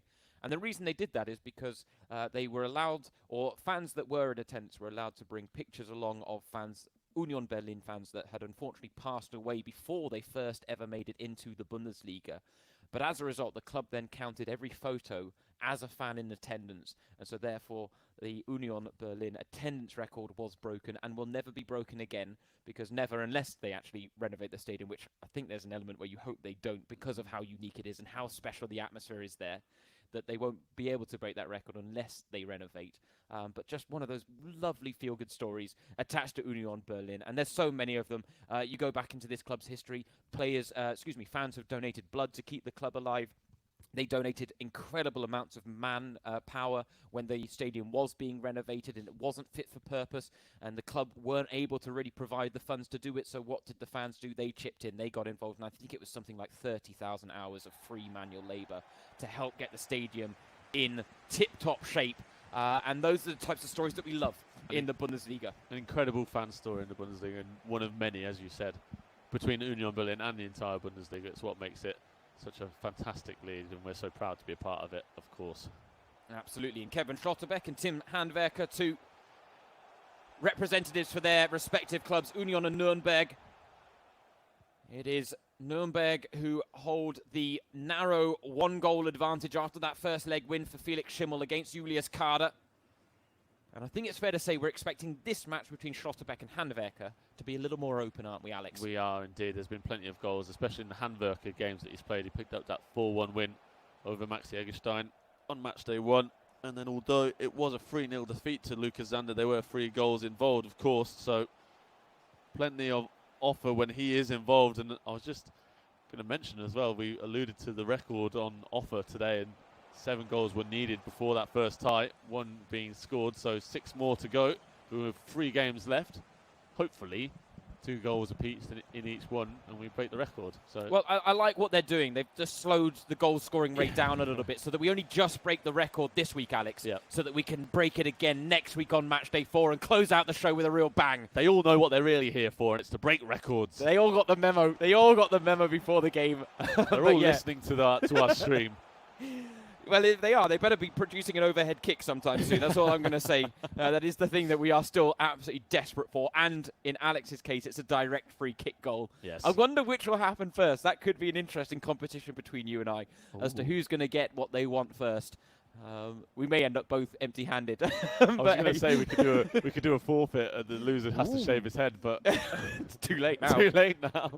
Alex borrowed my clippers last night, ended up shaving his head, so he had a bit of a different look when I arrived. Today, it has to be said, but he's pulling it off well. Thank you. I don't have enough hair to worry about that anymore at my age. But here we go. Handwerker trying to carve out the first real chance of the game. It has been evenly matched so far. Chances few and far between. Little to separate the two sides, I think it's fair to say. And that is what we expected. We expected Schlotterbeck against Handwerker to be more evenly matched and for there to be less in it, but at the same time for it to be a more open game. Yeah, both sides just working into it so far, trying to figure each other out. And yeah, it's been a quiet opening so far, but we all know it with FIFA, it can quickly turn. Well, Handwerker proved that in his final half an hour against Maximilian Eggestein. And he's working the ball nicely here. Ishak, closed down by Schlotterbeck, who's defending with himself. Oh, he found the space, though. A vital interception made on the edge of the 6-yard box. In the end, though. Yeah, really, really important defending there from Schlotterbeck, using his own footballing instincts to be in the right position there at the right time to cut that one out. Nice patient work from Handwerker going into the box like that. But Union doing well to cover it, clear the ball out. But it is Handwerker, as you can see, in the white, who's passing the ball around well here and working it around the Union box well. Yeah, he's getting Schlotterbeck worried. He had Trimmel moving all over the place there, Schlotterbeck, but he did recover in time to win the ball inside his own area. He's giving it straight back, though, to Handwerker.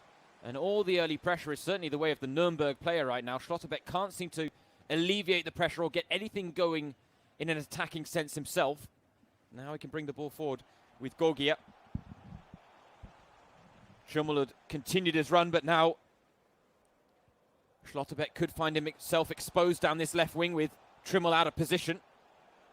His centre-backs have been dragged out of place as well. As a result, space in the middle. And he just about gets away with it. Yeah, definitely. Good effort. One of those low-driven crosses we've come used to seeing here in the Bundesliga Home Challenge. But in that case, Hanwerker's man at the end of it, who was planned to be Mizerjan, just not quite ahead of his defensive marker there at the back post. And in the end, Schlotterbeck did well to cover it and anticipate the ball coming across to be in the right spot at the right time. Closing on half-time already. No goals so far in this game, but chances coming for Hanwerker so far. It's been a slow start for Schlotterbeck, who's had much more defensive work to do than bringing the ball forward himself.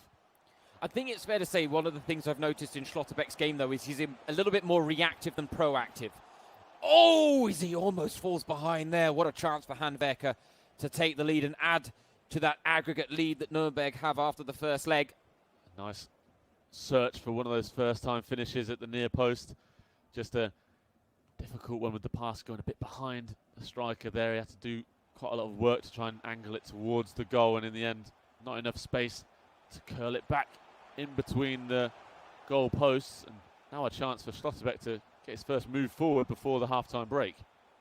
Yeah, we haven't seen much from him in an attacking sense, and it has to be said that's because Tim Hanwerker is defending well.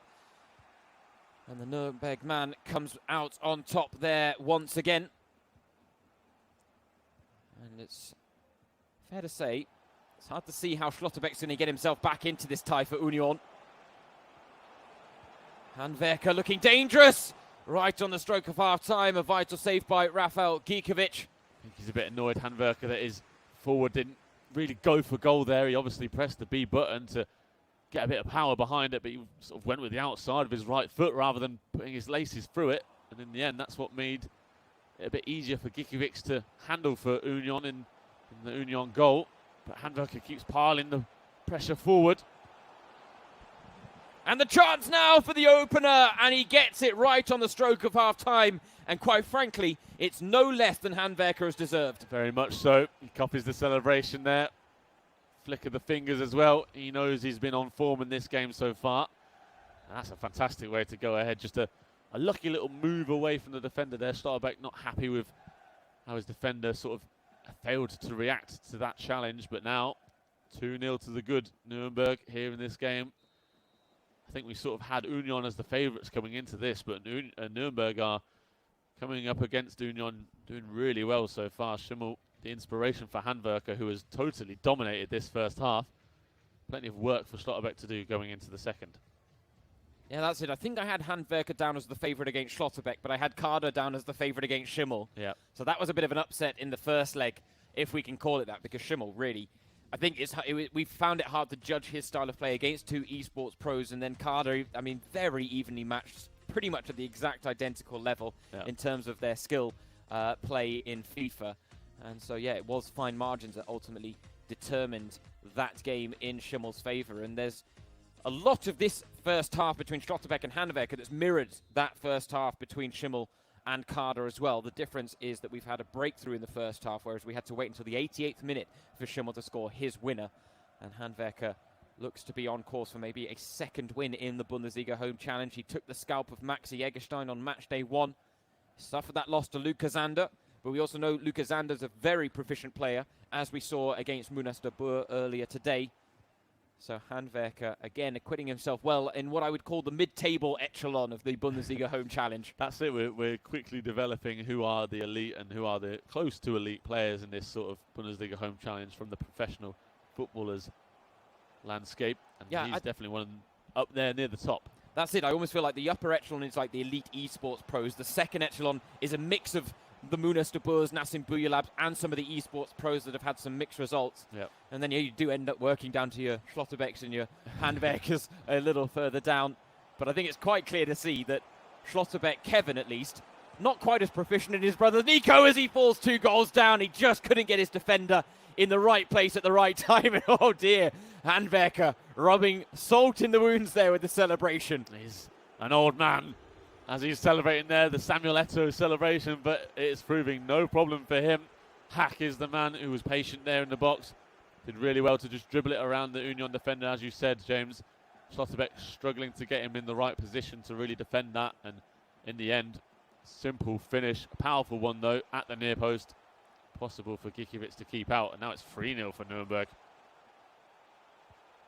I was going to say, Kevin, I wonder how often he played FIFA against Nico, because it doesn't seem to have rubbed off on him too much. He does say of him and his brother that they are both a little bit crazy, which is fair to say, based on what we've seen from them in this Bundesliga home challenge as well.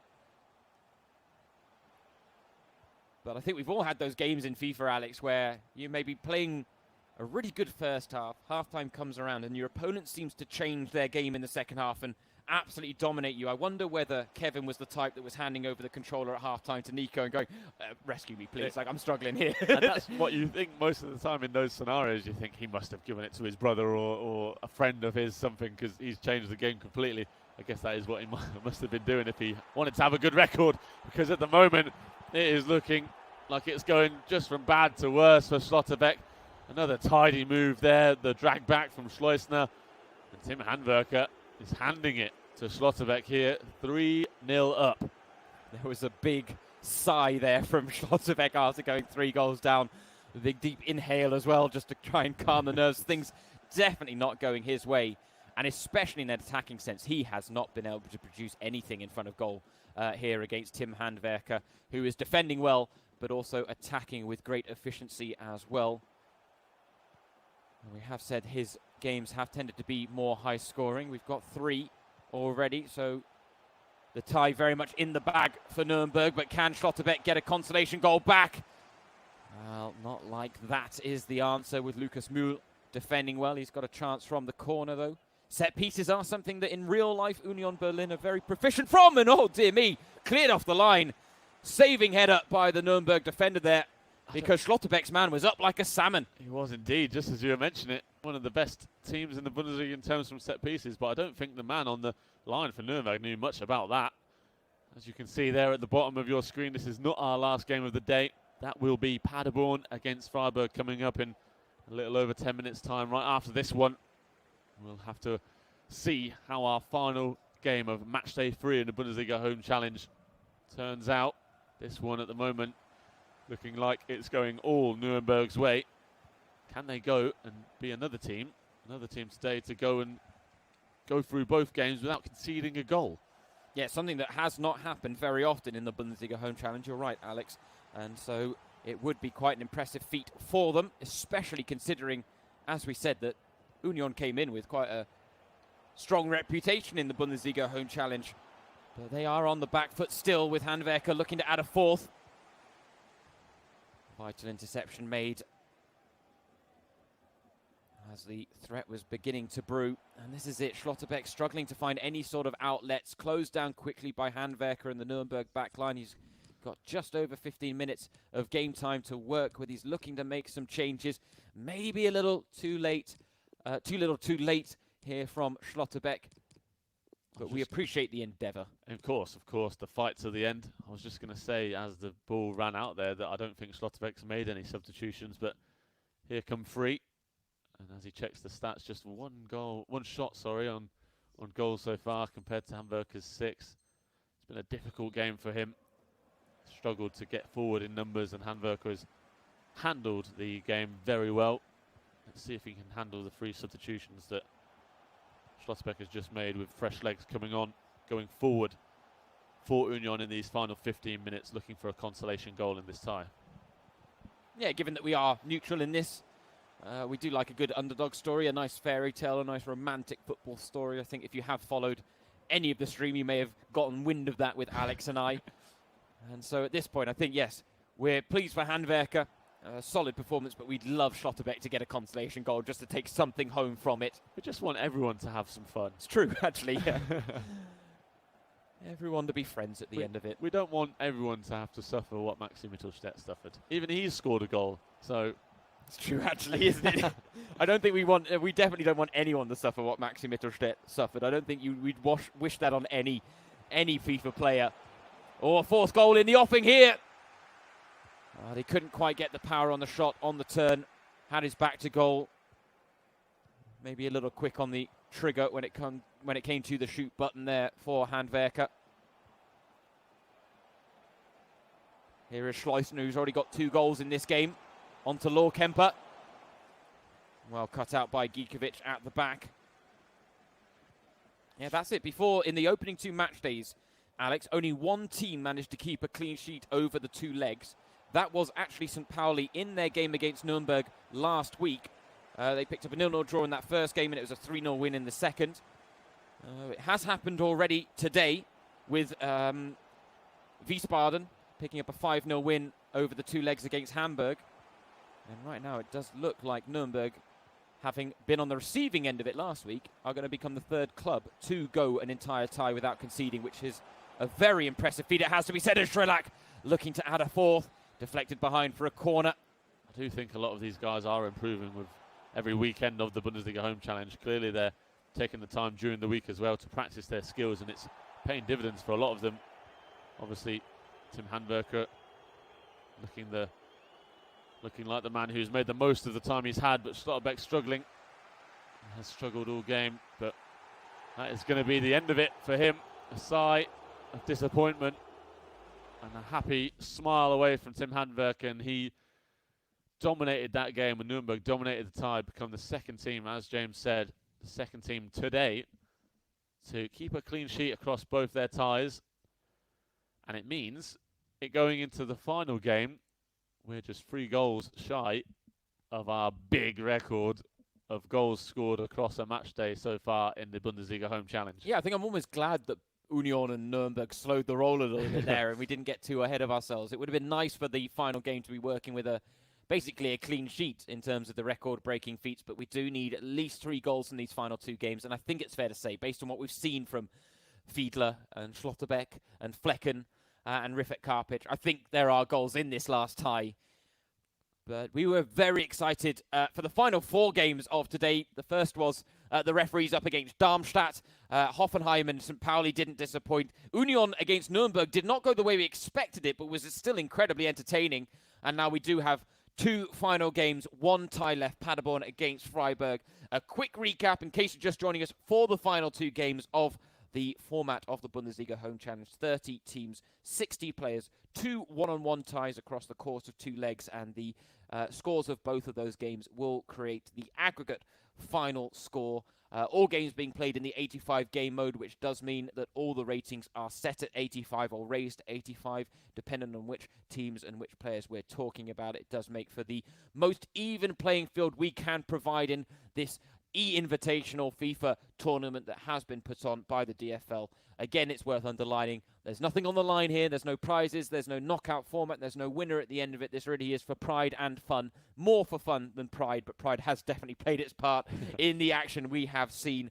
But the fun element of this is what we are really trying to focus on. And it's what Alex and I, in our capacity as your host for the Bundesliga Home Challenge, are hoping to add to. And we hope we are doing that because we have had a thrilling ride so far throughout match day 3. As we've said, we are 3 goals away from breaking the record for a single match day in the Bundesliga Home Challenge. We set the bar on match day 1, we broke it on match day 2. We set the bar on match day 2, and it looks like we are going to break it on match day 3 again. And as you see there, 2 games left to go, and 2 that we have been eagerly anticipating. We talked about Freiburg at length, and there is a reason for that. From match day 1, they have decided to stick to their guns. They've put out 2 professional footballers on every single match day. They have given us thrills and spills and entertainment value. Ohne Ende, as they would say here in Germany, without end, just to translate for those of you at home who may be tuning in hoping for an English stream as opposed to a translation stream. But we are expecting the goals to continue rolling, and we are excited for both of these games. But I think it's fair to say we're very excited about the prospect of the first, Alex, because it's something that we've wanted to see. We haven't seen it as often as we'd like in this tournament, but there have been some wonderful highlights that have come because of it. and that is an esports pro taking on a professional footballer. This is arguably one of the big points of this crossover event, was for the two worlds to collide. We're seeing in this first game Lukas Fiedler taking on Nico Schlotterbeck. We've talked about Schlotterbeck's pedigree and his goal-scoring form in this, but this is a test of a very different dynamic for him, isn't it? It is indeed, because he came up against Mocky in his first game in the Bundesliga Home Challenge, who, of course, has represented Wiesbaden in the virtual Bundesliga, but is, like him, a Bundesliga professional player. So he's not a full-time esports player, and of course he played Maxi Mittelstädt last week, as we have so famously spoken about, that 11-1 win that he picked up. And now, after that big dominant win, he has swapped around with Mark Flecken, and he will be going up against the esports pro, in this case a full esports pro in Lukas Fiedler. And his story is also really, really fun, because he is not representing Paderborn in the virtual Bundesliga. He instead won a tournament, the first ever Paderborn FIFA tournament in December of 2019, became the city's champion, and because of that he has been able to represent them in this tournament. The 17-year-old, he's had a mixed bag in this Bundesliga Home Challenge so far. He lost 4-1 to Elias in the first game for him for Paderborn, and then he brought out a nice 4-0 win against Wiesbaden's Bremo. So he's had a mixed bag, and he'll be looking to make sure that he makes the most of his status as the esports pro in this game, coming up against Nico Schlotterbeck. And he won't want to be one of the very few esports players who have suffered defeat against a Bundesliga professional so far in the Bundesliga Home Challenge. We haven't seen it very often, but I think if any Bundesliga professional football player is going to be capable of it, Nico Schlotterbeck might be one of them. And we've spoken about hype around players, the likes of Munas Tabor and Nassim Bouyelab, but at the moment there's not much more hype around anyone other than Nico Schlotterbeck, considering how he demolished Maxi Mittelstädt last week. Yeah, no mercy shown. Absolutely no mercy shown by Nico Schlotterbeck. And he did talk about it after the game, because RAN, we've talked about RAN, they are someone that are hosting the Bundesliga Home Challenge here in Germany, and they are very well known for their esports coverage. They've been doing live streams where after the games they've been getting the players to come on for interviews. They tried to get all four players from that Hertha Berlin tie against Freiburg on Discord for a chat afterwards. It didn't quite work out for Mark Flecken, unfortunately, but Elias N97, Maximilian Mittelstädt and Nico Schlotterbeck all turned up on the show, and that was it. Nico Schlotterbeck wasn't looking to rub the salt in the wounds too much of Maxi Mittelstädt, and he did say that he felt in that game that it was actually a little unfair on Maxi Mittelstädt that he was paired against Schlotterbeck when there was such a big discrepancy in their skill levels on FIFA. And he did also point out that he felt that in that game, everything seemed to go his way. It seemed like every attack ended in a goal. And that was, I think, what blew us away. Because it's funny, as a commentator in the non-esports world, but in the esports as well, you're kind of told not to go too all out for the early goals in case there's more, right? You always want to build up, build up, build up. How you're meant to keep building to 11, I don't know, Alex. Because by the time it got to about 7, we were just feeling really sorry for Mittelstädt, weren't we? It quickly got to that point of feeling sorry. And as you say, when who can ever actually plan to see 11 goals go in one game, even in a FIFA game as well? And Schlotterbeck saying, as you pointed out about Maxi Eggestein, poor him being put into that situation. Obviously, I guess the producers or the planners didn't quite expect Schlotterbeck to be of that level. He said he could hear Maxi on the microphone as well, and how unhappy he was. So obviously, he's got a big reputation to build from here. And now it could be, as you say, Schlotterbeck's biggest test, perhaps, coming up against Lukas Fiedler, who, although 17, although not a virtual Bundesliga professional himself, is definitely one of the most talented young guys around in the German scene, and has quickly made a name for himself in the last few months. And he'll be looking to make sure he doesn't become another of Schlotterbeck's scalps in the Bundesliga Home Challenge. As we get things underway here, Freiburg in the... trying to work out what colour exactly it is that you would say. Maybe purple with neon green, and then Paderborn in the neon green. Yeah, some very eye-catching kits on show here. Vibrant. Vibrant, to say the very least. But you are right, I think that is a purple and neon. Very untraditional colours being chosen by a very traditional club, SC Freiburg. But interesting the fact that that's the kit that Schlotterbeck goes with. I think it's their, I want to say 4th kit, actually. I was going to say that as well, I don't think it's even their 3rd, but don't quote me on that. But either way, We are all eyes on Nico Schlotterbeck right now to see exactly what he can produce. And he's trying to get himself on the front foot early. Well read by Fiedler, but he's won it back here with Peterson. It didn't take him long to open the scoring against Maximilian Mittelstedt. Great chance here for an early goal, and he's got it as well, slipping the ball under the keeper. Nico Schlotterbeck picking up where he left off on match day 2, and it's an early goal for the Freiburg man. And it's that man again, the man of the hour for him in this game, Lukas Höhler. Scored a double hat-trick for him in that win over Maxi Eggestein. He said that the Freiburg lads were chatting in the WhatsApp group about that win, but there wasn't a word from Höhler about his impressive performance for Schlotterbeck. Maybe he's watching this one now, seeing himself score a goal for his teammate, and he's going to send a little congratulatory message to Schlotterbeck. We'll have to wait and see, but what a start for him to go ahead early on like this. Well, I tell you, if Fiedler hadn't caught wind of the hype from last weekend, well, he's got a good taste of it now. Schlotterbeck showing exactly what he's all about in this game, and really now underlining what we thought about him already in terms of where his level of FIFA was at, because he has been exemplary at times in this tournament. And if anything, you've now got to give Mocky credit for getting a 2-2 draw against him in the first match day, it has to be said, for Wien Wiesbaden. That was one of those results at the time we didn't really know what to make of. It was a professional footballer up against an esports pro. I think we're now looking at that result a little bit differently, it has to be said, from match day 1. But right now, Lukas Fiedler struggling to have an answer for what Schlotterbeck's providing on the pitch. The virtual world, it's going well for Schlotterbeck, and an early second, dear oh me. Well, what can Fiedler do? That's the question for me, because he would have come here with a game plan. He'd have known that Schlotterbeck was coming in with a reputation. That 11-1 win behind him. But already 2 early goals inside the opening quarter of an hour, and Fiedler with his back very much up against the wall. There's nothing you can do about classy goals like that. Just outstanding. The composure and the ability to spot that. Oh, what a fantastic pass that is, though, from Fiedler. And what a game we are having here. 18 minutes gone, it's 2-1.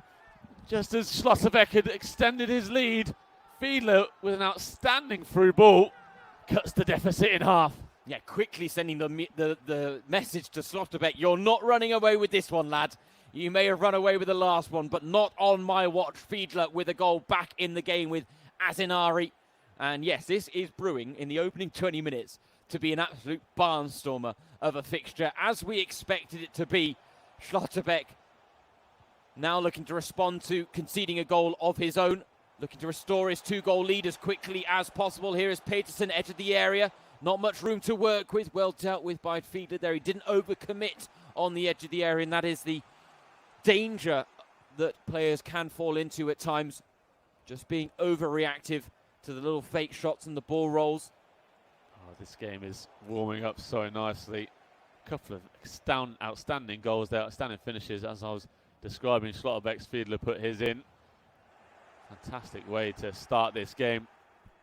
And long may it continue. I think it is going to continue whether we like it or not. These guys, highly competitive and clearly so good at this game. This is, as a FIFA fan, really enjoyable to watch, to see how these guys play. Yeah, it was funny last week in that RAN interview that we've referenced a couple of times, Alex, Nico Schlotterbeck was asked right at the end whether he'd consider featuring in the virtual Bundesliga next season for Freiburg. Now in Germany he said mal schauen, which basically means we'll see. But right now, I'm starting to think we need to start a petition. We need to start the campaign. Schlotterbeck for the VBL in 2021. And let's see whether we can get that ball rolling and maybe apply a bit of pressure on the 19-year-old to make this crossover a little more permanent next season, maybe, because he is acquitting himself so well. Right now, though, this is game on. And Fiedler with a chance to make it 2-2. Disappointing finish in the end. That power bar, that was a tame hit. Another outstanding through ball. That is some superb work from him in threading the needle of the Freiburg defence to push the ball through into the attack. But as you say, the finish just lacking a bit of power there for Fiedler. Going straight at the goalkeeper. Flecking in between the sticks, and great chance to get level before the break. But Schlotterbeck's had to defend a bit in the last 10 minutes or so, and now he's been able to attack before the break. End-to-end stuff once again between these two sides. Highly competitive game here. Yeah, this isn't brewing into its normal esports routine. This is going to be end-to-end and very open by the look of things, with both players looking to put the impetus and the onus on their attacking play. And it's certainly proven an entertaining combination so far in this one. Things have just quieted down after that frantic start, though. I just wonder whether it's a case of, we just need to settle the nerves a little bit after what was a fast-paced beginning to proceedings. But here, a chance for Pröger, well blocked at the back by Schlotterbeck. Now looking to move the ball forward through the lines. Peterson with the layoff to Höhler. Those two have a lovely understanding for Schlotterbeck. The 1-2 seem to be coming off all the time. They're in the right positions, constantly making themselves available for Schlotterbeck to capitalise on. Höhler with both goals so far in this game. We just said in the last game he got that double hat-trick against Mittelstedt, proving once again here that he is the key man in attack. But so many options, as you said, James, and he really is a master of the art in terms of threading the needle through a defence and unlocking the opposition's back line. He's done it twice so far here, but in the last half an hour or so, it has been Fiedler who's looked most likely to score again.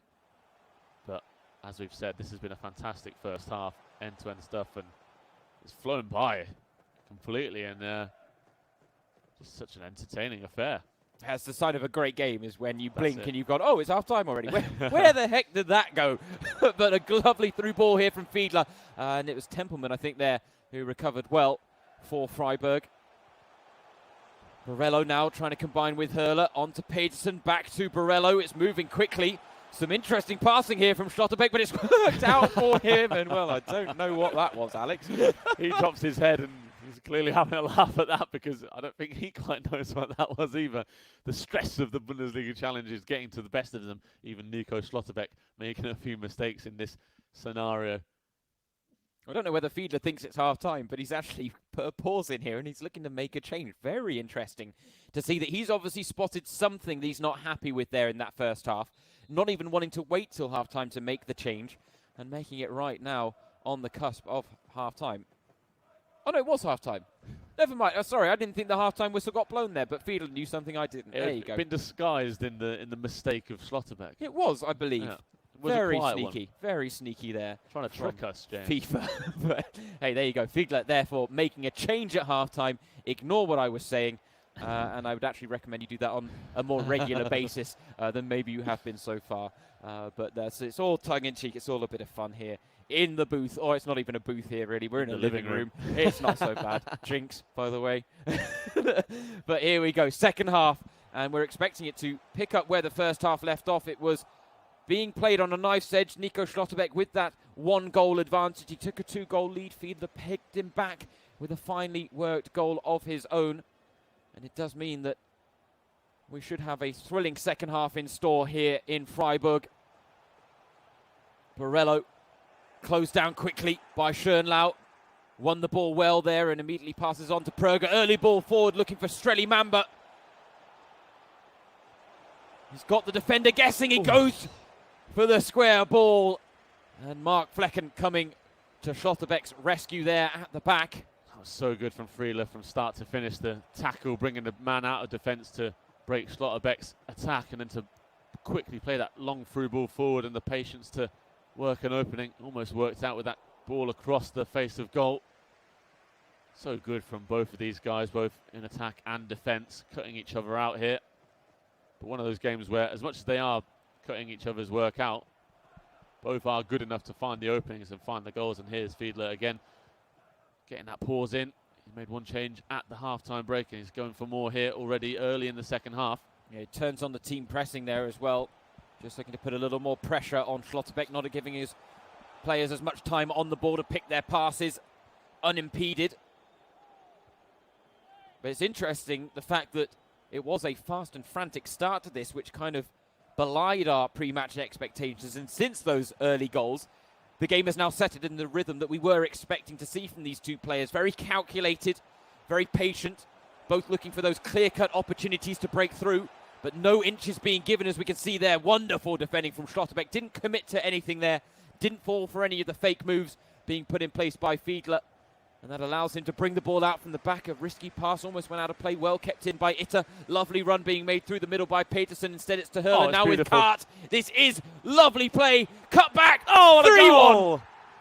Unbelievable from Nico Schlotterbeck. What a player he is. 3 goals, a hat-trick for Lukas Höhler. He got a double one last week. 9 goals in his 2 games for Nico Schlotterbeck. And that may well have been the pick of the bunch because of the work from Kat in the build-up, the ball roll around the goalkeeper, the pass back. It was beautiful stuff. It was also, I just seemed to be expecting the pass to go to the other player every single time, and it went the opposite. It was a reverse pass, it was a cutback, whatever it was.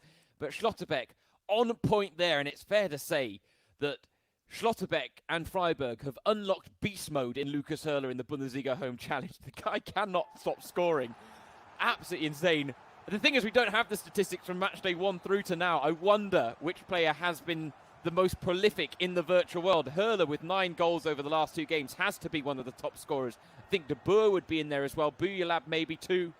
But right now, Höhler, with a strong case for being the Bundesliga Home Challenge's top scorer, much thanks to the work of Nico Schlotterbeck, who now has 9 goals with the Freiburg striker in his last 2 games. And it has to be said, at 3-1, very difficult to see Fiedler getting back into this, at least to get a positive result. And Schlotterbeck really even further bolstering his reputation now in this Bundesliga Home Challenge, Alex. 100%. He's playing well with Höhler and making him one of the most important players in this Bundesliga Home Challenge. But he himself, in control of the sticks, has been one of the most impressive performers so far in this game. And I think, as you said, 20 minutes to go, it's going to be difficult for Fiedler to come back unless Schlotterbeck loses some concentration and makes a few mistakes. He's going to have to stay patient and concentrated in this game to make sure that Fiedler doesn't come back these moments. He just had to get that away there under a bit of pressure. He smiles away. He knew what was coming there. Fiedler is pushing his men forward, going all out attack now, really. Yeah, winning it well. He's got to apply the pressure in the final 15 minutes. Fiedler. It's now or never for the Paderborn man. But again, such an impressive performance overall from Schlotterbeck to be pegged back like he was, the 2-1. He's kept his composure and kept on top of the game, and he keeps pushing forward for more. Obviously, the only way he can score is through Lukas Höhler, but it was almost an own goal there from Paderborn. That was a heart-in-mouth moment if ever I've seen one in FIFA from Fiedler there. Both players having a weird look about themselves when that happened, but that would have been one of the more awkward goals we've seen scored. Here's Höhler again, looking for number 4, tricking his way through. He had to go for goal himself. No point being unselfish with Höhler, just go for goal. He has been a goal-scoring machine. And just again to reiterate, this really is just so impressive from Nico Schlotterbeck. I'm sure a lot of the esports guys will be watching this or will have hearing about his performances and will be very interested to see who he comes up against next weekend, because it could be one of our big matchups if he does get a big name in the esports world. It'd be really fun to see him against some of the best of the best. Although I'd say, I was thinking about this, I wouldn't say no to seeing him against Buyalab or De Boer. That would also Maybe be we really could have fun. a Baden-Württemberg derby between Hoffenheim and Freiburg next time out and get Schlotterbeck against De Boer. That would be a tasty prospect indeed, it has to be said. I'm already excited about next weekend, and this one hasn't even finished. And we don't even know what the fixtures are next weekend either. That's the brilliant thing about this. They all get announced early in the week. Alex and I find out when you guys do as well. And it's always the first thing we text each other via WhatsApp, and it's a quick look at the fixture list as who we're looking forward to. This was one of the games that we were most looking forward to, and I think we've been proven right in our pre-match expectations. But that was a great chance for Fiedler that you think, had he scored, could have made a very dramatic ending to this game. Definitely. Now it's really hard to see him rescuing anything from this. That's it. There's time ticking away. He doesn't have much of it left, and I think he just rushed that chance a bit there. He played the through ball, and Schlotterbeck committed his man to the ground. And I think if Fiedler had taken his time and maybe taken another touch, he could have got away from the Freiburg defender and had a cleaner shot at goal. But in the end, it's saved well and put behind for a corner. Unless he can score from this here, it might be difficult for him to get back into this game. Oh, it's a great chance as well, and he knows it, Fiedler. Brilliant save from Flecken after the near post header. He's looking for it again here. Chance still alive for Fiedler and Paderborn. That's an interesting pass. But it's actually worked out well for him. He had time and space to turn. He rushed the shot in the end. You can see the frustration of Fiedler swinging around on his chair. And that, I think, will be the end of that as we approach the 90th minute. And Nico Schlotterbeck, impressive performance once again. Superb outing for him. He's looking to cap it off here. I was going to say he's not done yet, Alex, but the pass doesn't quite come off the first touch, letting him down. Shouts for a penalty from the home crowd. Nothing given by the referee. But Nico Schlotterbeck, take a bow, son. Reputation in the Bundesliga Home Challenge further enhanced, building on that ridiculous 11-1 win last weekend against Maximilian Mittelstädt. This time he was pitted against someone of his similar caliber, and he still comes out with a very impressive 3-1 win against an esports pro. I'm telling you, Alex, this campaign to get him in the virtual Bundesliga, I'm going to be taking this very seriously from now on. 100%. He's one of the many from this Bundesliga Home Challenge who we have been mightily impressed by. And I think it's fair to say that we are not the only ones who will be joining that campaign to get some of these guys involved in the virtual Bundesliga. And this is one of the unexpected pluses and positives that we've seen from this. It was meant as an invitational tournament, meant as a bit of fun for these guys, these FIFA playing Bundesliga professionals to get involved. But some of them are building themselves really big reputations in the esports world, especially Nico Schlotterbeck, and the fact that he's just got himself a big, confident, comfortable win over one of the best bright young talents in the esports game. Yeah, I think it's funny the lessons we have learned. We've learned that Leverkusen don't have good FIFA players. We have learned that the FIFA level in Freiburg is of an elite caliber. And Flecken's no mug either. You know, he's proven himself a very proficient player in FIFA as well. He's not at Schlotterbeck's level.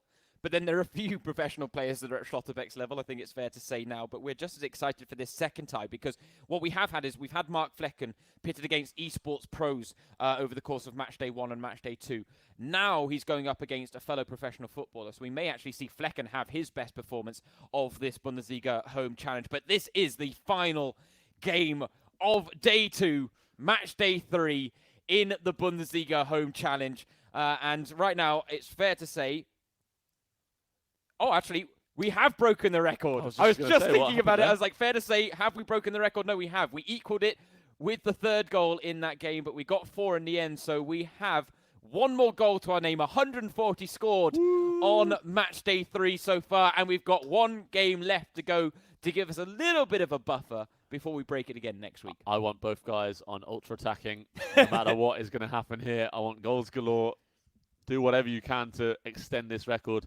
But in all seriousness, you did mention it. Flecken is no mug at this game either. And I'm glad to see him come up and swap with Schlotterbeck, because you could see in that 6-1 defeat to Elias of Hertha last week that frustrations were showing for him.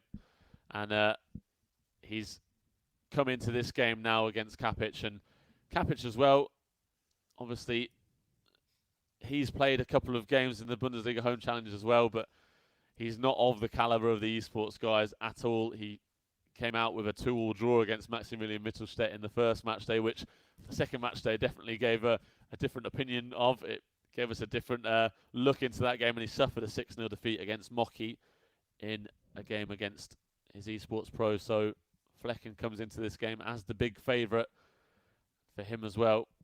We asked him what his new hobby was as he's come into isolation, if he's picked anything up in the weeks that he's had free. He said, "No, I've not really had a new hobby, but the PlayStation has been on and has been running non-stop once again," which is obviously fun to see. That's what we want to see. And another thing we picked up that I want to just mention before we got into the game about Mark Flecken is we asked a lot of the players about their favourite ice cream flavours, and his is one that I'm definitely going to put on my little list of things to try when isolation is over, because we asked him what his favourite was, and he came up with coffee and banana, which he says is a world-class combination. Now, I'm just speaking from personal experience, James, and I have never in my life imagined that coffee and banana could be an interesting and good ice cream flavour, but I trust Flecken's word, and I'm going to give it a go. Well, that's exactly it. I wouldn't have picked that out as my go-to combination either, but now I am intrigued, based on the fact that he is so hyped about it, calling it this world-class combination.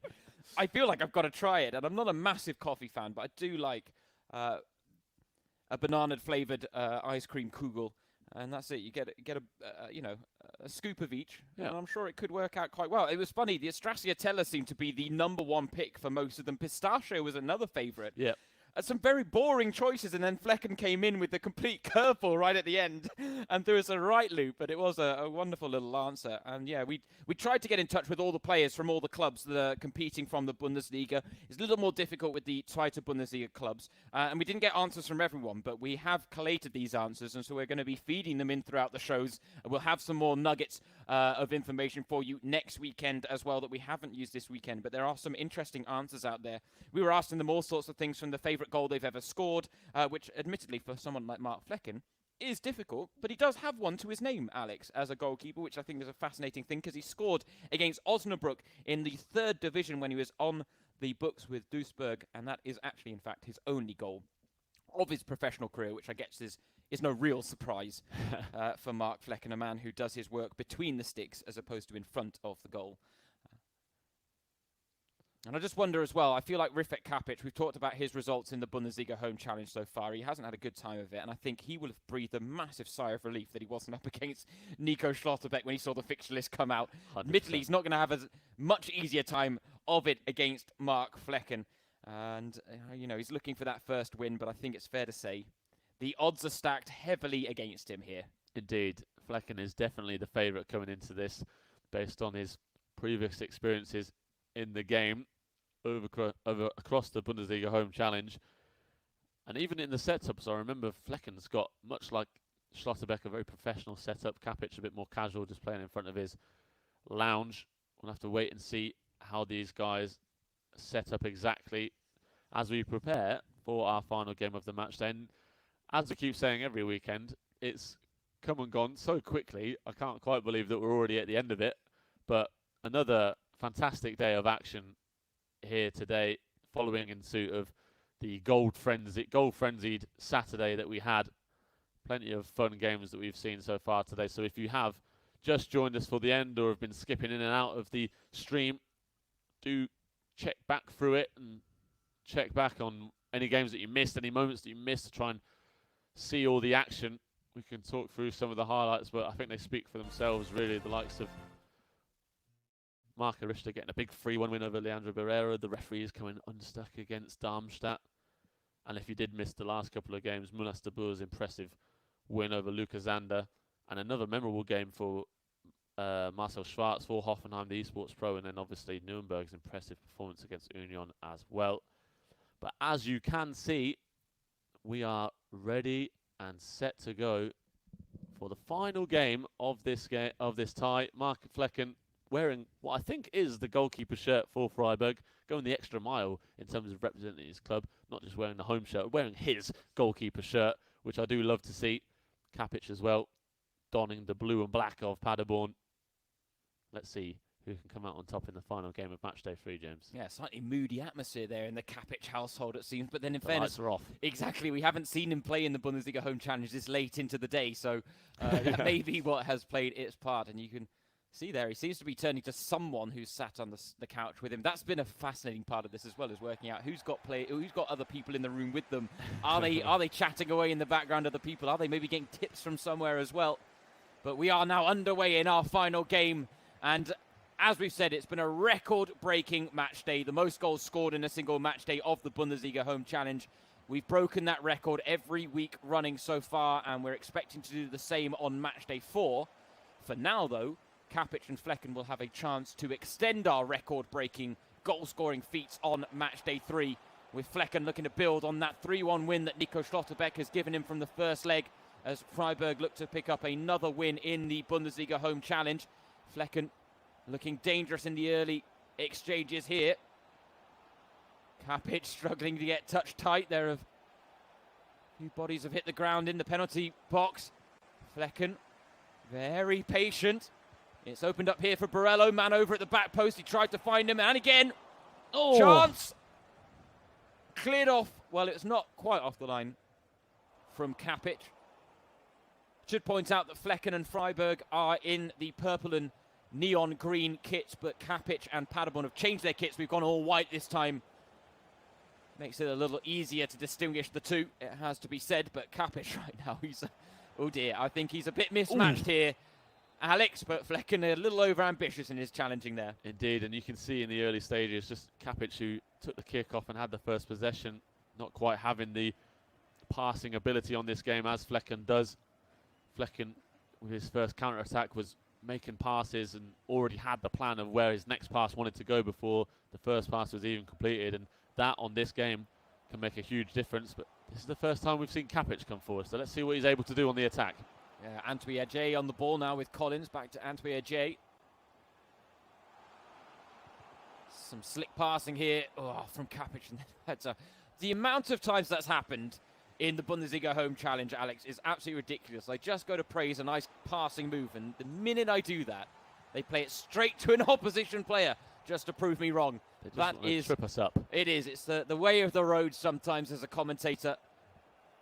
You curse yourself in the end more often than not.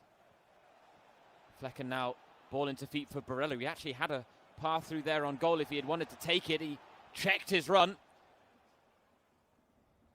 And that just took a bit of the sting out of that attack from Mark Flecken. A man who has a unique association with FIFA. He is known as the FIFA fail goalkeeper. Right now he's got a bit of goalkeeping to do. Unfortunately, Kapic can't hit the target, so the keeper untested there. But Flecken was on the receiving end of one of the more bizarre moments in Bundesliga history when in the second tier, while he was still on the books with Duisburg, there was a disallowed goal for Duisburg at one end, and the opposing team quickly pumped the ball down the other end. His defender, under pressure from an attacker, actually looked to head the ball back to Flecken, hoping that Flecken could come and collect. The problem was Flecken had turned around and gone to get his water bottle out of his goal, completely lost track of the play, and the ball ended up in the back of the net. A rather embarrassing moment for Flecken. He did make the best of it. He auctioned the water bottle off for charity, raising just over €1,000. So a nice moment, but one of those more unique moments in Bundesliga history. And he's hoping to maybe put a bit of an asterisk next to the FIFA notes in his Wikipedia page by proving himself proficient in the Bundesliga Home Challenge. And this one has so far been a bit end-to-end between him and Kapic. I was going to say that exact phrase, very much end-to-end. Both guys getting attacking moves going. Kapic has looked good as well when he's gone forward, so he's definitely improved since his opening couple of weeks in the Bundesliga Home Challenge. Now's a nice open again for him down the right with Jans. But Flecken, once again, as he has done so far today, defended well in front of his own goal. Maybe offside here, but he is offside. Just an opening there, but the offside flag is raised. Yeah, interesting to see there. Flecken seems to have stay forward as the option and the tactic selected for his wingers, because he's got three men up at the front line at all times, which is going to help him maybe break from the back if he can pump that ball long, something maybe that Kapic A isn't expecting and B won't have set anything up for to combat, and that could actually be a huge benefit for Flecken. Those are the differences that can be made with your game settings sometimes and your approach, and it does suggest that it's quite a gung-ho approach from Mark Flecken, which bodes well for us in the goal-scoring department at the very least. Errant pass there, stops him in his tracks. Now a chance for Rifet Kapic to break on the counter. High line there from Freiburg, but he couldn't get the ball in behind over the top. He's doing well as Kapic so far, but as you said, he's just lacking a little bit of a calculated touch in his attacking movement. He's had the better of the possession, as you can see there in the top left. Flecken with the only 2 shots on target so far in the game, but so far he's just not been able to find the right passes to get through the Freiburg defence. Decision making a little bit lacking. Flecken has been equal to it in this first half.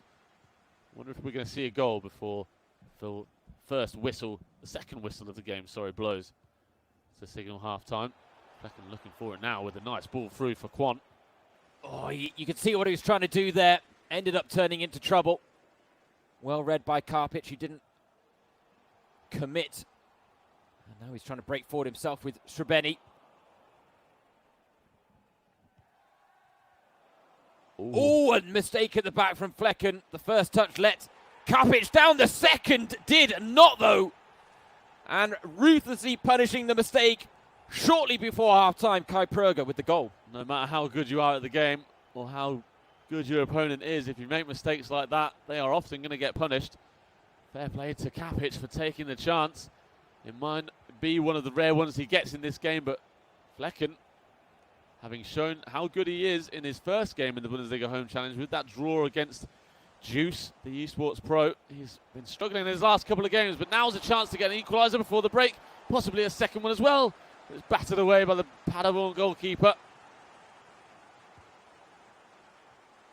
Karpic survives the scare. Corner comes in.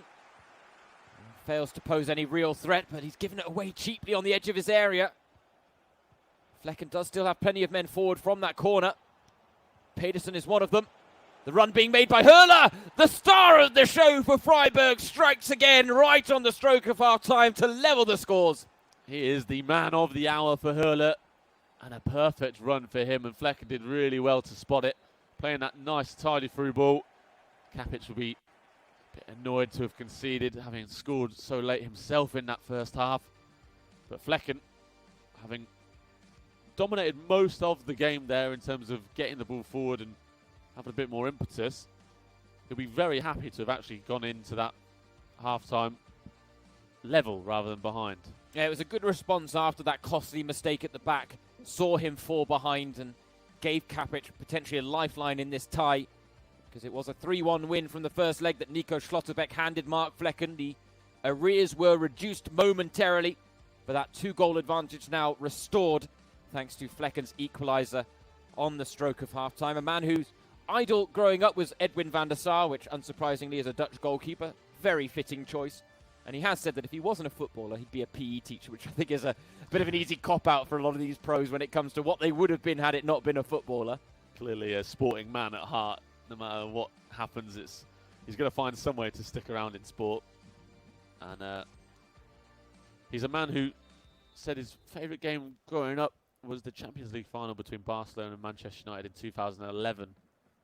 I'm not sure I believe that was the one in Rome where Messi scored that memorable header. Which actually, funny enough, not for Edwin van der Sar's best moment. There you go. He might have been watching that game because of Edwin van der Sar, but came out on the losing side that day against one of the best teams we've seen in modern footballing times, that Barcelona side under Pep Guardiola.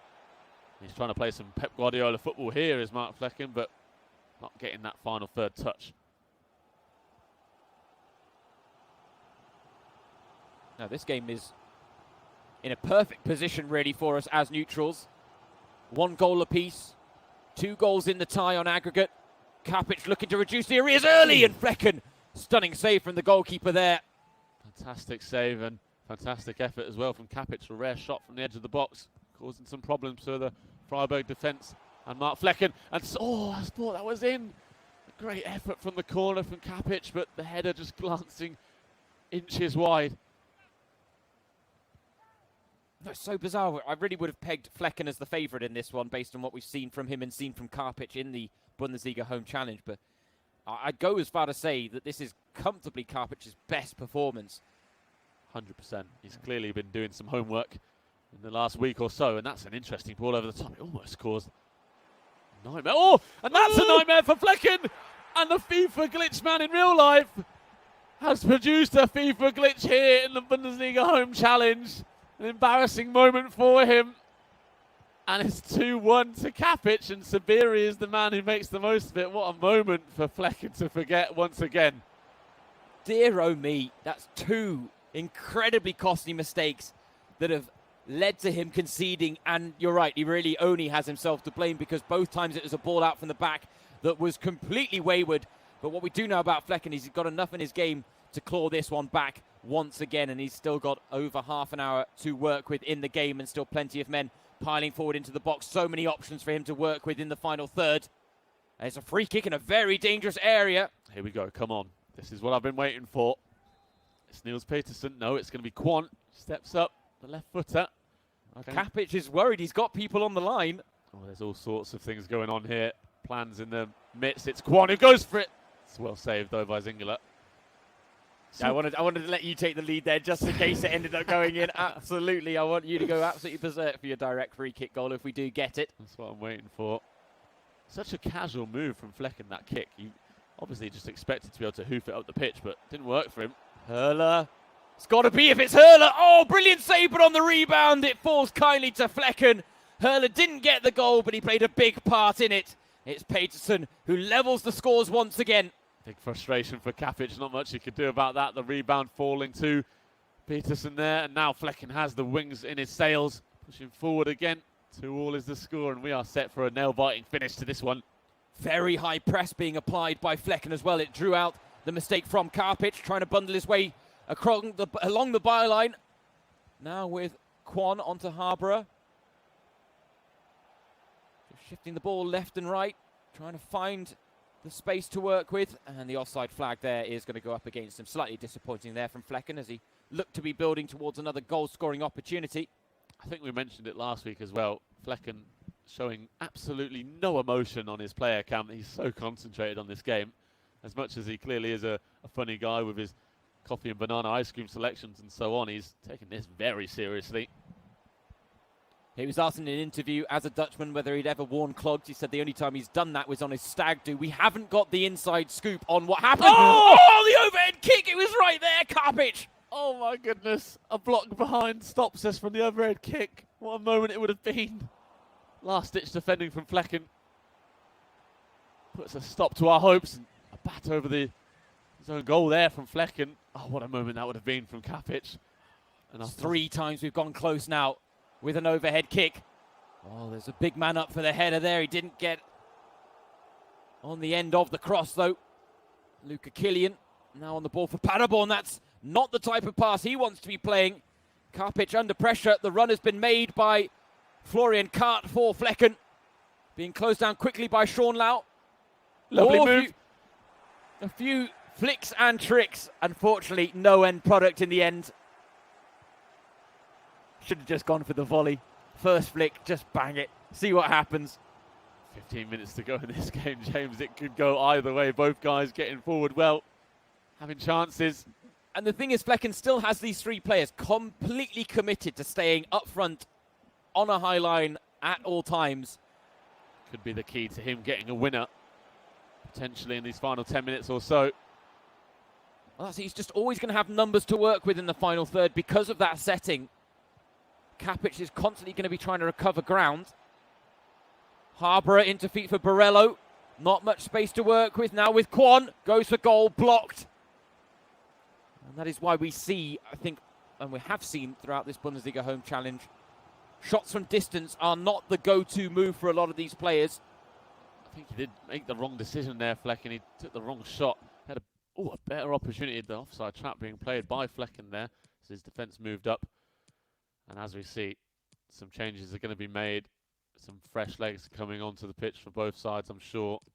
And we are set for a really, really interesting final 10 minutes here as we come towards the end of Matchday 3 in the Bundesliga Home Challenge. Yeah, don't go anywhere, ladies and gents. I think is the fair point to make at this stage of this game. 10 minutes to go. And it may not be enough for Paderborn to rescue the tie on aggregate. That 3-1 lead handed to Flecken by Schlotterbeck still intact, or at least the 2-goal lead still intact. But this has been a back-and-forth game, and quite frankly, let's take the aggregate score out of it. I want a winner in this one, Alex. 100%, I'm with you. And I really do think, either way, we are going to get a winner in this because both these guys are going hell for leather in front of goal. Neither wants to settle for a draw. Sabiri with a pocket of space on the edge of the area. Schlotterbeck quickly closing him down. Now with Collins. It's just cut out at the vital moment.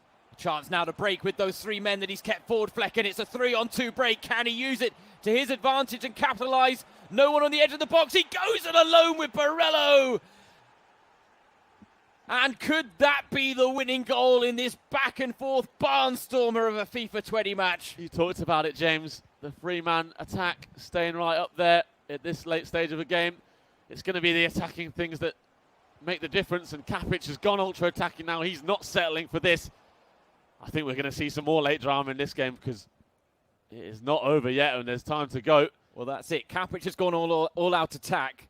It's going to leave him exposed at the back. I think there's another goal in this. I'd hazard a guess that it'll go Flecken's way, but I say that, and it's breaking nicely here for Karpic and Paderborn. He's got men over now in the middle if he can find them. What a ball! At the back post! Aye, the header. Unbelievable. I think he should have gone for a low-driven cross. We've seen how deadly they are.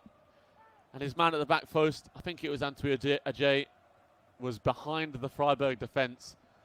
And could that be the chance that Karpic lets go begging? He had a moment there where he could have headed the ball to a teammate, but it doesn't come for him. Now Flecken bringing it forward. Can he get another chance to Icing on the cake. Oh, here's Luca Waldschmidt. Oh, he thought he'd got past his man there. Just recovers. Is there going to be one final chance left in this game for another goal? I guess not. It could be for Kapic if he can get this ball forward. He's going for it. Had to win that header though, and I think that is going to be that. That should shut up shot for Mark Flecker, but he could get a fourth man at the back post. Is Soloi! Oh, it's in! But it's not going to count. Oh, it is going to count! What's going on with these replays sometimes? I don't know, but the icing on the cake for Mark Flecken, the 6-goal thriller. He came from behind twice and then stormed out into a lead that proved insurmountable for Kapic. And what a fine way to cap off today's action, Alex. What a way for us to end today's action, just as you said it, James. 4-2. We knew these two games were going to be exciting. Schlotterbeck coming away with that 3-1 win. And this game, we were expecting it to be not a rollover for Flecken, but definitely he got the win that we were expecting, but it was a hard-fought one and more hard-fought than we had expected. 4-2 the scoreline in the end with a couple of late goals to win it. 2 goals in the final 10 minutes.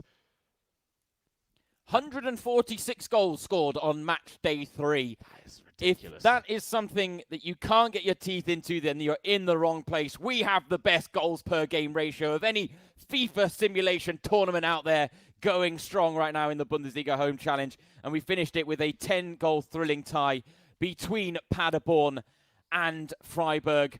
And so we have to say that is a fantastic way to close out the action. But can I ask you, Alex, before we say goodbye to our listeners and our viewers, what's the highlight been today? What? I mean, take your pick, really. You've got a plethora of options. Dennis Itakin didn't quite do the double, but that's okay. We've had some thrilling matches, high-scoring affairs, tight affairs. We've had, again, the full spectrum of FIFA experiences. But what stands out? What stands out for me, I think, is Hoffenheim's ability to come up against some of the best that we've seen so far and still get the win. Munas de Boer was behind against Luka Zander, up against it. He turned it around and got a big 3-2 win, and Marcel Schwarz did the same. You could see the passion on both of their faces, getting a big win for Hoffenheim, 6-4 overall against St. Pauli as well. And then on a personal note, really, really nice to see Marco Richter get yet another win in the Bundesliga Home Challenge, and of course, scoring with himself as well. Really, really nice to see. A big win for Augsburg, 10-1 over Mainz. But what a weekend we've had, James, yet again. Breathtaking, genuinely breathtaking. It continues to be the Bundesliga Home Challenge. It is a case of, as Alex keeps saying, expect the unexpected in this one. We've had upsets, we've had big wins, and plenty of highlights once again. And it sets us up so well for the final match day of the Bundesliga Home Challenge, which will be next weekend. We don't quite know what to expect. We don't know what the fixture list is, but if the Bundesliga Home Challenge from match day 1 through 3 is anything to go by, buckle in and join us again for that, because it will be quite a wild ride. But we close today's show on Freiburg, some of the big winners in the Bundesliga Home Challenge, coming out on top against Paderborn. Again, a record-breaking match day in the Bundesliga Home Challenge. It's been our pleasure to bring you coverage of it. A quick reminder again, we hope you and yours are all staying safe and healthy during this troubled time. Look after yourselves, stay safe, and keep practicing that social distancing. We will leave you for now. Alex and I signing out. We'll join you again next weekend. Take care, guys.